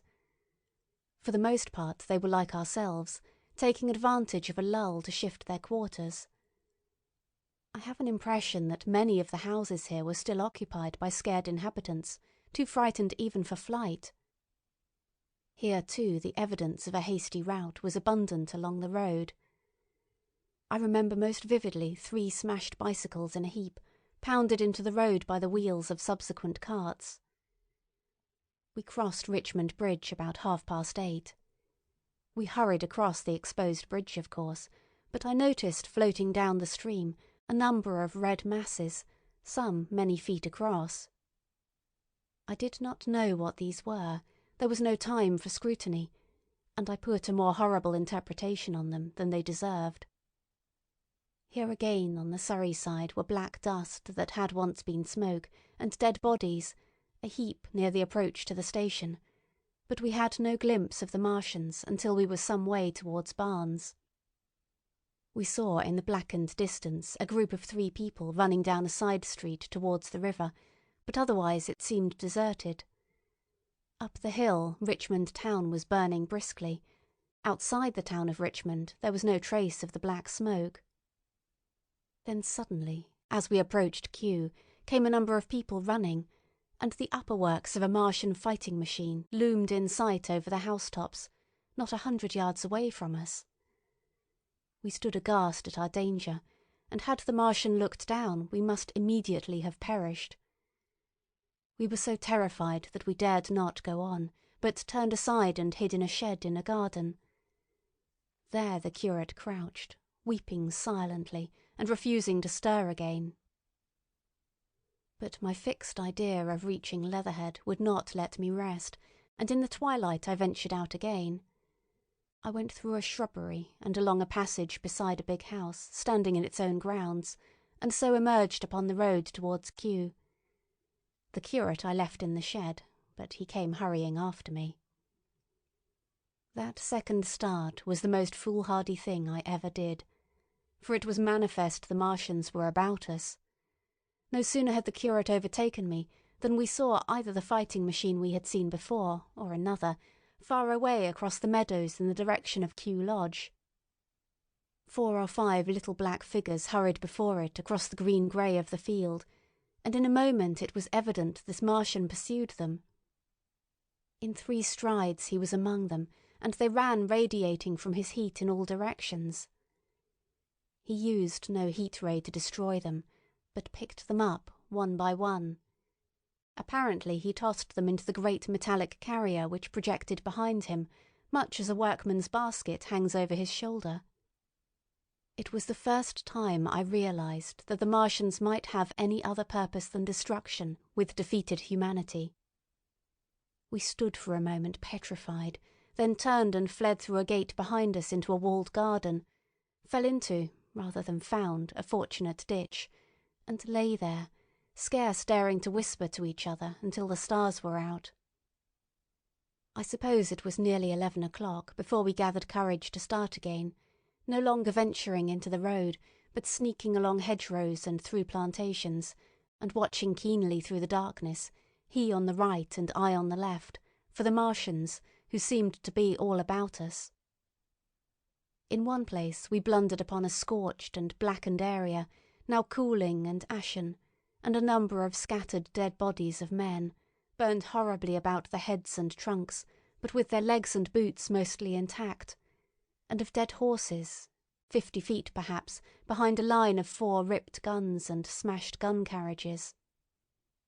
Sheen, it seemed, had escaped destruction, but the place was silent and deserted. Here we happened on no dead, though the night was too dark for us to see into the side roads of the place. In Sheen, my companion suddenly complained of faintness and thirst, and we decided to try one of the houses. The first house we entered, after a little difficulty with the window, was a small semi-detached villa, and I found nothing eatable left in the place but some mouldy cheese.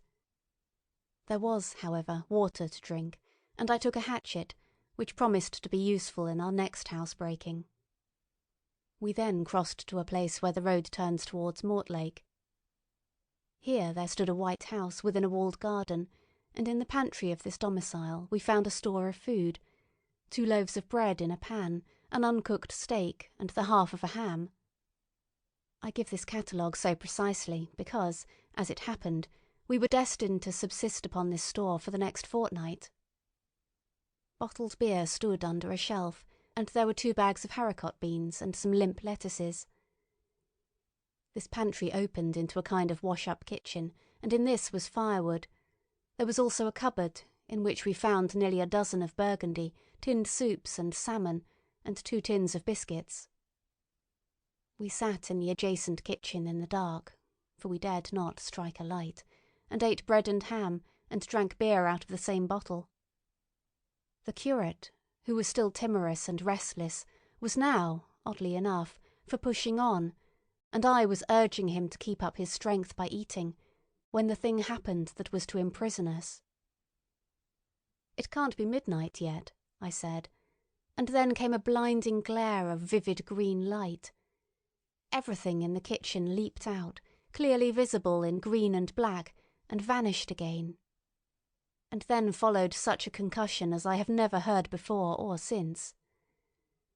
So close on the heels of this as to seem instantaneous came a thud behind me, a clash of glass, a crash and rattle of falling masonry all about us, and the plaster of the ceiling came down upon us, smashing into a multitude of fragments upon our heads.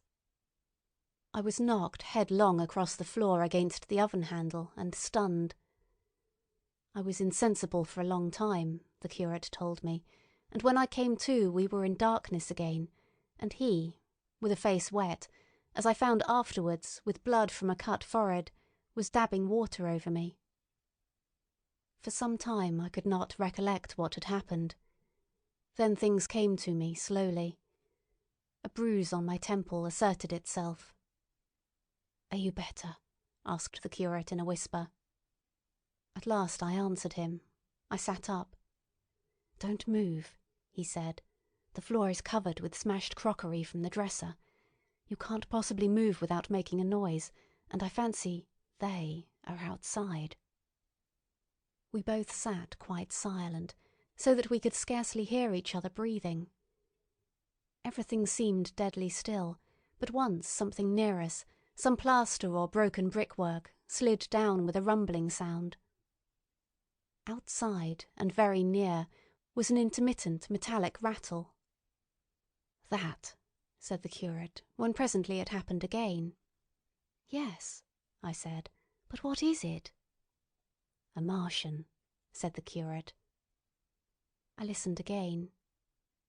"It was not like the heat ray," I said, and for a time I was inclined to think one of the great fighting machines had stumbled against the house, as I had seen one stumble against the tower of Shepperton Church. Our situation was so strange and incomprehensible that for 3 or 4 hours, until the dawn came in, we scarcely moved. And then the light filtered in, not through the window, which remained black, but through a triangular aperture between a beam and a heap of broken bricks in the wall behind us. The interior of the kitchen we now saw greyly for the first time.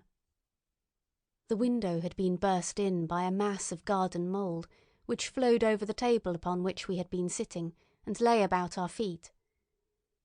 Outside the soil was banked high against the house. At the top of the window frame we could see an uprooted drainpipe. The floor was littered with smashed hardware. The end of the kitchen towards the house was broken into, and since the daylight shone in there, it was evident the greater part of the house had collapsed. Contrasting vividly with this ruin was the neat dresser, stained in the fashion pale green, and with a number of copper and tin vessels below it, the wallpaper imitating blue and white tiles, and a couple of coloured supplements fluttering from the walls above the kitchen range. As the dawn grew clearer, we saw through the gap in the wall the body of a Martian, standing sentinel, I suppose, over the still glowing cylinder. At the sight of that we crawled as circumspectly as possible out of the twilight of the kitchen into the darkness of the scullery.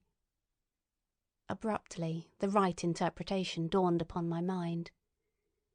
"The 5th cylinder," I whispered, "the 5th shot from Mars has struck this house and buried us under the ruins." For a time the curate was silent, and then he whispered, "God have mercy upon us." I heard him presently whimpering to himself. Save for that sound we lay quite still in the scullery.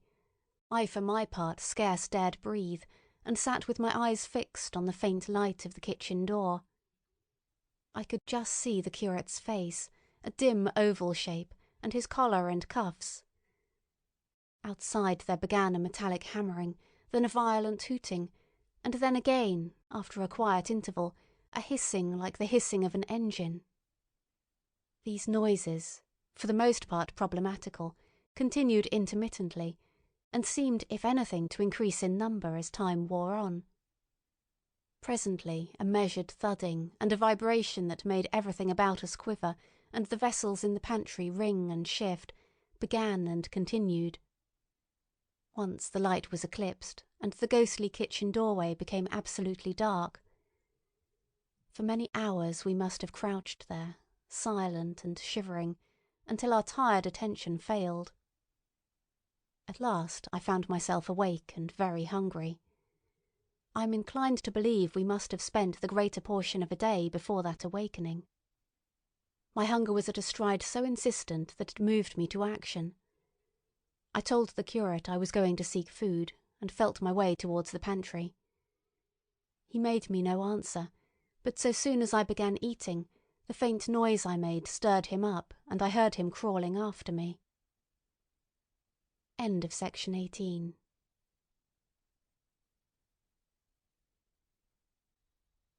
Chapter 2. What we saw from the ruined house. After eating, we crept back to the scullery, and there I must have dozed again, for when presently I looked round, I was alone. The thudding vibration continued with wearisome persistence. I whispered for the curate several times, and at last felt my way to the door of the kitchen. It was still daylight, and I perceived him across the room, lying against the triangular hole that looked out upon the Martians. His shoulders were hunched so that his head was hidden from me. I could hear a number of noises, almost like those in an engine shed, and the place rocked with that beating thud. Through the aperture in the wall I could see the top of a tree touched with gold and the warm blue of a tranquil evening sky. For a minute or so I remained watching the curate, and then I advanced, crouching and stepping with extreme care amid the broken crockery that littered the floor. I touched the curate's leg, and he started so violently that a mass of plaster went sliding down outside and fell with a loud impact.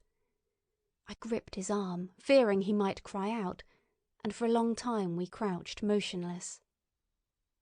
Then I turned to see how much of our rampart remained. The detachment of the plaster had left a vertical slit open in the debris, and by raising myself cautiously across a beam, I was able to see out of this gap into what had been overnight a quiet suburban roadway. Vast, indeed, was the change that we beheld. The fifth cylinder must have fallen right into the midst of the house we had first visited. The building had vanished, completely smashed, pulverized, and dispersed by the blow. The cylinder now lay far beneath the original foundations, deep in a hole, already vastly larger than the pit I had looked into at Woking. The earth all round it had splashed under that tremendous impact, splashed is the only word, and lay in heaped piles that hid the masses of the adjacent houses. It had behaved exactly like mud under the violent blow of a hammer. Our house had collapsed backward. The front portion, even on the ground floor, had been destroyed completely. By a chance the kitchen and scullery had escaped, and stood buried now under soil and ruins, closed in by tons of earth on every side, save towards the cylinder. Over that aspect we hung now, on the very edge of the great circular pit the Martians were engaged in making. The heavy beating sound was evidently just behind us, and ever and again a bright green vapour drove up like a veil across our peephole. The cylinder was already opened in the centre of the pit, and on the farther edge of the pit, amid the smashed and gravel-heaped shrubbery, one of the great fighting machines, deserted by its occupant, stood stiff and tall against the evening sky. At first I scarcely noticed the pit and the cylinder, although it has been convenient to describe them first, on account of the extraordinary glittering mechanism I saw busy in the excavation, and on account of the strange creatures that were crawling slowly and painfully across the heaped mould near it. The mechanism it certainly was that held my attention first. It was one of those complicated fabrics that have since been called handling machines, and the study of which has already given such an enormous impetus to terrestrial invention. As it dawned upon me first, it presented a sort of metallic spider, with 5 jointed, agile legs, and with an extraordinary number of jointed levers, bars, and reaching and clutching tentacles about its body. Most of its arms were retracted, but with 3 long tentacles it was fishing out a number of rods, plates, and bars, which lined the covering and apparently strengthened the walls of the cylinder. These, as it extracted them, were lifted out and deposited upon a level surface of earth behind it. Its motion was so swift, complex, and perfect that at first I did not see it as a machine, in spite of its metallic glitter. The fighting machines were coordinated and animated to an extraordinary pitch, but nothing to compare with this. People who have never seen these structures, and have only the ill-imagined efforts of artists or the imperfect descriptions of such eyewitnesses as myself to go upon, scarcely realise that living quality. I recall particularly the illustration of one of the first pamphlets to give a consecutive account of the war. The artist had evidently made a hasty study of one of the fighting machines, and there his knowledge ended. He presented them as tilted, stiff tripods, without either flexibility or subtlety, and with an altogether misleading monotony of effect.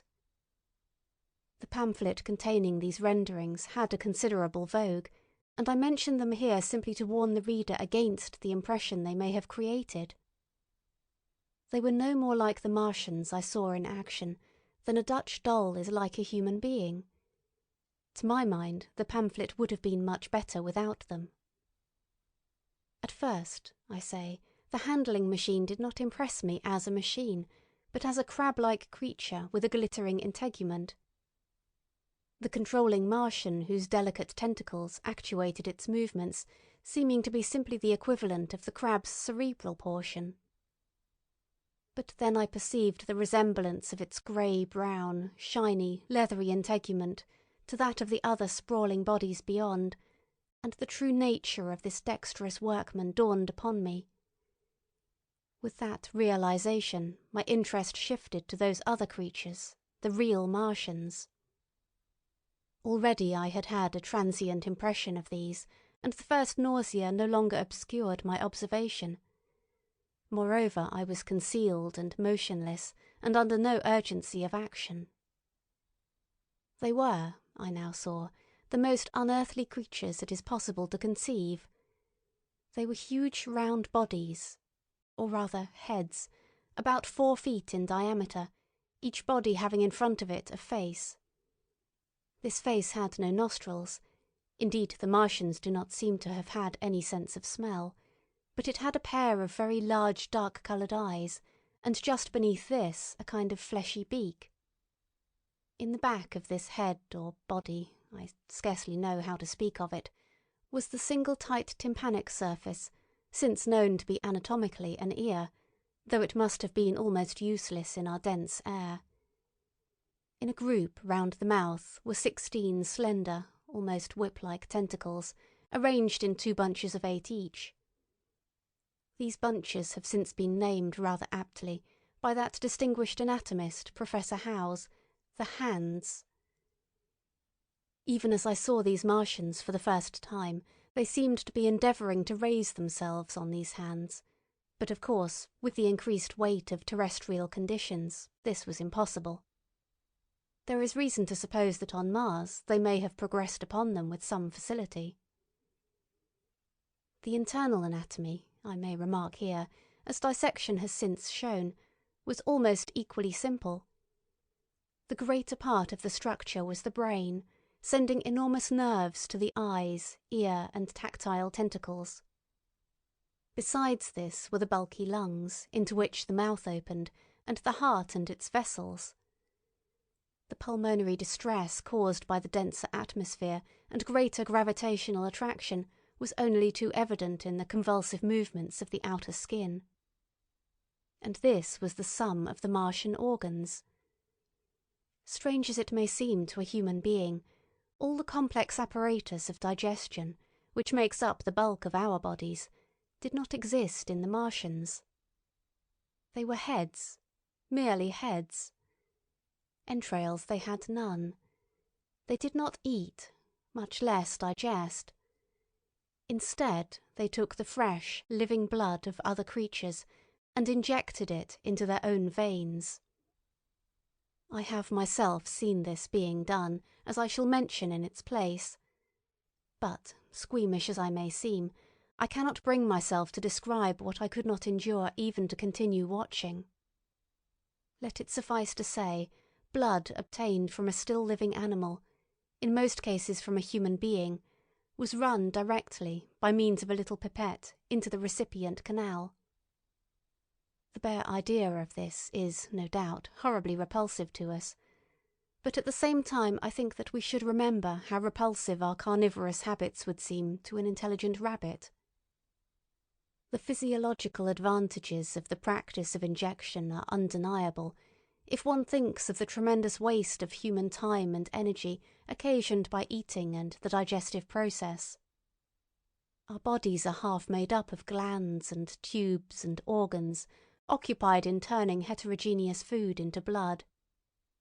The digestive processes and their reaction upon the nervous system sap our strength and colour our minds. Men go happy or miserable as they have healthy or unhealthy livers or sound gastric glands. But the Martians were lifted above all these organic fluctuations of mood and emotion. Their undeniable preference for men as their source of nourishment is partly explained by the nature of the remains of the victims they had brought with them as provisions from Mars. These creatures, to judge from the shriveled remains that have fallen into human hands, were bipeds with flimsy siliceous skeletons, almost like those of the siliceous sponges, and feeble musculature, standing about 6 feet high and having round, erect heads and large eyes in flinty sockets. 2 or 3 of these seemed to have been brought in each cylinder, and all were killed before Earth was reached. It was just as well for them, for the mere attempt to stand upright upon our planet would have broken every bone in their bodies. And while I am engaged in this description, I may add in this place certain further details which, although they were not all evident to us at the time, will enable the reader who is unacquainted with them to form a clearer picture of these offensive creatures. In 3 other points their physiology differed strangely from ours. Their organisms did not sleep, any more than the heart of man sleeps. Since they had no extensive muscular mechanism to recuperate, that periodical extinction was unknown to them. They had little or no sense of fatigue, it would seem. On Earth they could never have moved without effort, yet even to the last they kept in action. In 24 hours they did 24 hours of work, as even on Earth is perhaps the case with the ants. In the next place, wonderful as it seems in a sexual world, the Martians were absolutely without sex, and therefore without any of the tumultuous emotions that arise from that difference among men. A young Martian, there can now be no dispute, was really born upon Earth during the war, and it was found attached to its parent, partially budded off, just as young lily bulbs bud off, or like the young animals in the freshwater polyp.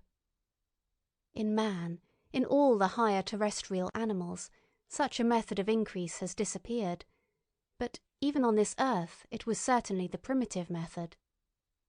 Among the lower animals, even up to those first cousins of the vertebrated animals, the tunicates, the 2 processes occur side by side, but finally the sexual method superseded its competitor altogether. On Mars, however, just the reverse has apparently been the case. It is worthy of remark that a certain speculative writer of quasi-scientific repute, writing long before the Martian invasion, did forecast for man a final structure not unlike the actual Martian condition. His prophecy, I remember, appeared in November or December 1893 in a long-defunct publication, the Pall Mall Budget, and I recall a caricature of it in a pre-Martian periodical called Punch. He pointed out, writing in a foolish, facetious tone, that the perfection of mechanical appliances must ultimately supersede limbs, the perfection of chemical devices, digestion, that such organs as hair, external nose, teeth, ears and chin were no longer essential parts of the human being, and that the tendency of natural selection would lie in the direction of their steady diminution through the coming ages. The brain alone remained a cardinal necessity. Only one other part of the body had a strong case for survival, and that was the hand, teacher and agent of the brain. While the rest of the body dwindled, the hands would grow larger. There is many a true word written in jest, and here in the Martians we have beyond dispute the actual accomplishment of such a suppression of the animal side of the organism by the intelligence. To me it is quite credible that the Martians may be descended from beings not unlike ourselves, by a gradual development of brain and hands, the latter giving rise to the two bunches of delicate tentacles at last, at the expense of the rest of the body. Without the body, the brain would, of course, become a mere selfish intelligence, without any of the emotional substratum of the human being. The last salient point in which the systems of these creatures differed from ours was in what one might have thought a very trivial particular. Microorganisms, which cause so much disease and pain on Earth, have either never appeared upon Mars, or Martian sanitary science eliminated them ages ago. 100 diseases, all the fevers and contagions of human life, consumption, cancers, tumours and such morbidities, never enter the scheme of their life. And, speaking of the differences between the life on Mars and terrestrial life, I may allude here to the curious suggestions of the red weed. Apparently, the vegetable kingdom in Mars, instead of having green for a dominant colour, is of a vivid blood-red tint. At any rate, the seeds which the Martians, intentionally or accidentally, brought with them, gave rise in all cases to red-coloured growths. Only that known popularly as the red weed, however, gained any footing in competition with terrestrial forms. The red creeper was quite a transitory growth, and few people have seen it growing. For a time, however, the red weed grew with astonishing vigour and luxuriance. It spread up the sides of the pit by the 3rd or 4th day of our imprisonment, and its cactus-like branches formed a carmine fringe to the edges of our triangular window. And afterwards I found it broadcast throughout the country, and especially wherever there was a stream of water. The Martians had what appears to have been an auditory organ, a single round drum at the back of the head body, and eyes with a visual range not very different from ours, except that, according to Phillips, blue and violet were as black to them. It is commonly supposed that they communicated by sounds and tentacular gesticulations. This is asserted, for instance, in the able but hastily compiled pamphlet, written evidently by someone not an eyewitness of Martian actions, to which I have already alluded, and which, so far, has been the chief source of information concerning them. Now, no surviving human being saw so much of the Martians in action as I did. I take no credit to myself for an accident, but the fact is so. And I assert that I watched them closely time after time, and that I have seen 4, 5, and once 6 of them sluggishly performing the most elaborately complicated operations together, without either sound or gesture. Their peculiar hooting invariably preceded feeding. It had no modulation, and was, I believe, in no sense a signal, but merely the expiration of air preparatory to the suctional operation. I have a certain claim to at least an elementary knowledge of psychology, and in this matter I am convinced, as firmly as I am convinced of anything, that the Martians interchanged thoughts without any physical intermediation. And I have been convinced of this in spite of strong preconceptions. Before the Martian invasion, as an occasional reader here or there may remember, I had written with some little vehemence against the telepathic theory. The Martians wore no clothing. Their conceptions of ornament and decorum were necessarily different from ours, and not only were they evidently much less sensible of changes of temperature than we are, but changes of pressure do not seem to have affected their health at all seriously. Yet, though they wore no clothing, it was in the other artificial additions to their bodily resources that their great superiority over man lay. We men, with our bicycles and road skates, our Lilienthal soaring machines, our guns and sticks and so forth, are just in the beginning of the evolution that the Martians have worked out. They have become practically mere brains, wearing different bodies according to their needs, just as men wear suits of clothes and take a bicycle in a hurry or an umbrella in the wet. And of their appliances, perhaps nothing is more wonderful to a man than the curious fact that what is the dominant feature of almost all human devices in mechanism is absent. The wheel is absent. Among all the things they brought to earth, there is no trace or suggestion of their use of wheels. One would have at least expected it in locomotion. And in this connection, it is curious to remark that even on this earth, nature has never hit upon the wheel, or has preferred other expedients to its development. And not only did the Martians either not know of, which is incredible, or abstain from, the wheel, but in their apparatus singularly little use is made of the fixed pivot, or relatively fixed pivot, with circular motions thereabout confined to one plane. Almost all the joints of the machinery present a complicated system of sliding parts, moving over small but beautifully curved friction bearings. And while upon this matter of detail, it is remarkable that the long leverages of their machines are, in most cases, actuated by a sort of sham musculature of the discs in an elastic sheath. These discs become polarized and drawn closely and powerfully together when traversed by a current of electricity. In this way the curious parallelism to human motions, which was so striking and disturbing to the human beholder, was attained. Such quasi-muscles abounded in the crab-like handling machine, which, on my first peeping out of the slit, I watched unpacking the cylinder. It seemed infinitely more alive than the actual Martians lying beyond it in the sunset light, panting, stirring ineffectual tentacles, and moving feebly after their vast journey across space. While I was still watching their sluggish motions in the sunlight, and noting each strange detail of their form, the curate reminded me of his presence by pulling violently at my arm. I turned to a scowling face and silent, eloquent lips. He wanted the slit, which permitted only one of us to peep through, and so I had to forego watching them for a time while he enjoyed that privilege.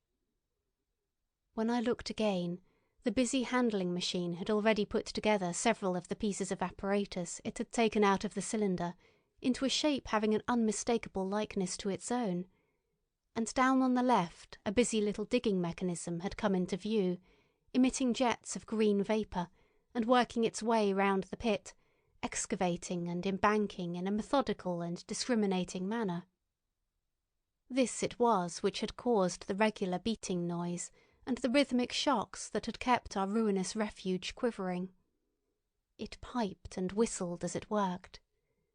So far as I could see, the thing was without a directing Martian at all. End of section 19.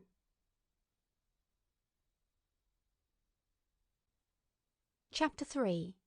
The Days of Imprisonment.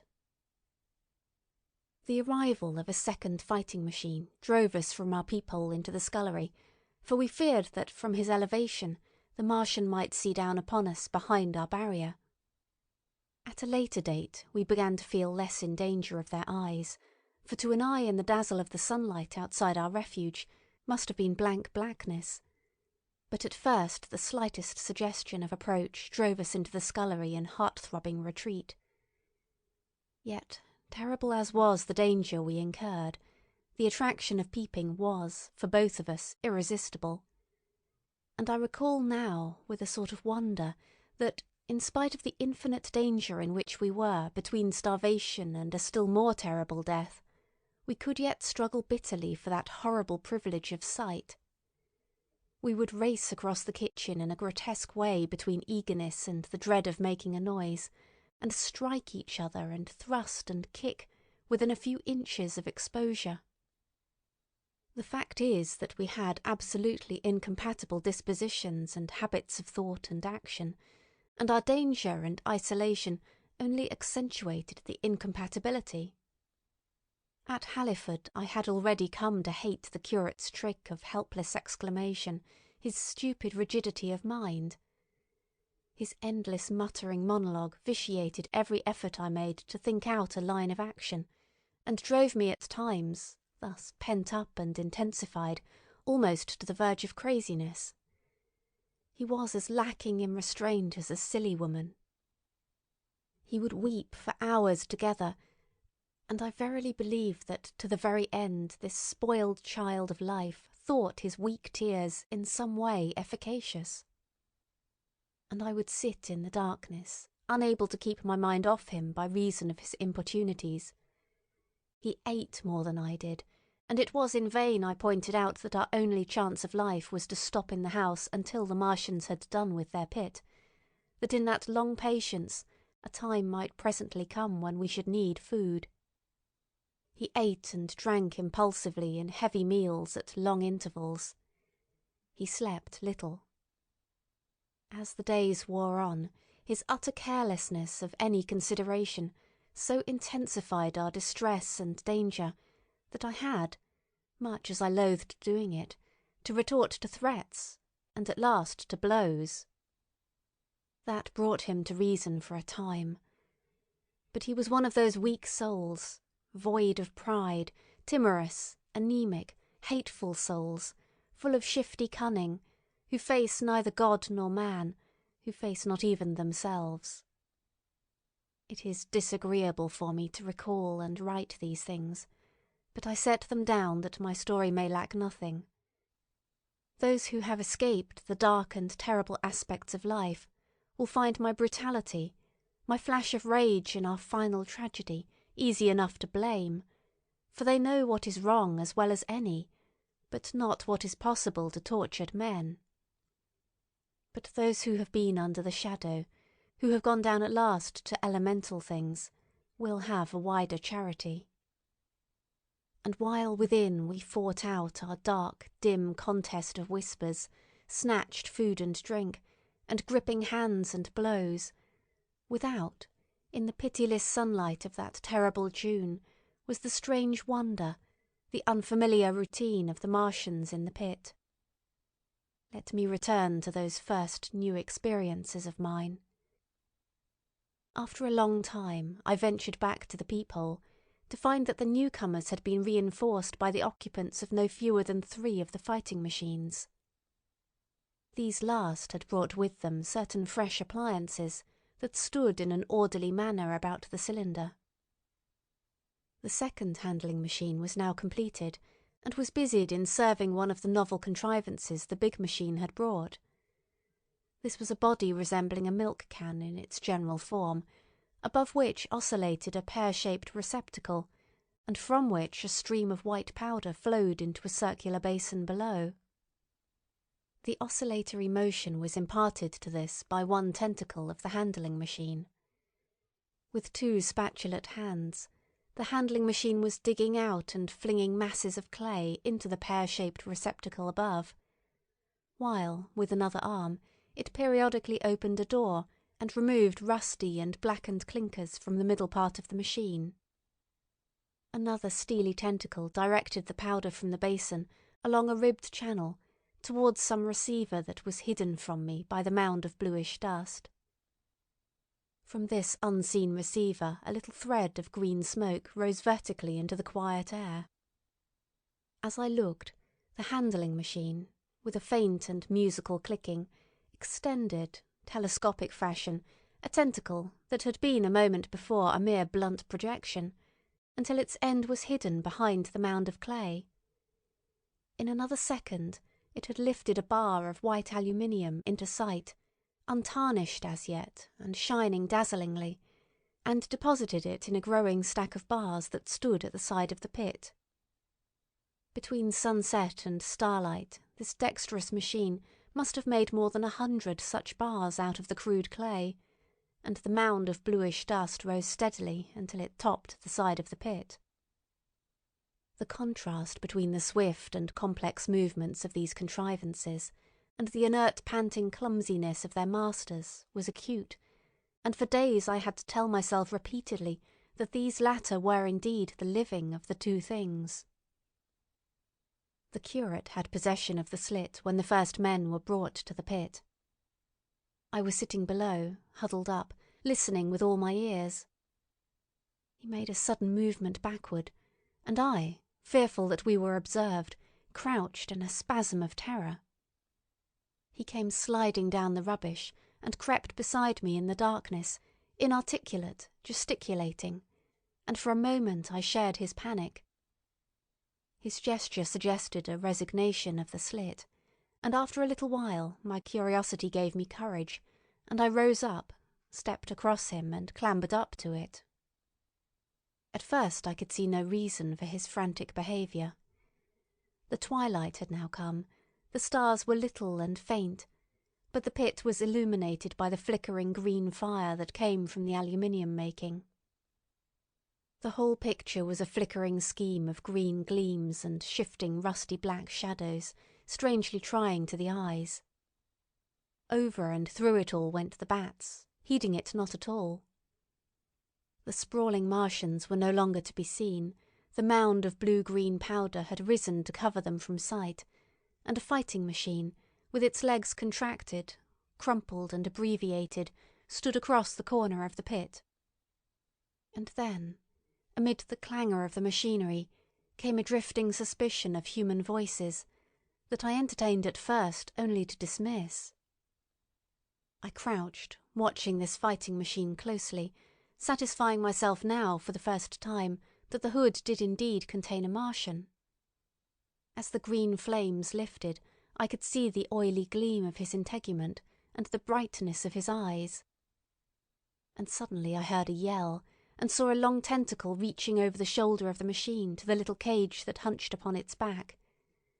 Then something struggling violently, was lifted high against the sky, a black, vague enigma against the starlight. And as this black object came down again, I saw by the green brightness that it was a man. For an instant he was clearly visible. He was a stout, ruddy, middle-aged man, well dressed. 3 days before he must have been walking the world, a man of considerable consequence. I could see his staring eyes and gleams of light on his studs and watch-chain. He vanished behind the mound, and for a moment there was silence. And then began a shrieking and a sustained and cheerful hooting from the Martians. I slid down the rubbish, struggled to my feet, clapped my hands over my ears, and bolted into the scullery. The curate, who had been crouching silently with his arms over his head, looked up as I passed, cried out quite loudly at my desertion of him, and came running after me. That night, as we lurked in the scullery, balanced between our horror and the terrible fascination this peeping had, although I felt an urgent need of action, I tried in vain to conceive some plan of escape. But afterwards, during the second day, I was able to consider our position with great clearness. The curate, I found, was quite incapable of discussion. This new and culminating atrocity had robbed him of all vestiges of reason or forethought. Practically, he had already sunk to the level of an animal. But, as the saying goes, I gripped myself with both hands. It grew upon my mind, once I could face the facts, that terrible as our position was, there was as yet no justification for absolute despair. Our chief chance lay in the possibility of the Martians making the pit nothing more than a temporary encampment. Or even if they kept it permanently, they might not consider it necessary to guard it, and a chance of escape might be afforded us. I also weighed very carefully the possibility of our digging a way out in a direction away from the pit, but the chances of our emerging within sight of some sentinel fighting machine seemed at first too great. And I should have had to do all the digging myself. The curate would certainly have failed me. It was on the third day, if my memory serves me right, that I saw the lad killed. It was the only occasion on which I actually saw the Martians feed. After that experience I avoided the hole in the wall for the better part of a day. I went into the scullery, removed the door, and spent some hours digging with my hatchet as silently as possible. But when I had made a hole about a couple of feet deep, the loose earth collapsed noisily, and I did not dare continue. I lost heart and lay down on the scullery floor for a long time, having no spirit even to move. And after that I abandoned altogether the idea of escaping by excavation. It says much for the impression the Martians had made upon me, that at first I entertained little or no hope of our escape being brought about by their overthrow through any human effort. But on the fourth or fifth night I heard a sound like heavy guns. It was very late in the night, and the moon was shining brightly. The Martians had taken away the excavating machine, and, save for a fighting machine that stood in the remoter bank of the pit, and a handling machine that was buried out of my sight in a corner of the pit immediately beneath my peephole, the place was deserted by them. Except for the pale glow from the handling machine, and the bars and patches of white moonlight, the pit was in darkness, and, except for the clinking of the handling machine, quite still. That night was a beautiful serenity. Save for one planet, the moon seemed to have the sky to herself. I heard a dog howling, and that familiar sound it was that made me listen. Then I heard quite distinctly a booming exactly like the sound of great guns. 6 distinct reports I counted, and after a long interval 6 again. And that was all. End of section 20. Chapter 4. The Death of the Curate. It was on the 6th day of our imprisonment that I peeped for the last time, and presently found myself alone. Instead of keeping close to me and trying to oust me from the slit, the curate had gone back into the scullery. I was struck by a sudden thought. I went back quickly and quietly into the scullery. In the darkness I heard the curate drinking. I snatched in the darkness, and my fingers caught a bottle of Burgundy. For a few minutes there was a tussle. The bottle struck the floor and broke, and I desisted and rose. We stood panting and threatening each other. In the end I planted myself between him and the food, and told him of my determination to begin a discipline. I divided the food in the pantry into rations to last us 10 days. I would not let him eat any more that day. In the afternoon he made a feeble attempt to get at the food. I had been dozing, but in an instant I was awake. All day and all night we sat face to face, I weary but resolute, and he weeping and complaining of his immediate hunger. It was, I know, a night and a day, but to me it seems now, an interminable length of time. And so our widened incompatibility ended at last in open conflict. For 2 vast days we struggled in undertones and wrestling contests. There were times when I beat and kicked him madly, times when I cajoled and persuaded him, and once I tried to bribe him with the last bottle of Burgundy, for there was a rainwater pump from which I could get water. But neither force nor kindness availed. He was indeed beyond reason. He would neither desist from his attacks on the food, nor from his noisy babbling to himself. The rudimentary precautions to keep our imprisonment endurable he would not observe. Slowly I began to realise the complete overthrow of his intelligence, to perceive that my sole companion in this close and sickly darkness was a man insane. From certain vague memories, I am inclined to think my own mind wandered at times. I had strange and hideous dreams whenever I slept. It sounds paradoxical, but I am inclined to think that the weakness and insanity of the curate warned me, braced me, and kept me a sane man. On the 8th day he began to talk aloud instead of whispering, and nothing I could do would moderate his speech. "It is just, O God," he would say over and over again. "It is just. On me and mine be the punishment laid. We have sinned. We have fallen short. There was poverty, sorrow. The poor were trodden in the dust, and I held my peace. I preached acceptable folly. My God, what folly! When I should have stood up, though I died for it, and called upon them to repent. Repent! Oppressors of the poor and needy, the winepress of God."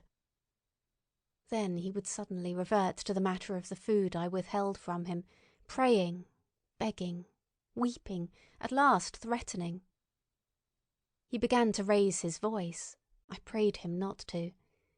He perceived a hold on me. He threatened he would shout and bring the Martians upon us. For a time that scared me, but any concession would have shortened our chance of escape beyond estimating. I defied him, although I felt no assurance that he might not do this thing. But that day, at any rate, he did not. He talked with his voice rising slowly through the greater part of the 8th and 9th days, threats, entreaties, mingled with a torrent of half-sane and always frothy repentance for his vacant sham of God's service, such as made me pity him. Then he slept a while, and began again with renewed strength, so loudly that I must needs make him desist. "Be still," I implored. He rose to his knees, for he had been sitting in the darkness near the copper. "I have been still too long," he said, in a tone that must have reached the pit. "And now I must bear my witness. Woe unto this unfaithful city! Woe, woe, woe, woe, woe, to the inhabitants of the earth by reason of the other voices of the trumpet!" "Shut up," I said, rising to my feet, and in a terror lest the Martians should hear us. "For God's sake!" "Nay!" shouted the curate at the top of his voice, standing likewise and extending his arms. "Speak! The word of the Lord is upon me!" In 3 strides he was at the door leading into the kitchen. "I must bear my witness. I go. It has already been too long delayed." I put out my hand and felt the meat chopper hanging to the wall. In a flash I was after him. I was fierce with fear. Before he was halfway across the kitchen I had overtaken him. With one last touch of humanity I turned the blade back and struck him with the butt. He went headlong forward and lay stretched on the ground. I stumbled over him and stood panting. He lay still. Suddenly I heard a noise without, the run and smash of slipping plaster, and the triangular aperture in the wall was darkened. I looked up and saw the lower surface of a handling machine coming slowly across the hole. One of its gripping limbs curled amid the debris. Another limb appeared, feeling its way over the fallen beams. I stood petrified, staring. Then I saw through a sort of glass plate near the edge of the body, the face, as we may call it, and the large dark eyes of a Martian peering, and then a long metallic snake of tentacle came feeling slowly through the hole. I turned by an effort, stumbled over the curate, and stopped at the scullery door. The tentacle was now some way, 2 yards or more in the room, and twisting and turning with queer, sudden movements this way and that. For a while I stood fascinated by that slow, fitful advance. Then, with a faint, hoarse cry, I forced myself across the scullery. I trembled violently. I could scarcely stand upright. I opened the door of the coal cellar and stood there in the darkness, staring at the faintly lit doorway into the kitchen and listening. Had the Martian seen me? What was it doing now? Something was moving to and fro there, very quietly. Every now and then it tapped against the wall, or started on its movements with a faint metallic ringing, like the movements of keys on a split ring. Then a heavy body, I knew too well what, was dragged across the floor of the kitchen towards the opening. Irresistibly attracted, I crept to the door and peeped into the kitchen.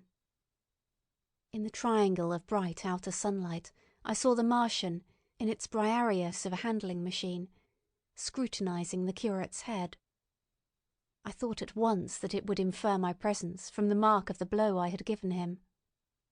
I crept back to the coal cellar, shut the door, and began to cover myself up as much as I could and as noiselessly as possible in the darkness, amid the firewood and coal therein.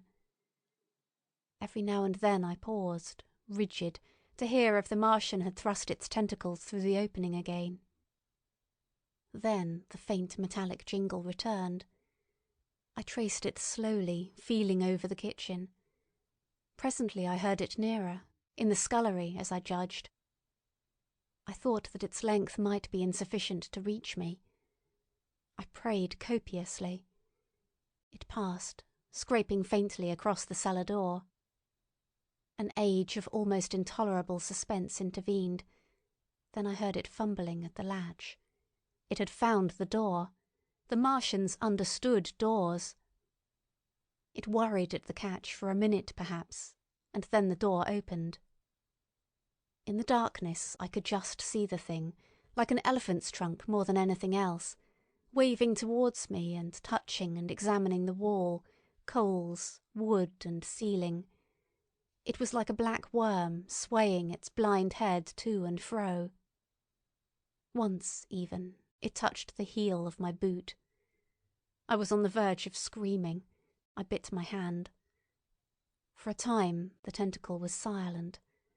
I could have fancied it had been withdrawn. Presently, with an abrupt click, it gripped something. I thought it had me, and seemed to go out of the cellar again. For a minute I was not sure. Apparently it had taken a lump of coal to examine. I seized the opportunity of slightly shifting my position, which had become cramped, and then listened.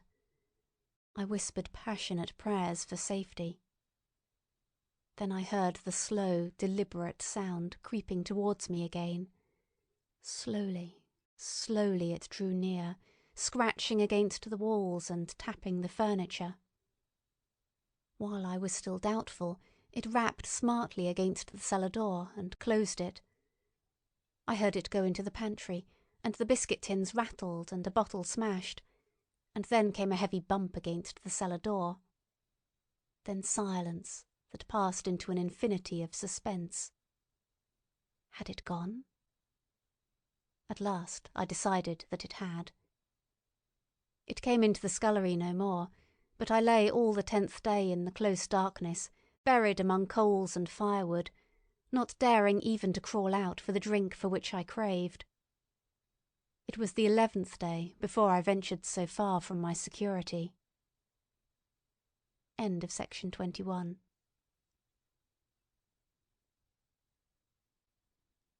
Chapter 5.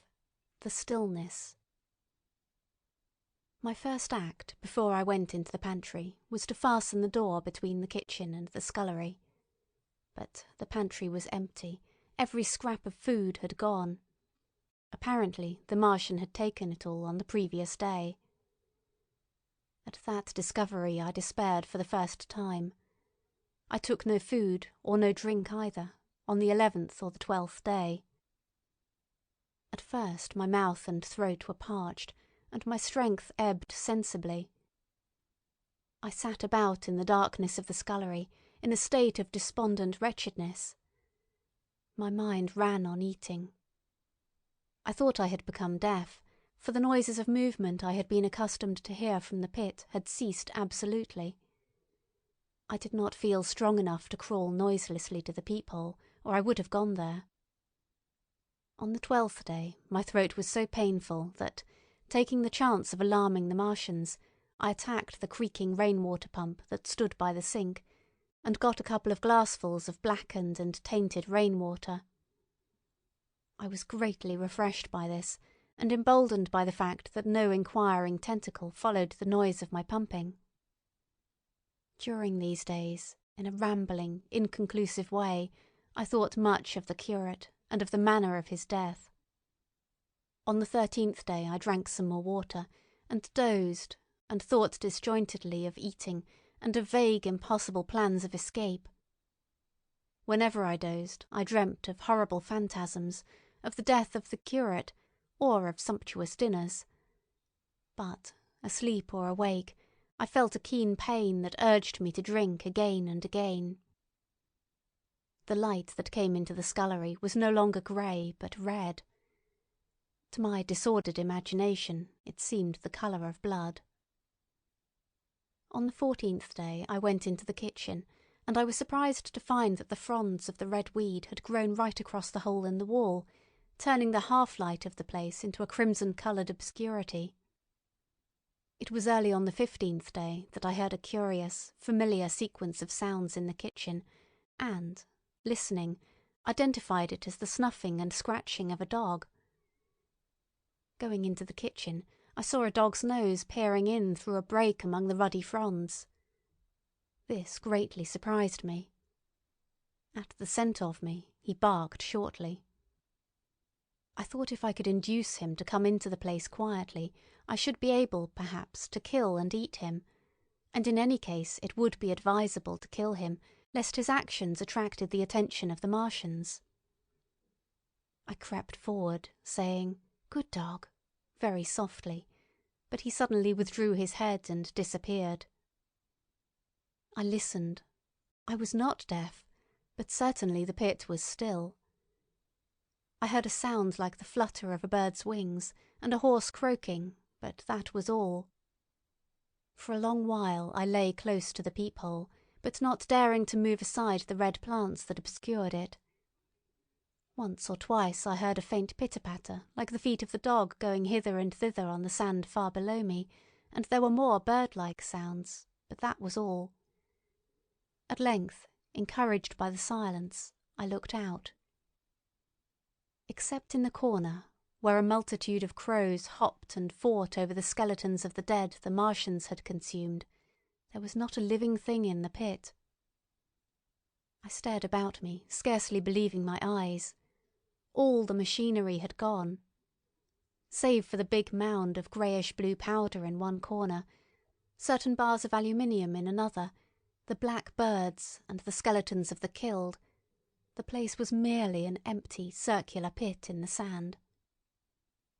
Slowly I thrust myself out through the red weed and stood upon the mound of rubble. I could see in any direction save behind me, to the north, and neither Martians nor sign of Martians were to be seen. The pit dropped sheerly from my feet, but a little way along the rubbish afforded a practicable slope to the summit of the ruins. My chance of escape had come. I began to tremble. I hesitated for some time, and then, in a gust of desperate resolution, and with a heart that throbbed violently, I scrambled to the top of the mound in which I had been buried so long. I looked about again. To the northward, too, no Martian was visible. When I had last seen this part of Sheen in the daylight, it had been a straggling street of comfortable white and red houses, interspersed with abundant shady trees.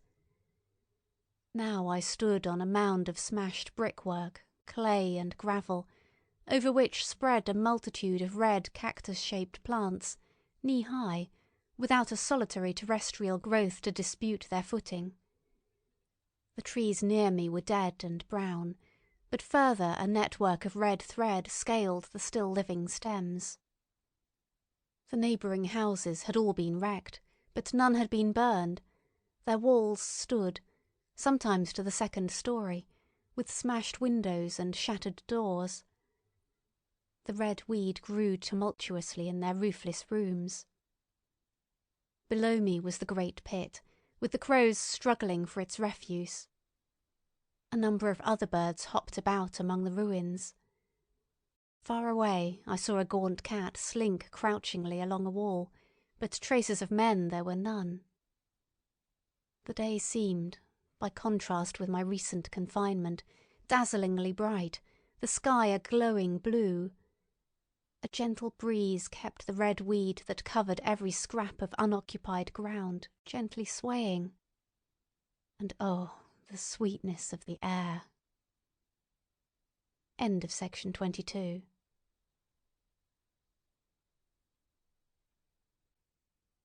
Chapter 6. The Work of 15 Days. For some time I stood tottering on the mound, regardless of my safety. Within that noisome den from which I had emerged, I had thought with a narrow intensity only of our immediate security.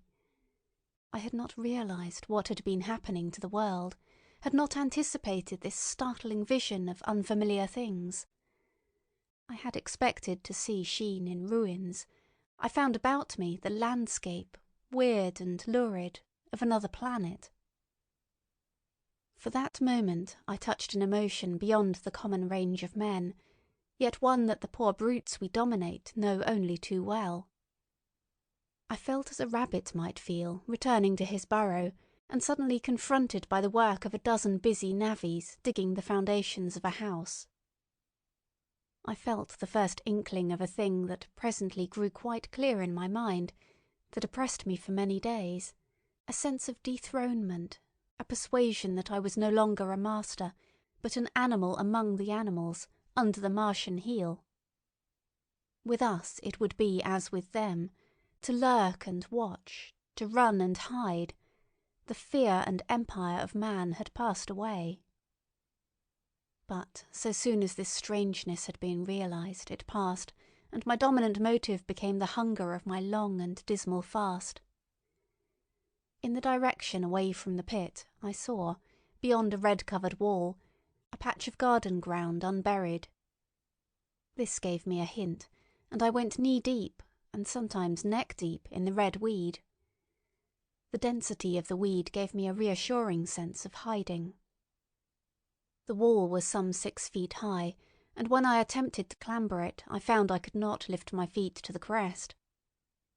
So I went along by the side of it, and came to a corner and a rockwork that enabled me to get to the top and tumble into the garden I coveted.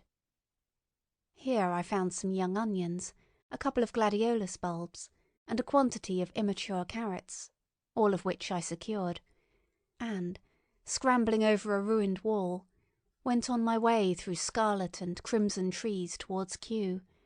It was like walking through an avenue of gigantic blood drops, possessed with 2 ideas: to get more food, and to limp, as soon and as far as my strength permitted, out of this accursed unearthly region of the pit.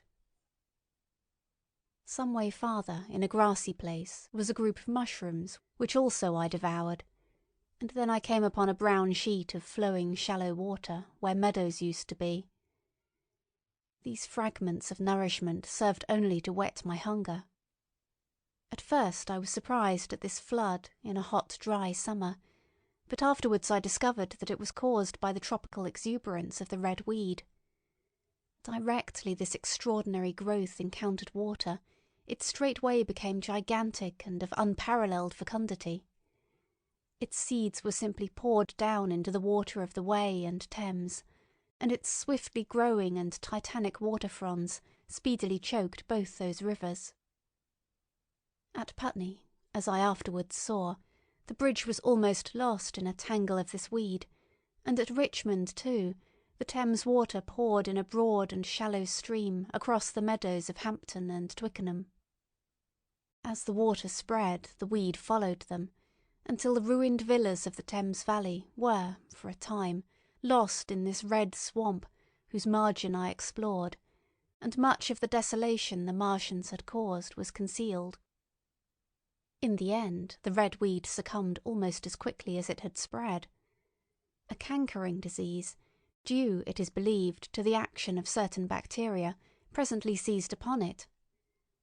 Now, by the action of natural selection, all terrestrial plants have acquired a resisting power against bacterial diseases. They never succumb without a severe struggle. But the red weed rotted like a thing already dead. The fronds became bleached, and then shriveled and brittle. They broke off at the least touch, and the waters that had stimulated their early growth carried their last vestiges out to sea. My first act on coming to this water was, of course, to slake my thirst. I drank a great deal of it, and, moved by an impulse, gnawed some fronds of red weed, but they were watery and had a sickly metallic taste. I found the water was sufficiently shallow for me to wade securely, although the red weed impeded my feet a little. But the flood evidently got deeper towards the river, and I turned back to Mortlake. I managed to make out the road by means of occasional ruins of its villas and fences and lamps, and so presently I got out of this spate and made my way to the hill going up towards Roehampton, and came out on Putney Common. Here the scenery changed from the strange and unfamiliar to the wreckage of the familiar. Patches of ground exhibited the devastation of a cyclone, and in a few score yards I would come upon perfectly undisturbed spaces, houses with their blinds trimly drawn and doors closed, as if they had been left for a day by the owners, or as if their inhabitants slept within. The red weed was less abundant, the tall trees along the lane were free from the red creeper. I hunted for food among the trees, finding nothing, and I also raided a couple of silent houses, but they had already been broken into and ransacked. I rested for the remainder of the daylight in a shrubbery, being, in my enfeebled condition, too fatigued to push on. All this time I saw no human beings, and no signs of the Martians. I encountered a couple of hungry-looking dogs, but both hurried circuitously away from the advances I made them. Near Roehampton I had seen 2 human skeletons, not bodies, but skeletons picked clean, and in the woods by me I found the crushed and scattered bones of several cats and rabbits and the skull of a sheep. But though I gnawed parts of these in my mouth, there was nothing to be got from them. After sunset I struggled on along the road towards Putney, where I think the heat ray must have been used for some reason. And in the garden beyond Roehampton I got a quantity of immature potatoes, sufficient to stay my hunger. From this garden one looked down upon Putney and the river. The aspect of the place in the dusk was singularly desolate. Blackened trees, blackened desolate ruins, and down the hill the sheets of the flooded river, red-tinged with the weed. And over all, silence. It filled me with indescribable terror to think how swiftly that desolating change had come. For a time I believed that mankind had been swept out of existence, and that I stood there alone, the last man left alive. Hard by the top of Putney Hill I came upon another skeleton, with the arms dislocated and removed several yards from the rest of the body. As I proceeded, I became more and more convinced that the extermination of mankind was, save for such stragglers as myself, already accomplished in this part of the world. The Martians, I thought, had gone on and left the country desolated, seeking food elsewhere. Perhaps even now they were destroying Berlin or Paris, or it might be they had gone northward. End of section 23.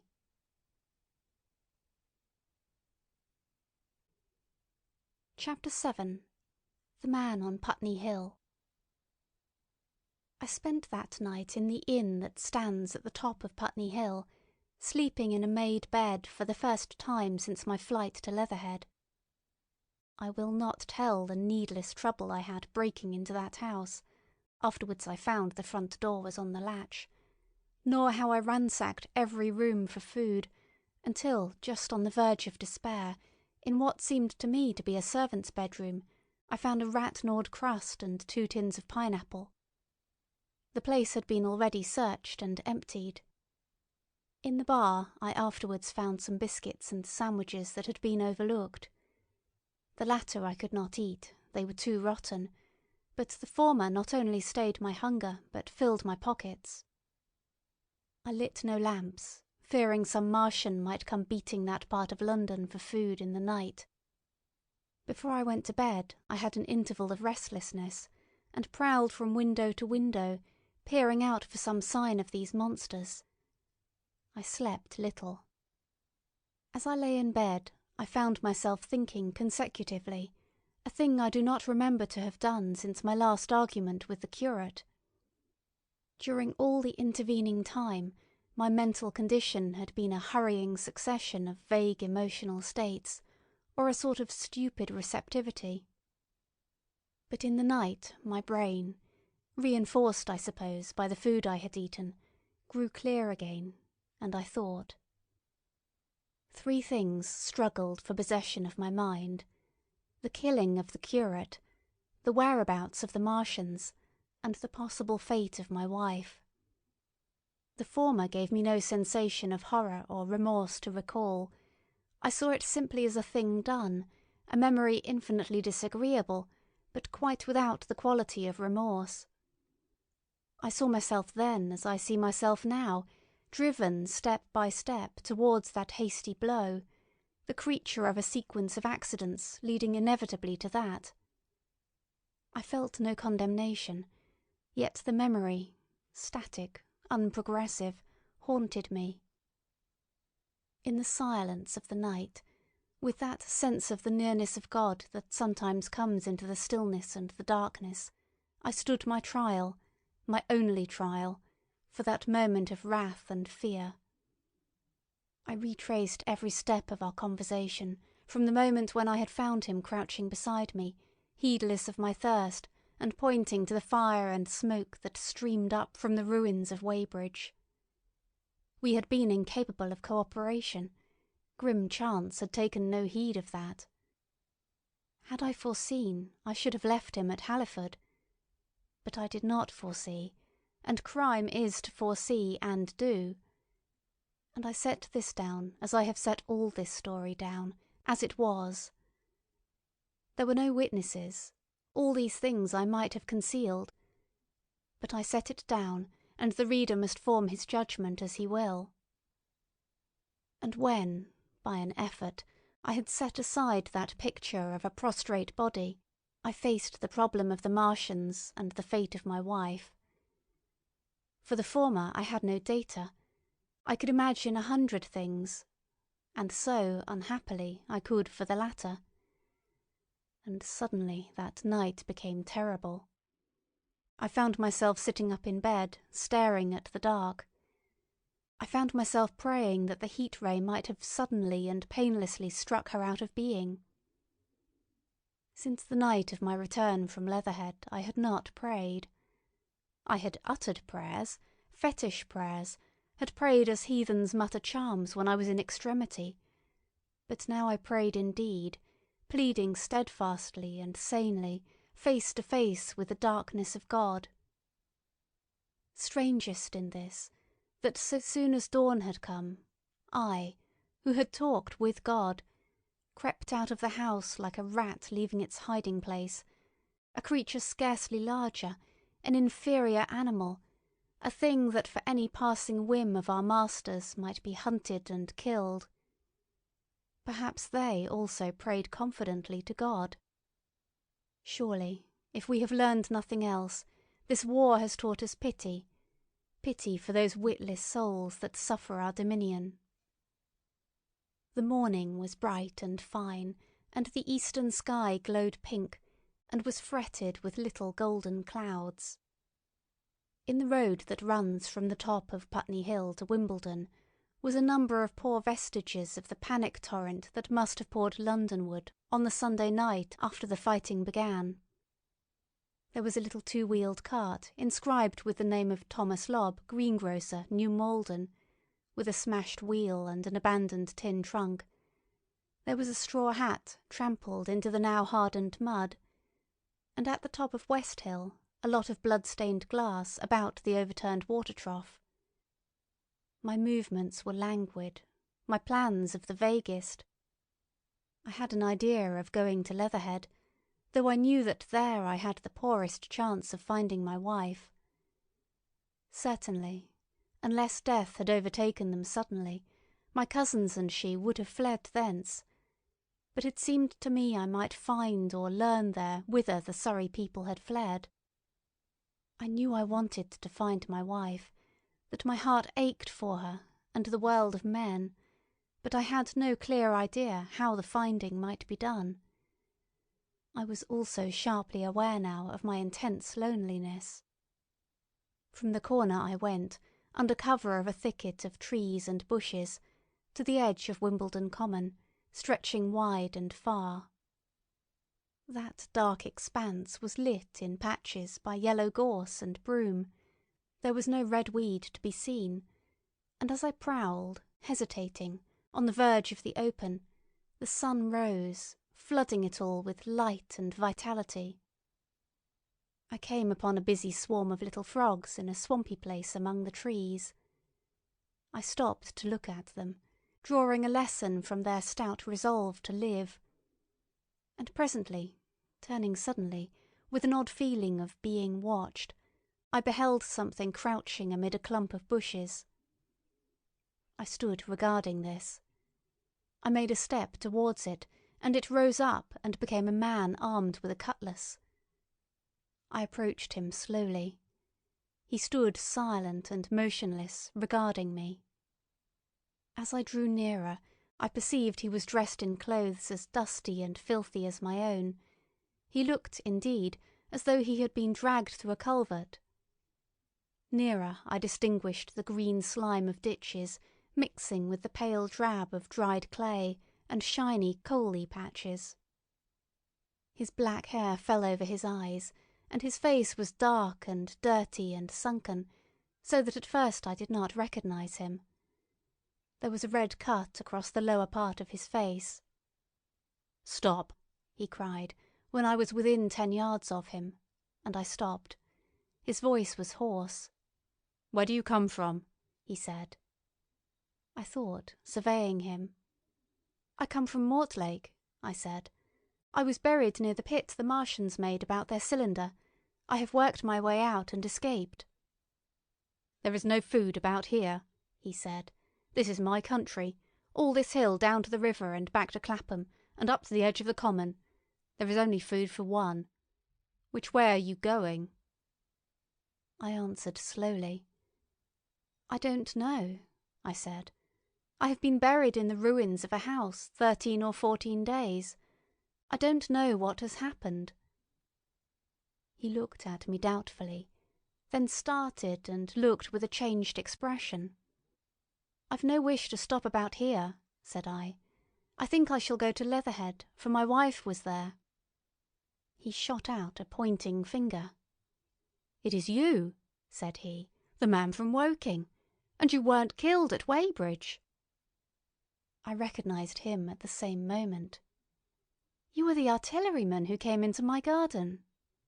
"Good luck," he said. "We are lucky ones. Fancy you!"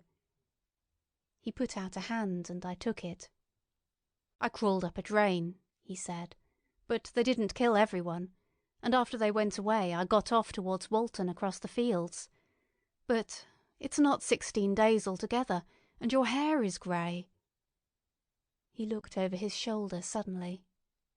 "Only a rook," he said. "One gets to know that birds have shadows these days. This is a bit open. Let us crawl under those bushes and talk." "Have you seen any Martians?" I said. "Since I crawled out." "They've gone away across London," he said. "I guess they've got a bigger camp there. Of a night, all over there, Hampstead way, the sky is alive with their lights. It's like a great city, and in the glare you can just see them moving. By daylight you can't. But nearer, I haven't seen them." He counted on his fingers. 5 days. Then I saw a couple across Hammersmith way carrying something big. And the night before last—" He stopped and spoke impressively. "It was just a matter of lights, but it was something up in the air. I believe they've built a flying machine and are learning to fly." I stopped on hands and knees, for we had come to the bushes. "Fly?" "Yes," he said. "Fly." I went on into a little bower and sat down. "It is all over with humanity," I said. "If they can do that, they will simply go round the world." He nodded. "They will. But it will relieve things over here a bit. And besides—" He looked at me. "Aren't you satisfied it is up with humanity? I am. We're down. We're beat." I stared. Strange as it may seem, I had not arrived at this fact, a fact perfectly obvious so soon as he spoke. I had still held a vague hope. Rather, I had kept a lifelong habit of mind. He repeated his words. "We're beat." They carried absolute conviction. "It's all over," he said. "They've lost one, just one. And they've made their footing good and crippled the greatest power in the world. They've walked over us. The death of that one at Weybridge was an accident. And these are only pioneers. They kept on coming. These green stars, I've seen none these 5 or 6 days, but I've no doubt they're falling somewhere every night. Nothing's to be done. We're under. We're beat." I made him no answer. I sat staring before me, trying in vain to devise some countervailing thought. "This isn't a war," said the artilleryman. "It never was a war, any more than there's war between man and ants." Suddenly I recalled the night in the observatory. After the 10th shot they fired no more, at least until the first cylinder came. "How do you know?" said the artilleryman. I explained. He thought.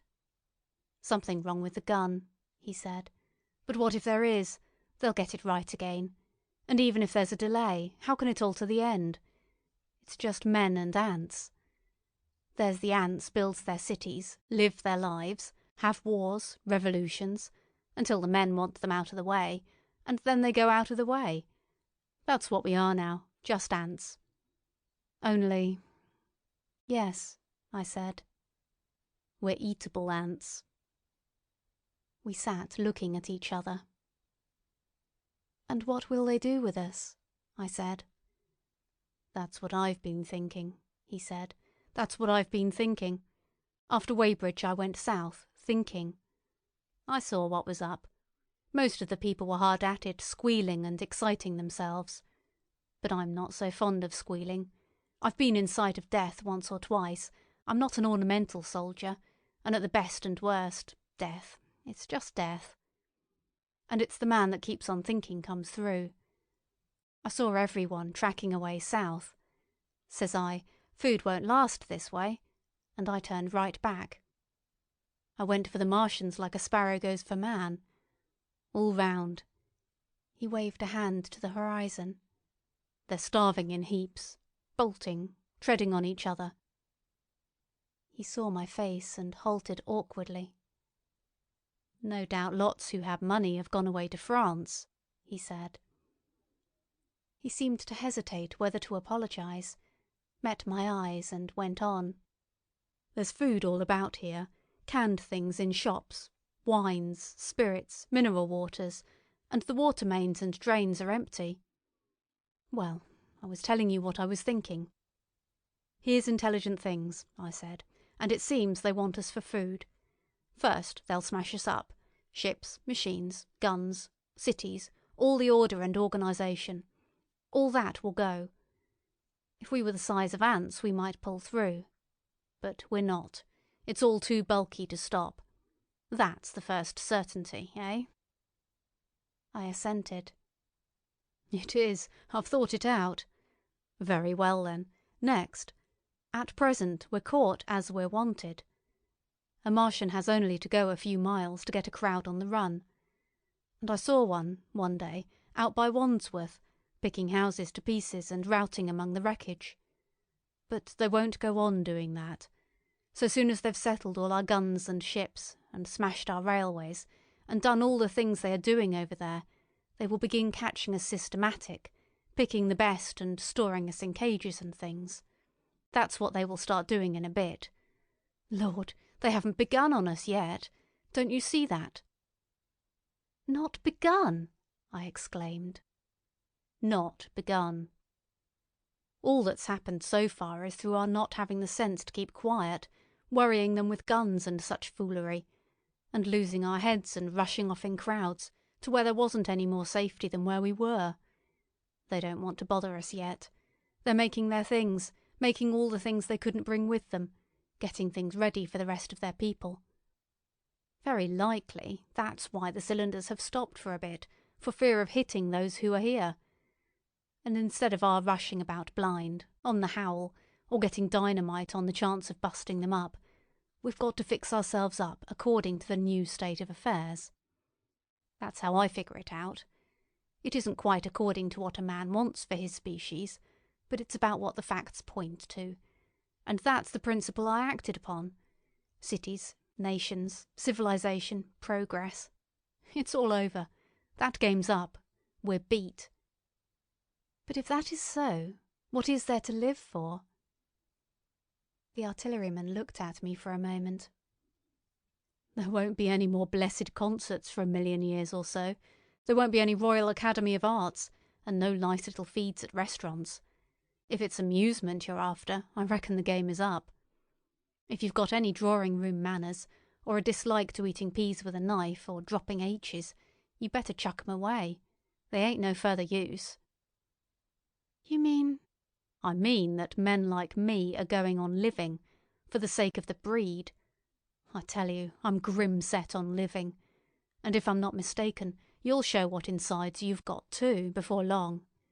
We aren't going to be exterminated.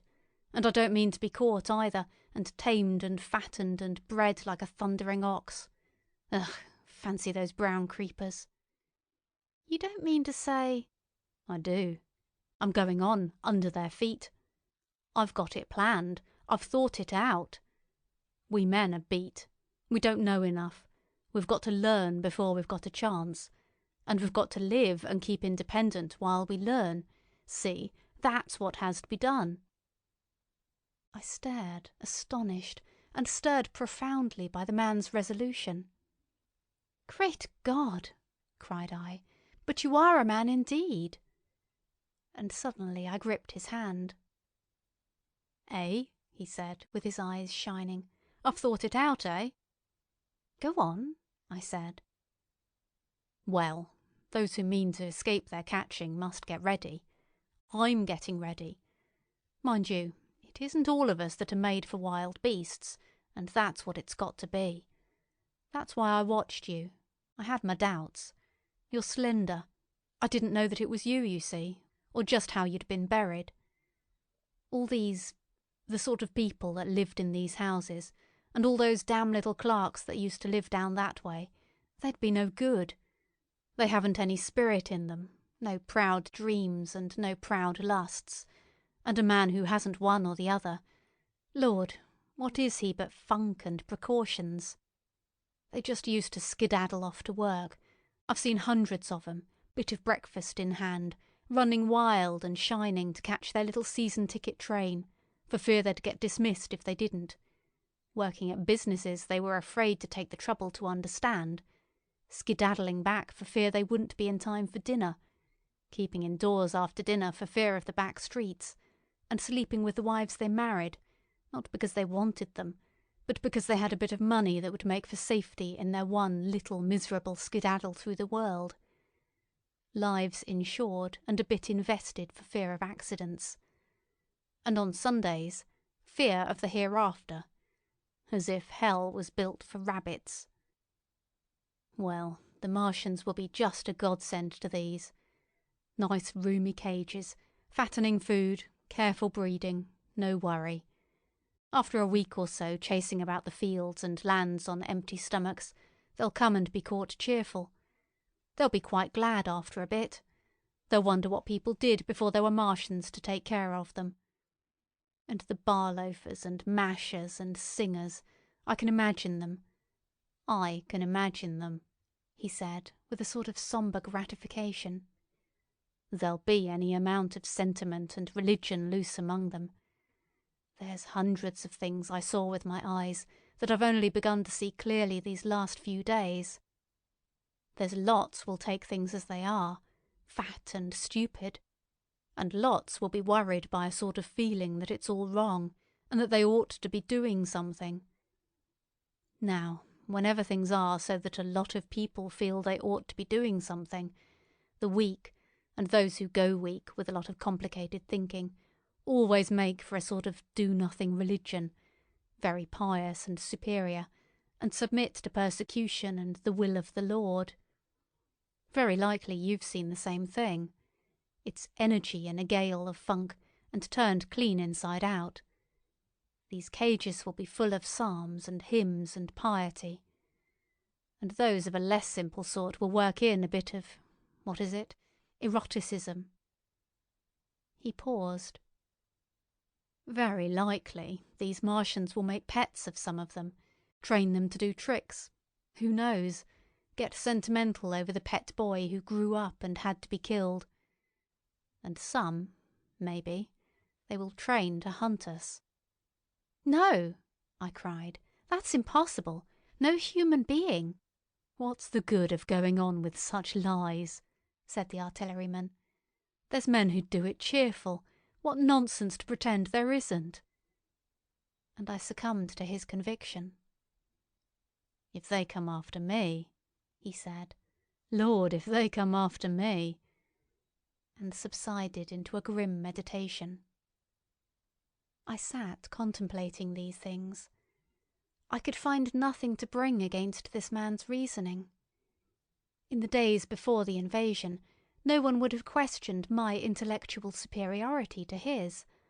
I, a professed and recognised writer on philosophical themes, and he a common soldier.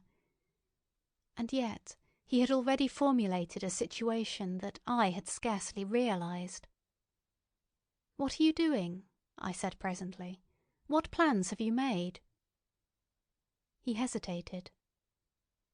"Well, it's like this," he said. "What have we to do? We have to invent a sort of life where men can live and breed, and be sufficiently secure to bring the children up. Yes, wait a bit, and I'll make it clearer what I think ought to be done. The tame ones will go like all tame beasts. In a few generations they'll be big, beautiful, rich-blooded, stupid, rubbish.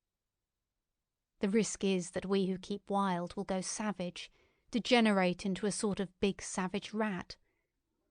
You see, how I mean to live is underground. I've been thinking about the drains. Of course, those who don't know drains think horrible things, but under this London are miles and miles, hundreds of miles, and a few days' rain and London empty will leave them sweet and clean. The main drains are big enough and airy enough for anyone. Then there's cellars, vaults, stores, from which bolting passages may be made to the drains, and the railway tunnels and subways. Eh? You begin to see? And we form a band, able-bodied, clean-minded men. We're not going to pick up any rubbish that drifts in. Weaklings go out again." "As you meant me to go." "Well, I parleyed, didn't I?" "We won't quarrel about that. Go on." "Those who stop obey orders. Able-bodied, clean-minded women we want also, mothers and teachers. No lackadaisical ladies, no blasted rolling eyes. We can't have any weak or silly. Life is real again, and the useless and cumbersome and mischievous have to die. They ought to die. They ought to be willing to die. It's a sort of disloyalty, after all, to live and taint the race. And they can't be happy. Moreover, dying's none so dreadful. It's the funking makes it bad. And in all those places we shall gather. Our district will be London. And we may even be able to keep a watch and run about in the open when the Martians keep away. Play cricket, perhaps. That's how we shall save the race. Eh? It's a possible thing. But saving the race is nothing in itself. As I say, that's only being rats. It's saving our knowledge and adding to it is the thing. There men like you come in. There's books, there's models. We must make great safe places down deep and get all the books we can. Not novels and poetry swipes, but ideas, science books. That's where men like you come in. We must go to the British Museum and pick all those books through. Especially we must keep up our science, learn more. We must watch those Martians. Some of us must go as spies. When it's all working, perhaps I will. Get caught, I mean. And the great thing is, We must leave the Martians alone. We mustn't even steal. If we get in their way, we clear out. We must show them we mean no harm. Yes, I know, but they're intelligent things, and they won't hunt us down if they have all they want and think we're just harmless vermin." The artilleryman paused and laid a brown hand upon my arm. "After all, it may not be so much we have to learn before. Just imagine this. 4 or 5 of their fighting machines suddenly starting off, heat rays right and left, and not a Martian in 'em. Not a Martian in 'em, but men who have learned the way how. It may be in my time even, those men. Fancy having one of them lovely things, with its heat ray wide and free. Fancy having it in control.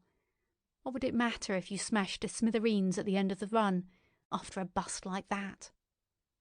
I reckon the Martians'll open their beautiful eyes. Can't you see them, man? Can't you see them hurrying, puffing and blowing and hooting to their other mechanical affairs? Something out of gear in every case. And swish, bang, rattle, swish. Just as they are fumbling over it, swish comes the heat ray, and behold, man has come back to his own." For a while, the imaginative daring of the artilleryman and the tone of assurance and courage he assumed completely dominated my mind. I believed unhesitatingly both in his forecast of human destiny and in the practicability of his astonishing scheme, and the reader who thinks me susceptible and foolish must contrast his position, reading steadily with all his thoughts about his subject, and mine, crouching fearfully in the bushes and listening, distracted by apprehension. We talked in this manner through the early morning time, and later crept out of the bushes, and, after scanning the sky for Martians, hurried precipitately to the house on Putney Hill where he had made his lair. It was the coal cellar of the place, and when I saw the work he had spent a week upon, it was a burrow scarcely 10 yards long, which he designed to reach to the main drain on Putney Hill, I had my first inkling of the gulf between his dreams and his powers. Such a hole I could have dug in a day. But I believed in him sufficiently to work with him all that morning until past midday at his digging. We had a garden barrow and shot the earth we removed against the kitchen range. We refreshed ourselves with a tin of mock turtle soup and wine from the neighbouring pantry. I found a curious relief from the aching strangeness of the world in this steady labour. As we worked, I turned his project over in my mind, and presently objections and doubts began to arise. But I worked there all the morning, so glad was I to find myself with a purpose again. After working an hour, I began to speculate on the distance one had to go before the cloaca was reached, the chances we had of missing it altogether. My immediate trouble was why we should dig this long tunnel, when it was possible to get into the drain at once down one of the manholes and work back to the house. It seemed to me, too, that the house was inconveniently chosen and required a needless length of tunnel. And just as I was beginning to face these things, the artilleryman stopped digging and looked at me. "We're working well," he said. He put down his spade. "Let us knock off a bit," he said. "I think it's time we reconnoitred from the roof of the house." I was for going on, and after a little hesitation he resumed his spade. And then suddenly I was struck by a thought. I stopped, and so did he at once.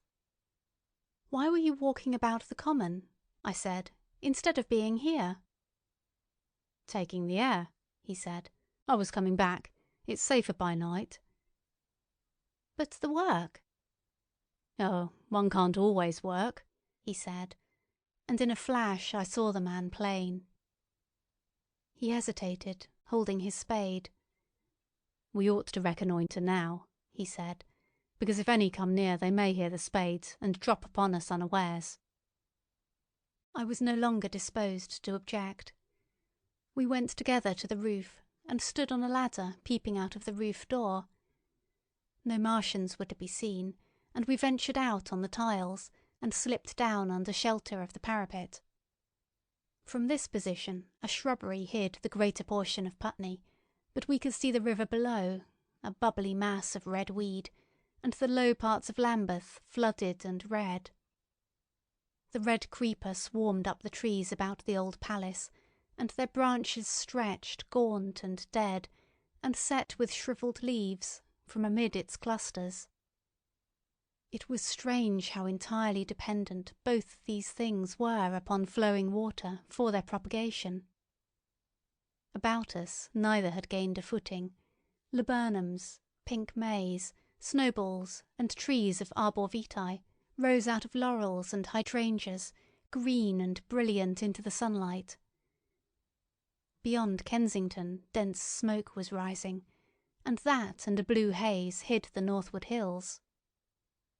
The artilleryman began to tell me of the sort of people who still remained in London. "One night last week," he said, "some fools got the electric light in order, and there was all Regent Street and the Circus ablaze, crowded with painted and ragged drunkards, men and women, dancing and shouting till dawn. A man who was there told me.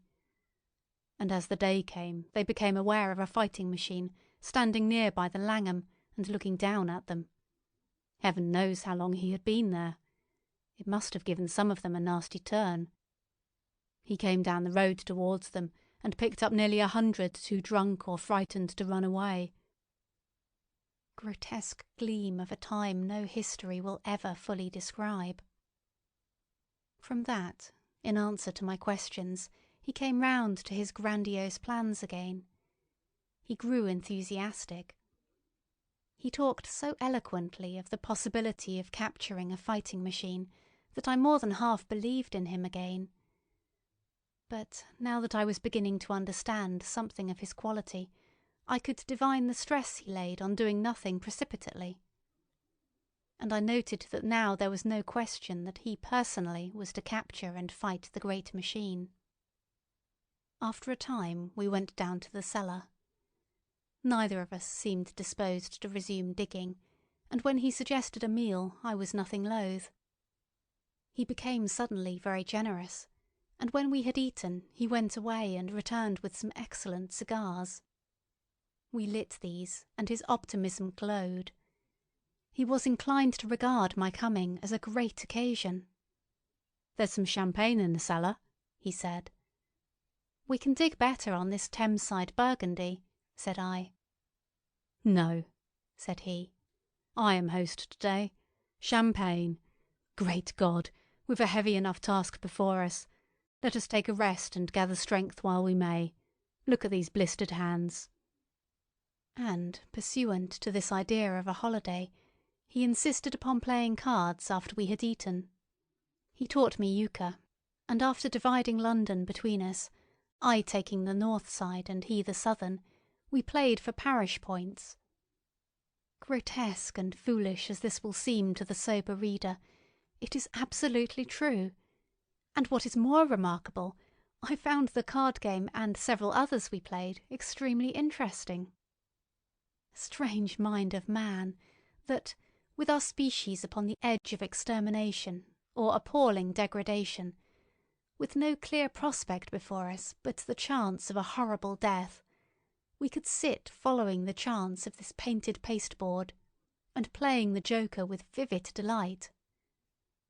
Afterwards he taught me poker, and I beat him at 3 tough chess games. When dark came, we decided to take the risk, and lit a lamp. After an interminable string of games, we supped, and the artilleryman finished the champagne. We went on smoking the cigars. He was no longer the energetic regenerator of his species I had encountered in the morning. He was still optimistic, but it was a less kinetic, a more thoughtful optimism. I remember he wound up with my health, proposed in a speech of small variety and considerable intermittence. I took a cigar and went upstairs to look at the lights of which he had spoken, that blazed so greenly along the Highgate hills. At first I stared unintelligently across the London valley. The northern hills were shrouded in darkness, the fires near Kensington glowed redly, and now and then an orange-red tongue of flame flashed up and vanished in the deep blue night. All the rest of London was black. Then, nearer, I perceived a strange light, a pale, violet-purple fluorescent glow quivering under the night breeze. For a space I could not understand it, and then I knew that it must be the red weed from which this faint irradiation proceeded. With that realization, my dormant sense of wonder, my sense of the proportion of things, awoke again. I glanced from that to Mars, red and clear, glowing high in the west, and then gazed long and earnestly at the darkness of Hampstead and Highgate. I remained a very long time upon the roof, wondering at the grotesque changes of the day. I recalled my mental states, from the midnight prayer to the foolish card-playing. I had a violent revulsion of feeling. I remember I flung away the cigar with a certain wasteful symbolism. My folly came to me with glaring exaggeration. I seemed a traitor to my wife and to my kind. I was filled with remorse. I resolved to leave this strange, undisciplined dreamer of great things to his drink and gluttony, and to go on into London. There, it seemed to me, I had the best chance of learning what the Martians and my fellow men were doing. I was still upon the roof when the late moon rose. End of section 24.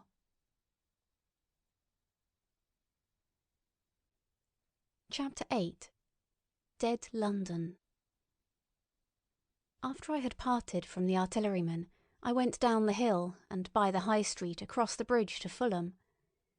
The red weed was tumultuous at that time and nearly choked the bridge roadway, but its fronds were already whitening in patches by the spreading disease that presently removed it so swiftly. At the corner of the lane that runs to Putney Bridge Station, I found a man lying. He was as black as a sweep with the black dust, alive, but helplessly and speechlessly drunk. I could get nothing from him but curses and furious lunges at my head. I think I should have stayed by him, but for the brutal expression of his face. There was black dust along the roadway from the bridge onwards, and it grew thicker in Fulham. The streets were horribly quiet. I got food, sour, hard and mouldy, but quite eatable, in a baker's shop here. Some way towards Walham Green the streets became clear of powder, and I passed a white terrace of houses on fire. The noise of the burning was an absolute relief. Going on towards Brompton, the streets were quiet again. Here I came once more upon the black powder in the streets, and upon dead bodies. I saw altogether about a dozen in the length of the Fulham Road. They had been dead many days, so that I hurried quickly past them. The black powder covered them over and softened their outlines. One or two had been disturbed by dogs.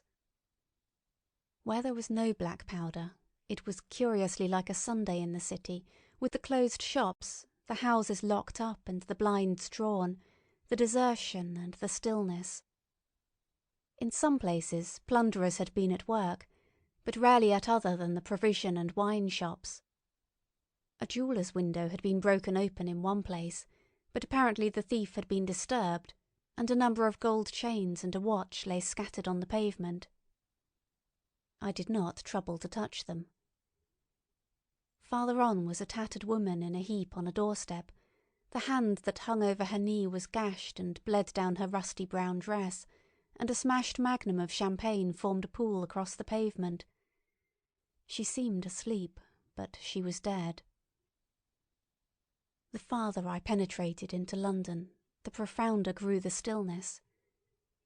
But it was not so much the stillness of death, it was the stillness of suspense, of expectation. At any time the destruction that had already singed the northwestern borders of the metropolis, and had annihilated Ealing and Kilburn, might strike among these houses and leave them smoking ruins. It was a city condemned and derelict. In South Kensington the streets were clear of dead and of black powder. It was near South Kensington that I first heard the howling. It crept almost imperceptibly upon my senses. It was a sobbing alternation of two notes, oola, oola, oola, oola, keeping on perpetually. When I passed streets that ran northward it grew in volume, and houses and buildings seemed to deaden and cut it off again. It came in a full tide down Exhibition Road. I stopped, staring towards Kensington Gardens, wondering at this strange, remote wailing. It was as if that mighty desert of houses had found a voice for its fear and solitude. Oola, oola, oola, oola, wailed that superhuman note, great waves of sound sweeping down the broad sunlit roadway between the tall buildings on each side. I turned northwards, marvelling, towards the iron gates of Hyde Park. I had half a mind to break into the Natural History Museum and find my way up to the summits of the towers in order to see across the park. But I decided to keep to the ground, where quick hiding was possible, and so went on up the Exhibition Road. All the large mansions on each side of the road were empty and still, and my footsteps echoed against the sides of the houses. At the top, near the park gate, I came upon a strange sight, a bus overturned and the skeleton of a horse picked clean. I puzzled over this for a time, and then went on to the bridge over the Serpentine. The voice grew stronger and stronger, though I could see nothing above the housetops on the north side of the park, save a haze of smoke to the northwest. Oola, oola, oola, oola, cried the voice, coming, as it seemed to me, from the district about Regent's Park. The desolating cry worked upon my mind. The mood that had sustained me passed. The wailing took possession of me. I found I was intensely weary, footsore, and now again hungry and thirsty. It was already past noon. Why was I wandering alone in this city of the dead? Why was I alone when all London was lying in state and in its black shroud? I felt intolerably lonely. My mind ran on old friends that I had forgotten for years. I thought of the poisons in the chemists' shops, of the liquors the wine merchants stored. I recalled the two sodden creatures of despair, who, so far as I knew, shared the city with myself. I came into Oxford Street by the Marble Arch, and here again were black powder and several bodies, and an evil, ominous smell from the gratings of the cellars of some of the houses. I grew very thirsty after the heat of my long walk. With infinite trouble I managed to break into a public house and get food and drink. I was weary after eating, and went into the parlour behind the bar, and slept on a black horsehair sofa I found there. I awoke to find that dismal howling still in my ears. Oola, oola, oola, oola. It was now dusk, and after I had routed out some biscuits and a cheese in the bar—there was a meat safe, but it contained nothing but maggots—I wandered on through the silent residential squares to Baker Street. Portman Square is the only one I can name, and so came out at last upon Regent's Park. And as I emerged from the top of Baker Street, I saw far away over the trees, in the clearness of the sunset, the hood of the Martian giant from which this howling proceeded. I was not terrified. I came upon him as if it were a matter of course. I watched him for some time, but he did not move. He appeared to be standing and yelling for no reason that I could discover. I tried to formulate a plan of action. That perpetual sound of ooh-la, ooh-la, ooh-la, ooh-la confused my mind. Perhaps I was too tired to be very fearful. Certainly I was more curious to know the reason of this monotonous crying than afraid. I turned back away from the park and struck into Park Road, intending to skirt the park, went along under the shelter of the terraces, and got a view of this stationary, howling Martian from the direction of St. John's Wood. A couple of 100 yards out of Baker Street I heard a yelping chorus, and saw, first a dog with a piece of putrescent red meat in his jaws coming headlong towards me, and then a pack of starving mongrels in pursuit of him. He made a wide curve to avoid me, as though he feared I might prove a fresh competitor.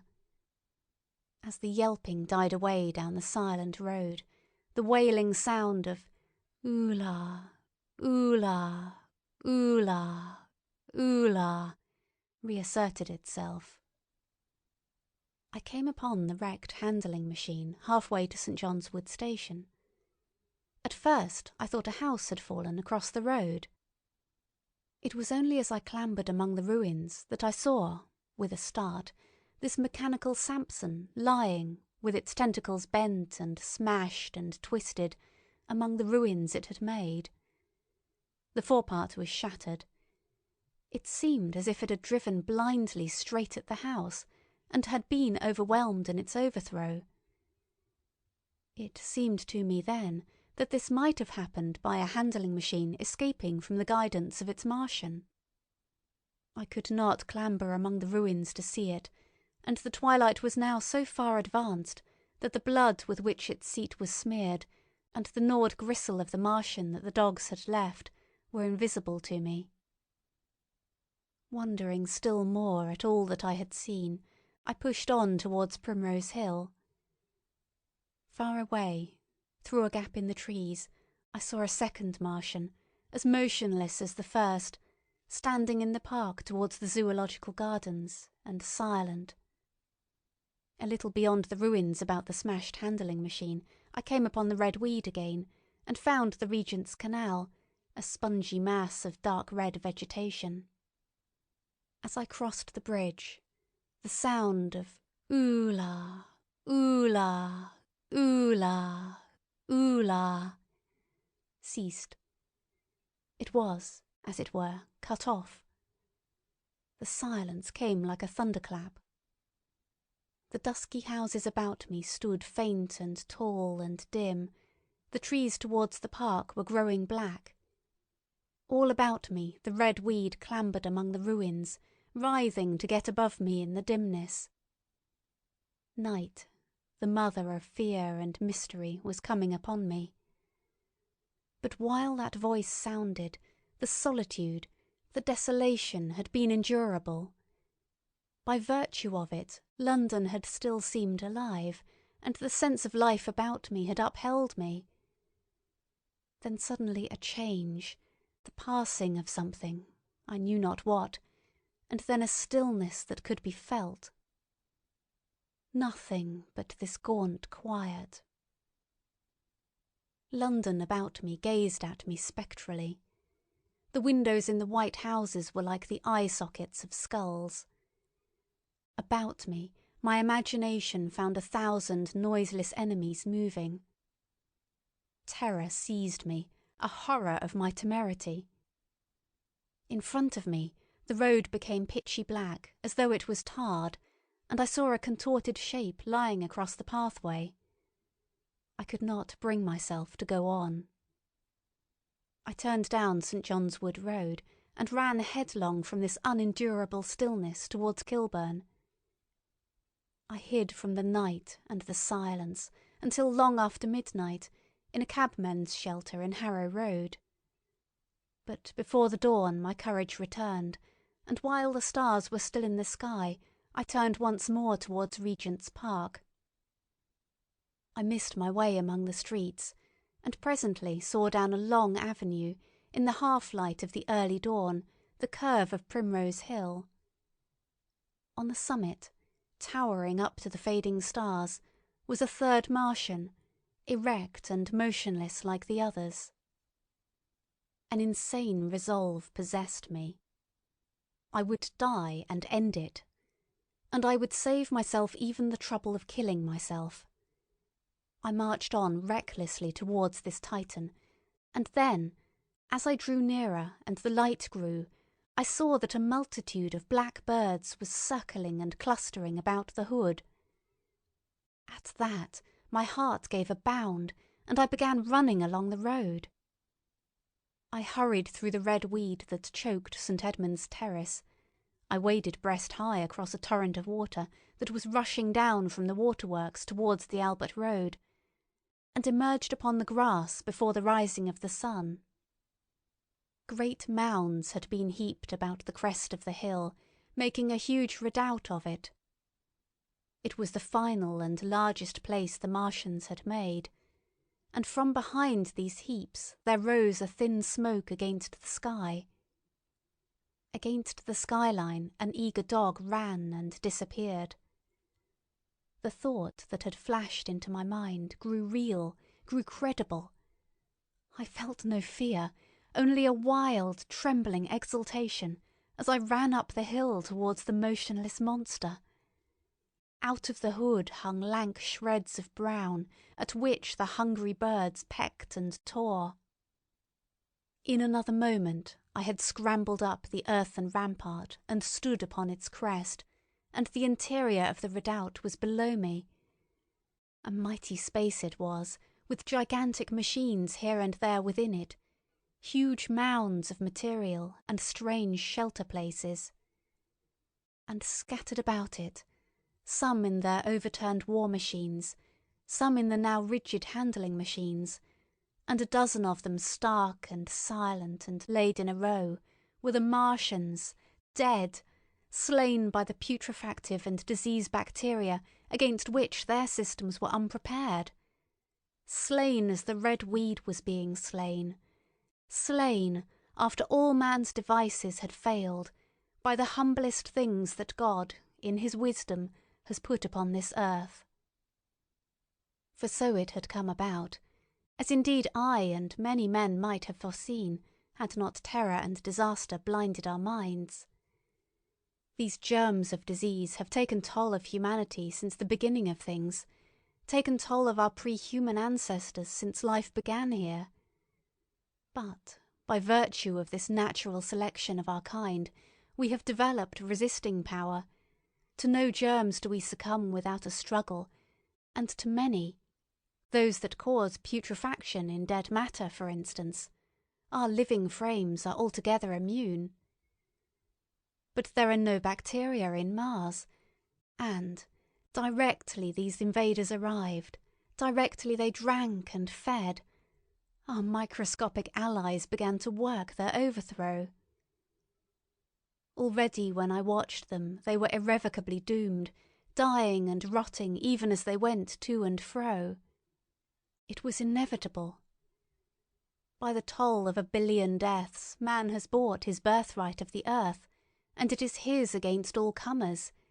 It would still be his were the Martians 10 times as mighty as they are, for neither do men live nor die in vain. Here and there they were scattered, nearly 50 altogether, in that great gulf they had made, overtaken by a death that must have seemed to them as incomprehensible as any death could be. To me also at that time this death was incomprehensible. All I knew was that these things that had been alive and so terrible to men were dead. For a moment I believed that the destruction of Sennacherib had been repeated, that God had repented, that the angel of death had slain them in the night. I stood staring into the pit, and my heart lightened gloriously, even as the rising sun struck the world to fire about me with his rays. The pit was still in darkness. The mighty machines, so great and wonderful in their power and complexity, so unearthly in their tortuous forms, rose weird and vague and strange out of the shadows towards the light. A multitude of dogs, I could hear, fought over the bodies that lay darkly in the depth of the pit, far below me. Across the pit on its farther lip, flat and vast and strange, lay the great flying machine with which they had been experimenting upon our denser atmosphere when decay and death arrested them. Death had come not a day too soon. At the sound of a cawing overhead, I looked up at the huge fighting machine that would fight no more for ever, at the tattered red shreds of flesh that dripped down upon the overturned seats on the summit of Primrose Hill. I turned and looked down the slope of the hill to where, enhaloed now in birds, stood those other two Martians that I had seen overnight, just as death had overtaken them. The one had died, even as it had been crying to its companions. Perhaps it was the last to die, and its voice had gone on perpetually until the force of its machinery was exhausted. They glittered now, harmless tripod towers of shining metal in the brightness of the rising sun. All about the pit, and saved as by a miracle from everlasting destruction, stretched the great mother of cities. Those who have only seen London veiled in her sombre robes of smoke can scarcely imagine the naked clearness and beauty of the silent wilderness of houses. Eastward, over the blackened ruins of the Albert Terrace and the splintered spire of the church, the sun blazed dazzling in a clear sky, and here and there some facet in the great wilderness of roofs caught the light and glared with a white intensity. Northward were Kilburn and Hampstead, blue and crowded with houses.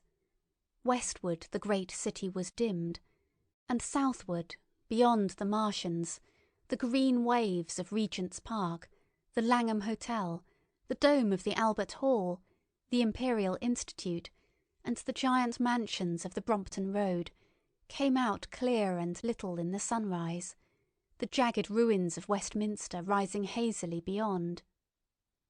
Far away and blue were the Surrey Hills, and the towers of the Crystal Palace glittered like two silver rods. The dome of St. Paul's was dark against the sunrise, and injured, I saw for the first time, by a huge gaping cavity on its western side.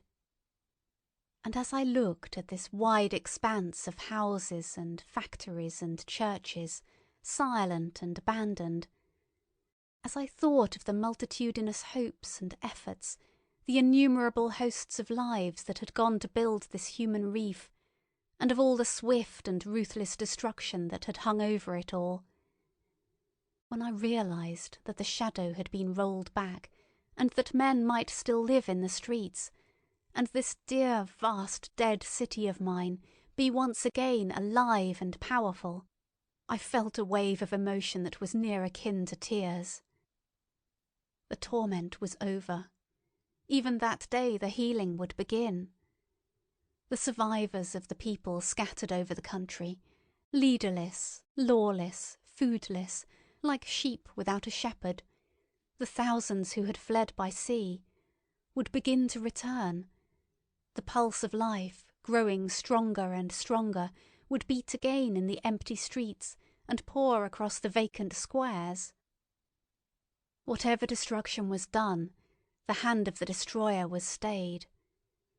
All the gaunt wrecks, the blackened skeletons of houses that stared so dismally at the sunlit grass of the hill, would presently be echoing with the hammers of the restorers and ringing with the tapping of their trowels. At the thought I extended my hands towards the sky and began thanking God. In a year, thought I, in a year. With overwhelming force came the thought of myself, of my wife, and the old life of hope and tender helpfulness that had ceased for ever. End of section 25.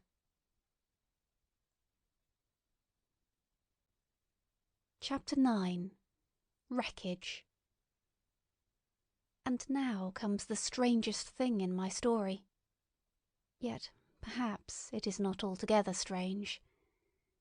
I remember, clearly and coldly and vividly, all that I did that day until the time that I stood weeping and praising God upon the summit of Primrose Hill.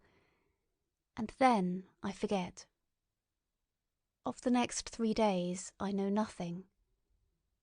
I have learned since that, so far from my being the first discoverer of the Martian overthrow, several such wanderers as myself had already discovered this on the previous night.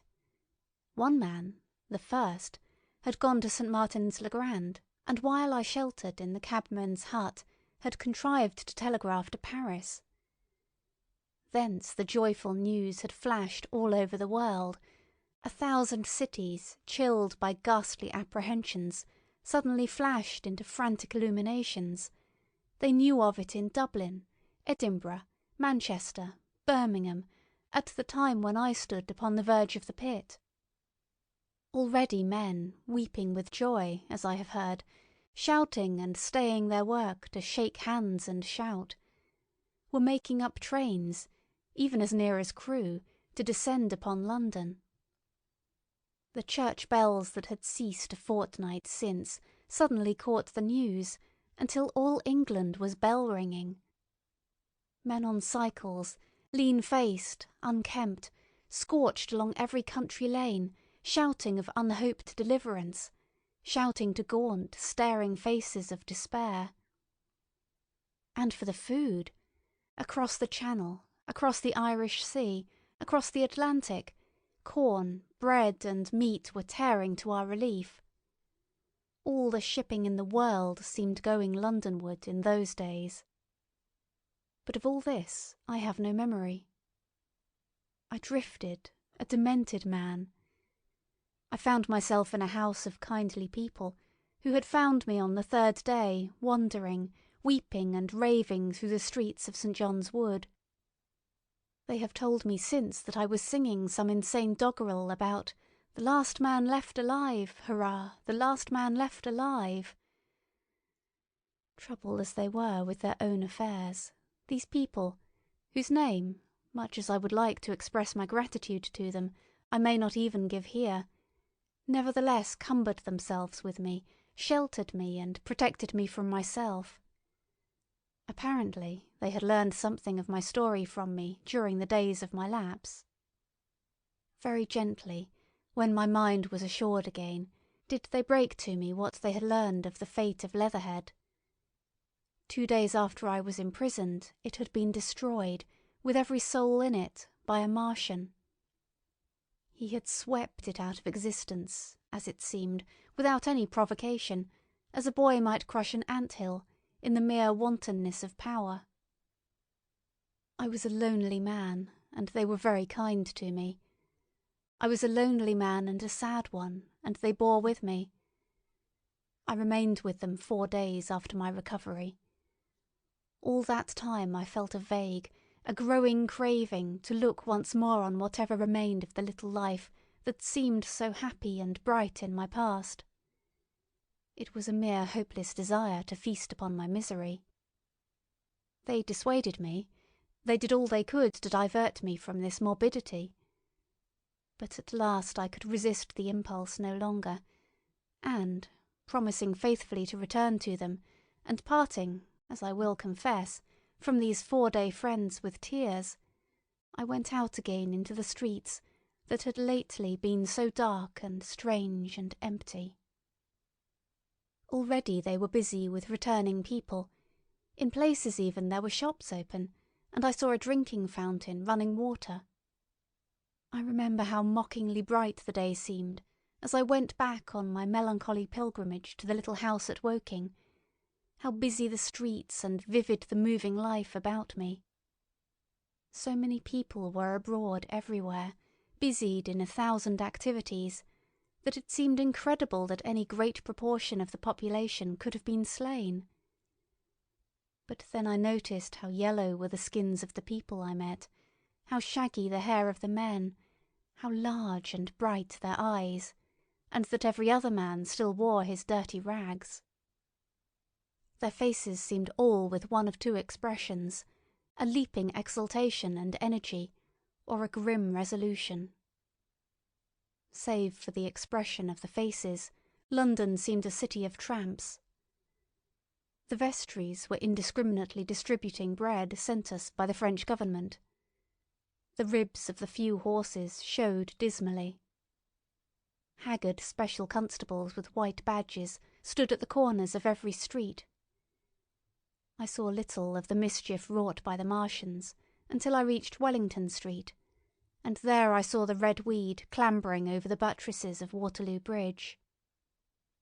At the corner of the bridge, too, I saw one of the common contrasts of that grotesque time, a sheet of paper flaunting against a thicket of the red weed, transfixed by a stick that kept it in place.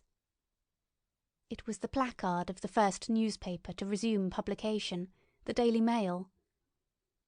I bought a copy for a blackened shilling I found in my pocket. Most of it was in blank, but the solitary compositor who did the thing had amused himself by making a grotesque scheme of advertisement stereo on the back page. The matter he printed was emotional. The news organisation had not, as yet, found its way back. I learned nothing fresh except that already, in 1 week, the examination of the Martian mechanisms had yielded astonishing results. Among other things, the article assured me what I did not believe at the time, that the secret of flying was discovered. At Waterloo I found the free trains that were taking people to their homes. The first rush was already over.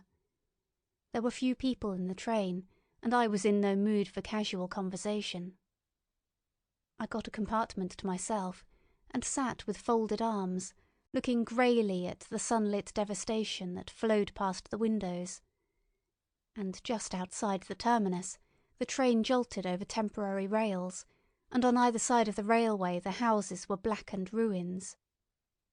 To Clapham Junction the face of London was grimy with powder of the black smoke, in spite of 2 days of thunderstorms and rain, and at Clapham Junction the line had been wrecked again.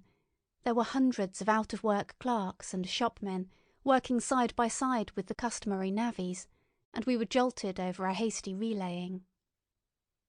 All down the line from there the aspect of the country was gaunt and unfamiliar. Wimbledon particularly had suffered. Walton, by virtue of its unburned pine woods, seemed the least hurt of any place along the line. The Wandle, the Mole, every little stream, was a heaped mass of red weed, in appearance between butcher's meat and pickled cabbage. The Surrey pine woods were too dry, however, for the festoons of the red climber. Beyond Wimbledon, within sight of the line, in certain nursery grounds, were the heaped masses of earth about the 6th cylinder. A number of people were standing over it, and some sappers were busy in the midst of it. Over it flaunted a Union Jack, flapping cheerfully in the morning breeze. The nursery grounds were everywhere crimson with the weed, a wide expanse of livid colour cut with purple shadows, and very painful to the eye. One's gaze went with infinite relief from the scorched greys and sullen reds of the foreground to the blue-green softness of the eastward hills. The line on the London side of Woking Station was still undergoing repair, so I descended at Byfleet Station and took the road to Maybury, past the place where I and the artilleryman had talked to the hussars, and on by the spot where the Martian had appeared to me in the thunderstorm. Here, moved by curiosity, I turned aside to find, among a tangle of red fronds, the warped and broken dog-cart with the whitened bones of the horse scattered and gnawed. For a time I stood, regarding these vestiges. Then I returned through the pine wood, neck high with red weed here and there, to find the landlord of the Spotted Dog had already found burial, and so came home past the College Arms. A man standing at an open cottage door greeted me by name as I passed. I looked at my house with a quick flash of hope that faded immediately. The door had been forced, it was unfast and was opening slowly as I approached. It slammed again. The curtains of my study fluttered out of the open window from which I and the artilleryman had watched the dawn. No one had closed it since. The smashed bushes were just as I had left them nearly 4 weeks ago. I stumbled into the hall, and the house felt empty. The stair carpet was ruffled and discoloured where I had crouched, soaked to the skin from the thunderstorm the night of the catastrophe. Our muddy footsteps, I saw, still went up the stairs. I followed them to my study, and found lying on my writing table still, with the selenite paperweight upon it, the sheet of work I had left on the afternoon of the opening of the cylinder. For a space I stood, reading over my abandoned arguments. It was a paper on the probable development of moral ideas with the development of the civilizing process, and the last sentence was the opening of a prophecy. In about 200 years, I had written, we may expect. The sentence ended abruptly. I remembered my inability to fix my mind that morning, scarcely a month gone by, and how I had broken off to get my daily chronicle from the newsboy. I remembered how I went down to the garden gate as he came along, and how I had listened to his odd story of men from Mars. I came down and went into the dining room.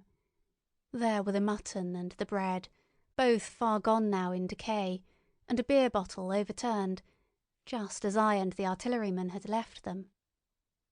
My home was desolate. I perceived the folly of the faint hope I had cherished so long. And then a strange thing occurred. "It is no use," said a voice. "The house is deserted. No one has been here these 10 days. Do not stay here to torment yourself. No one escaped but you." I was startled. Had I spoken my thought aloud? I turned, and the French window was open behind me. I made a step to it and stood looking out. And there, amazed and afraid, even as I stood amazed and afraid, were my cousin and my wife white and tearless. She gave a faint cry. "I came," she said. "I knew. She put her hand to her throat, swayed. I made a step forward and caught her in my arms. End of section 26.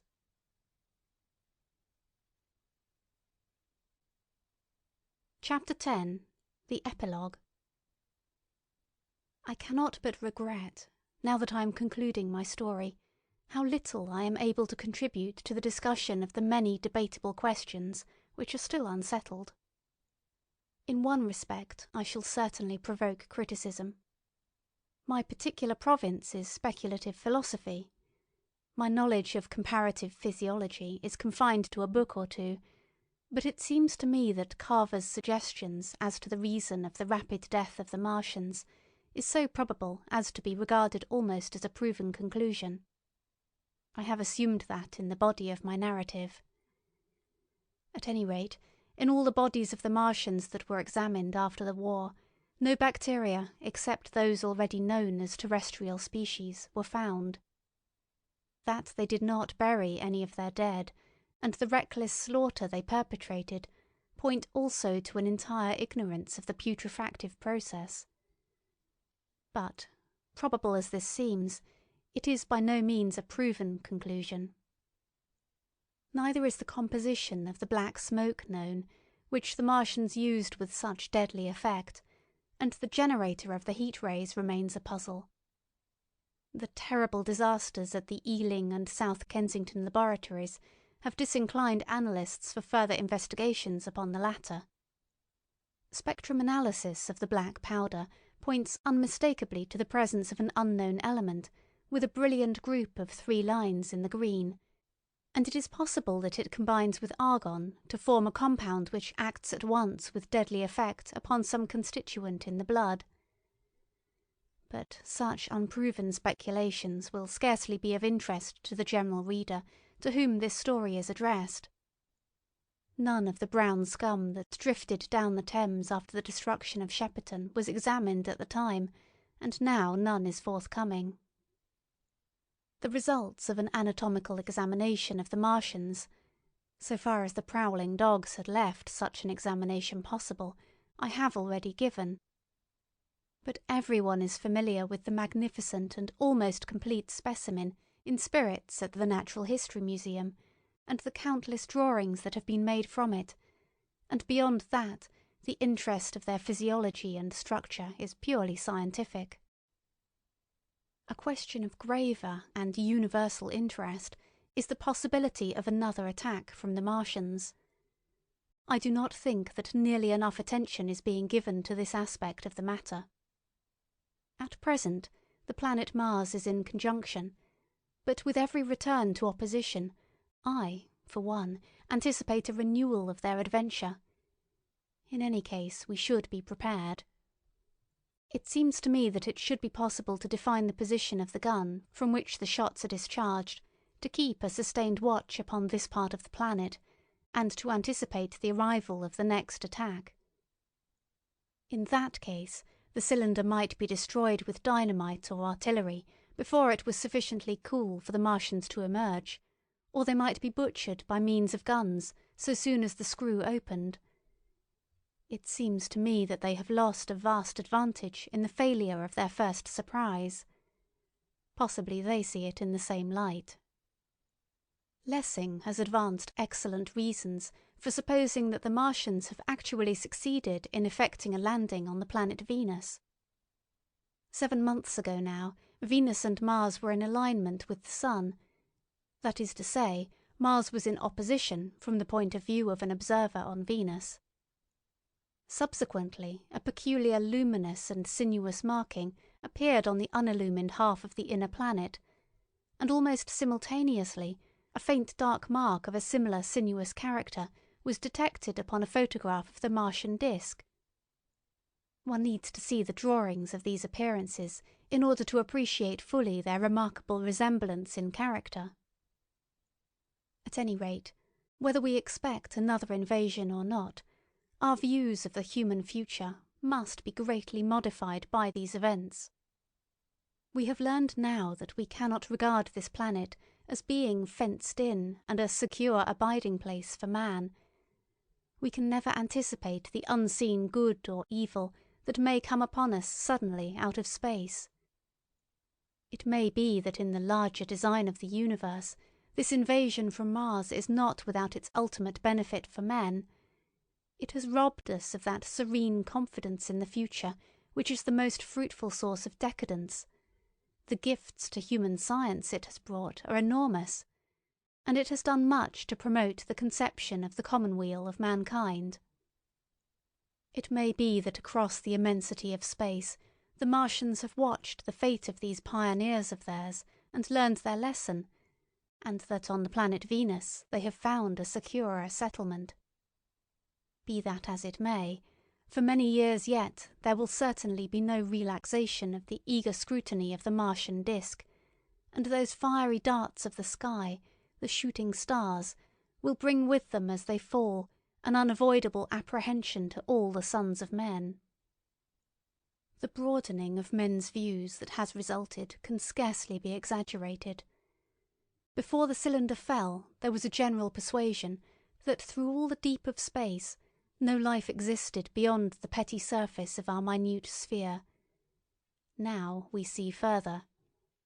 If the Martians can reach Venus, there is no reason to suppose that the thing is impossible for men, and when the slow cooling of the sun makes this earth uninhabitable, as at last it must do, it may be that the thread of life that has begun here will have streamed out and caught our sister planet within its toils.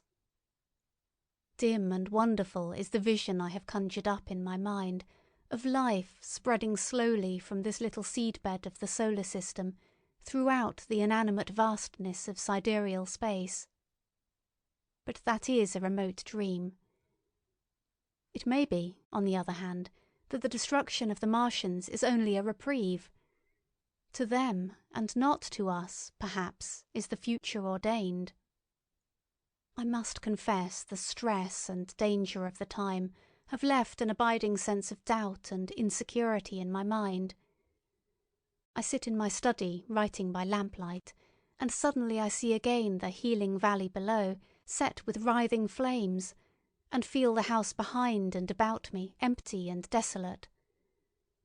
I go out into the Byfleet Road, and vehicles pass me, a butcher boy in a cart, a cab full of visitors, a workman on a bicycle, children going to school, and suddenly they become vague and unreal, and I hurry again with the artilleryman through the hot, brooding silence.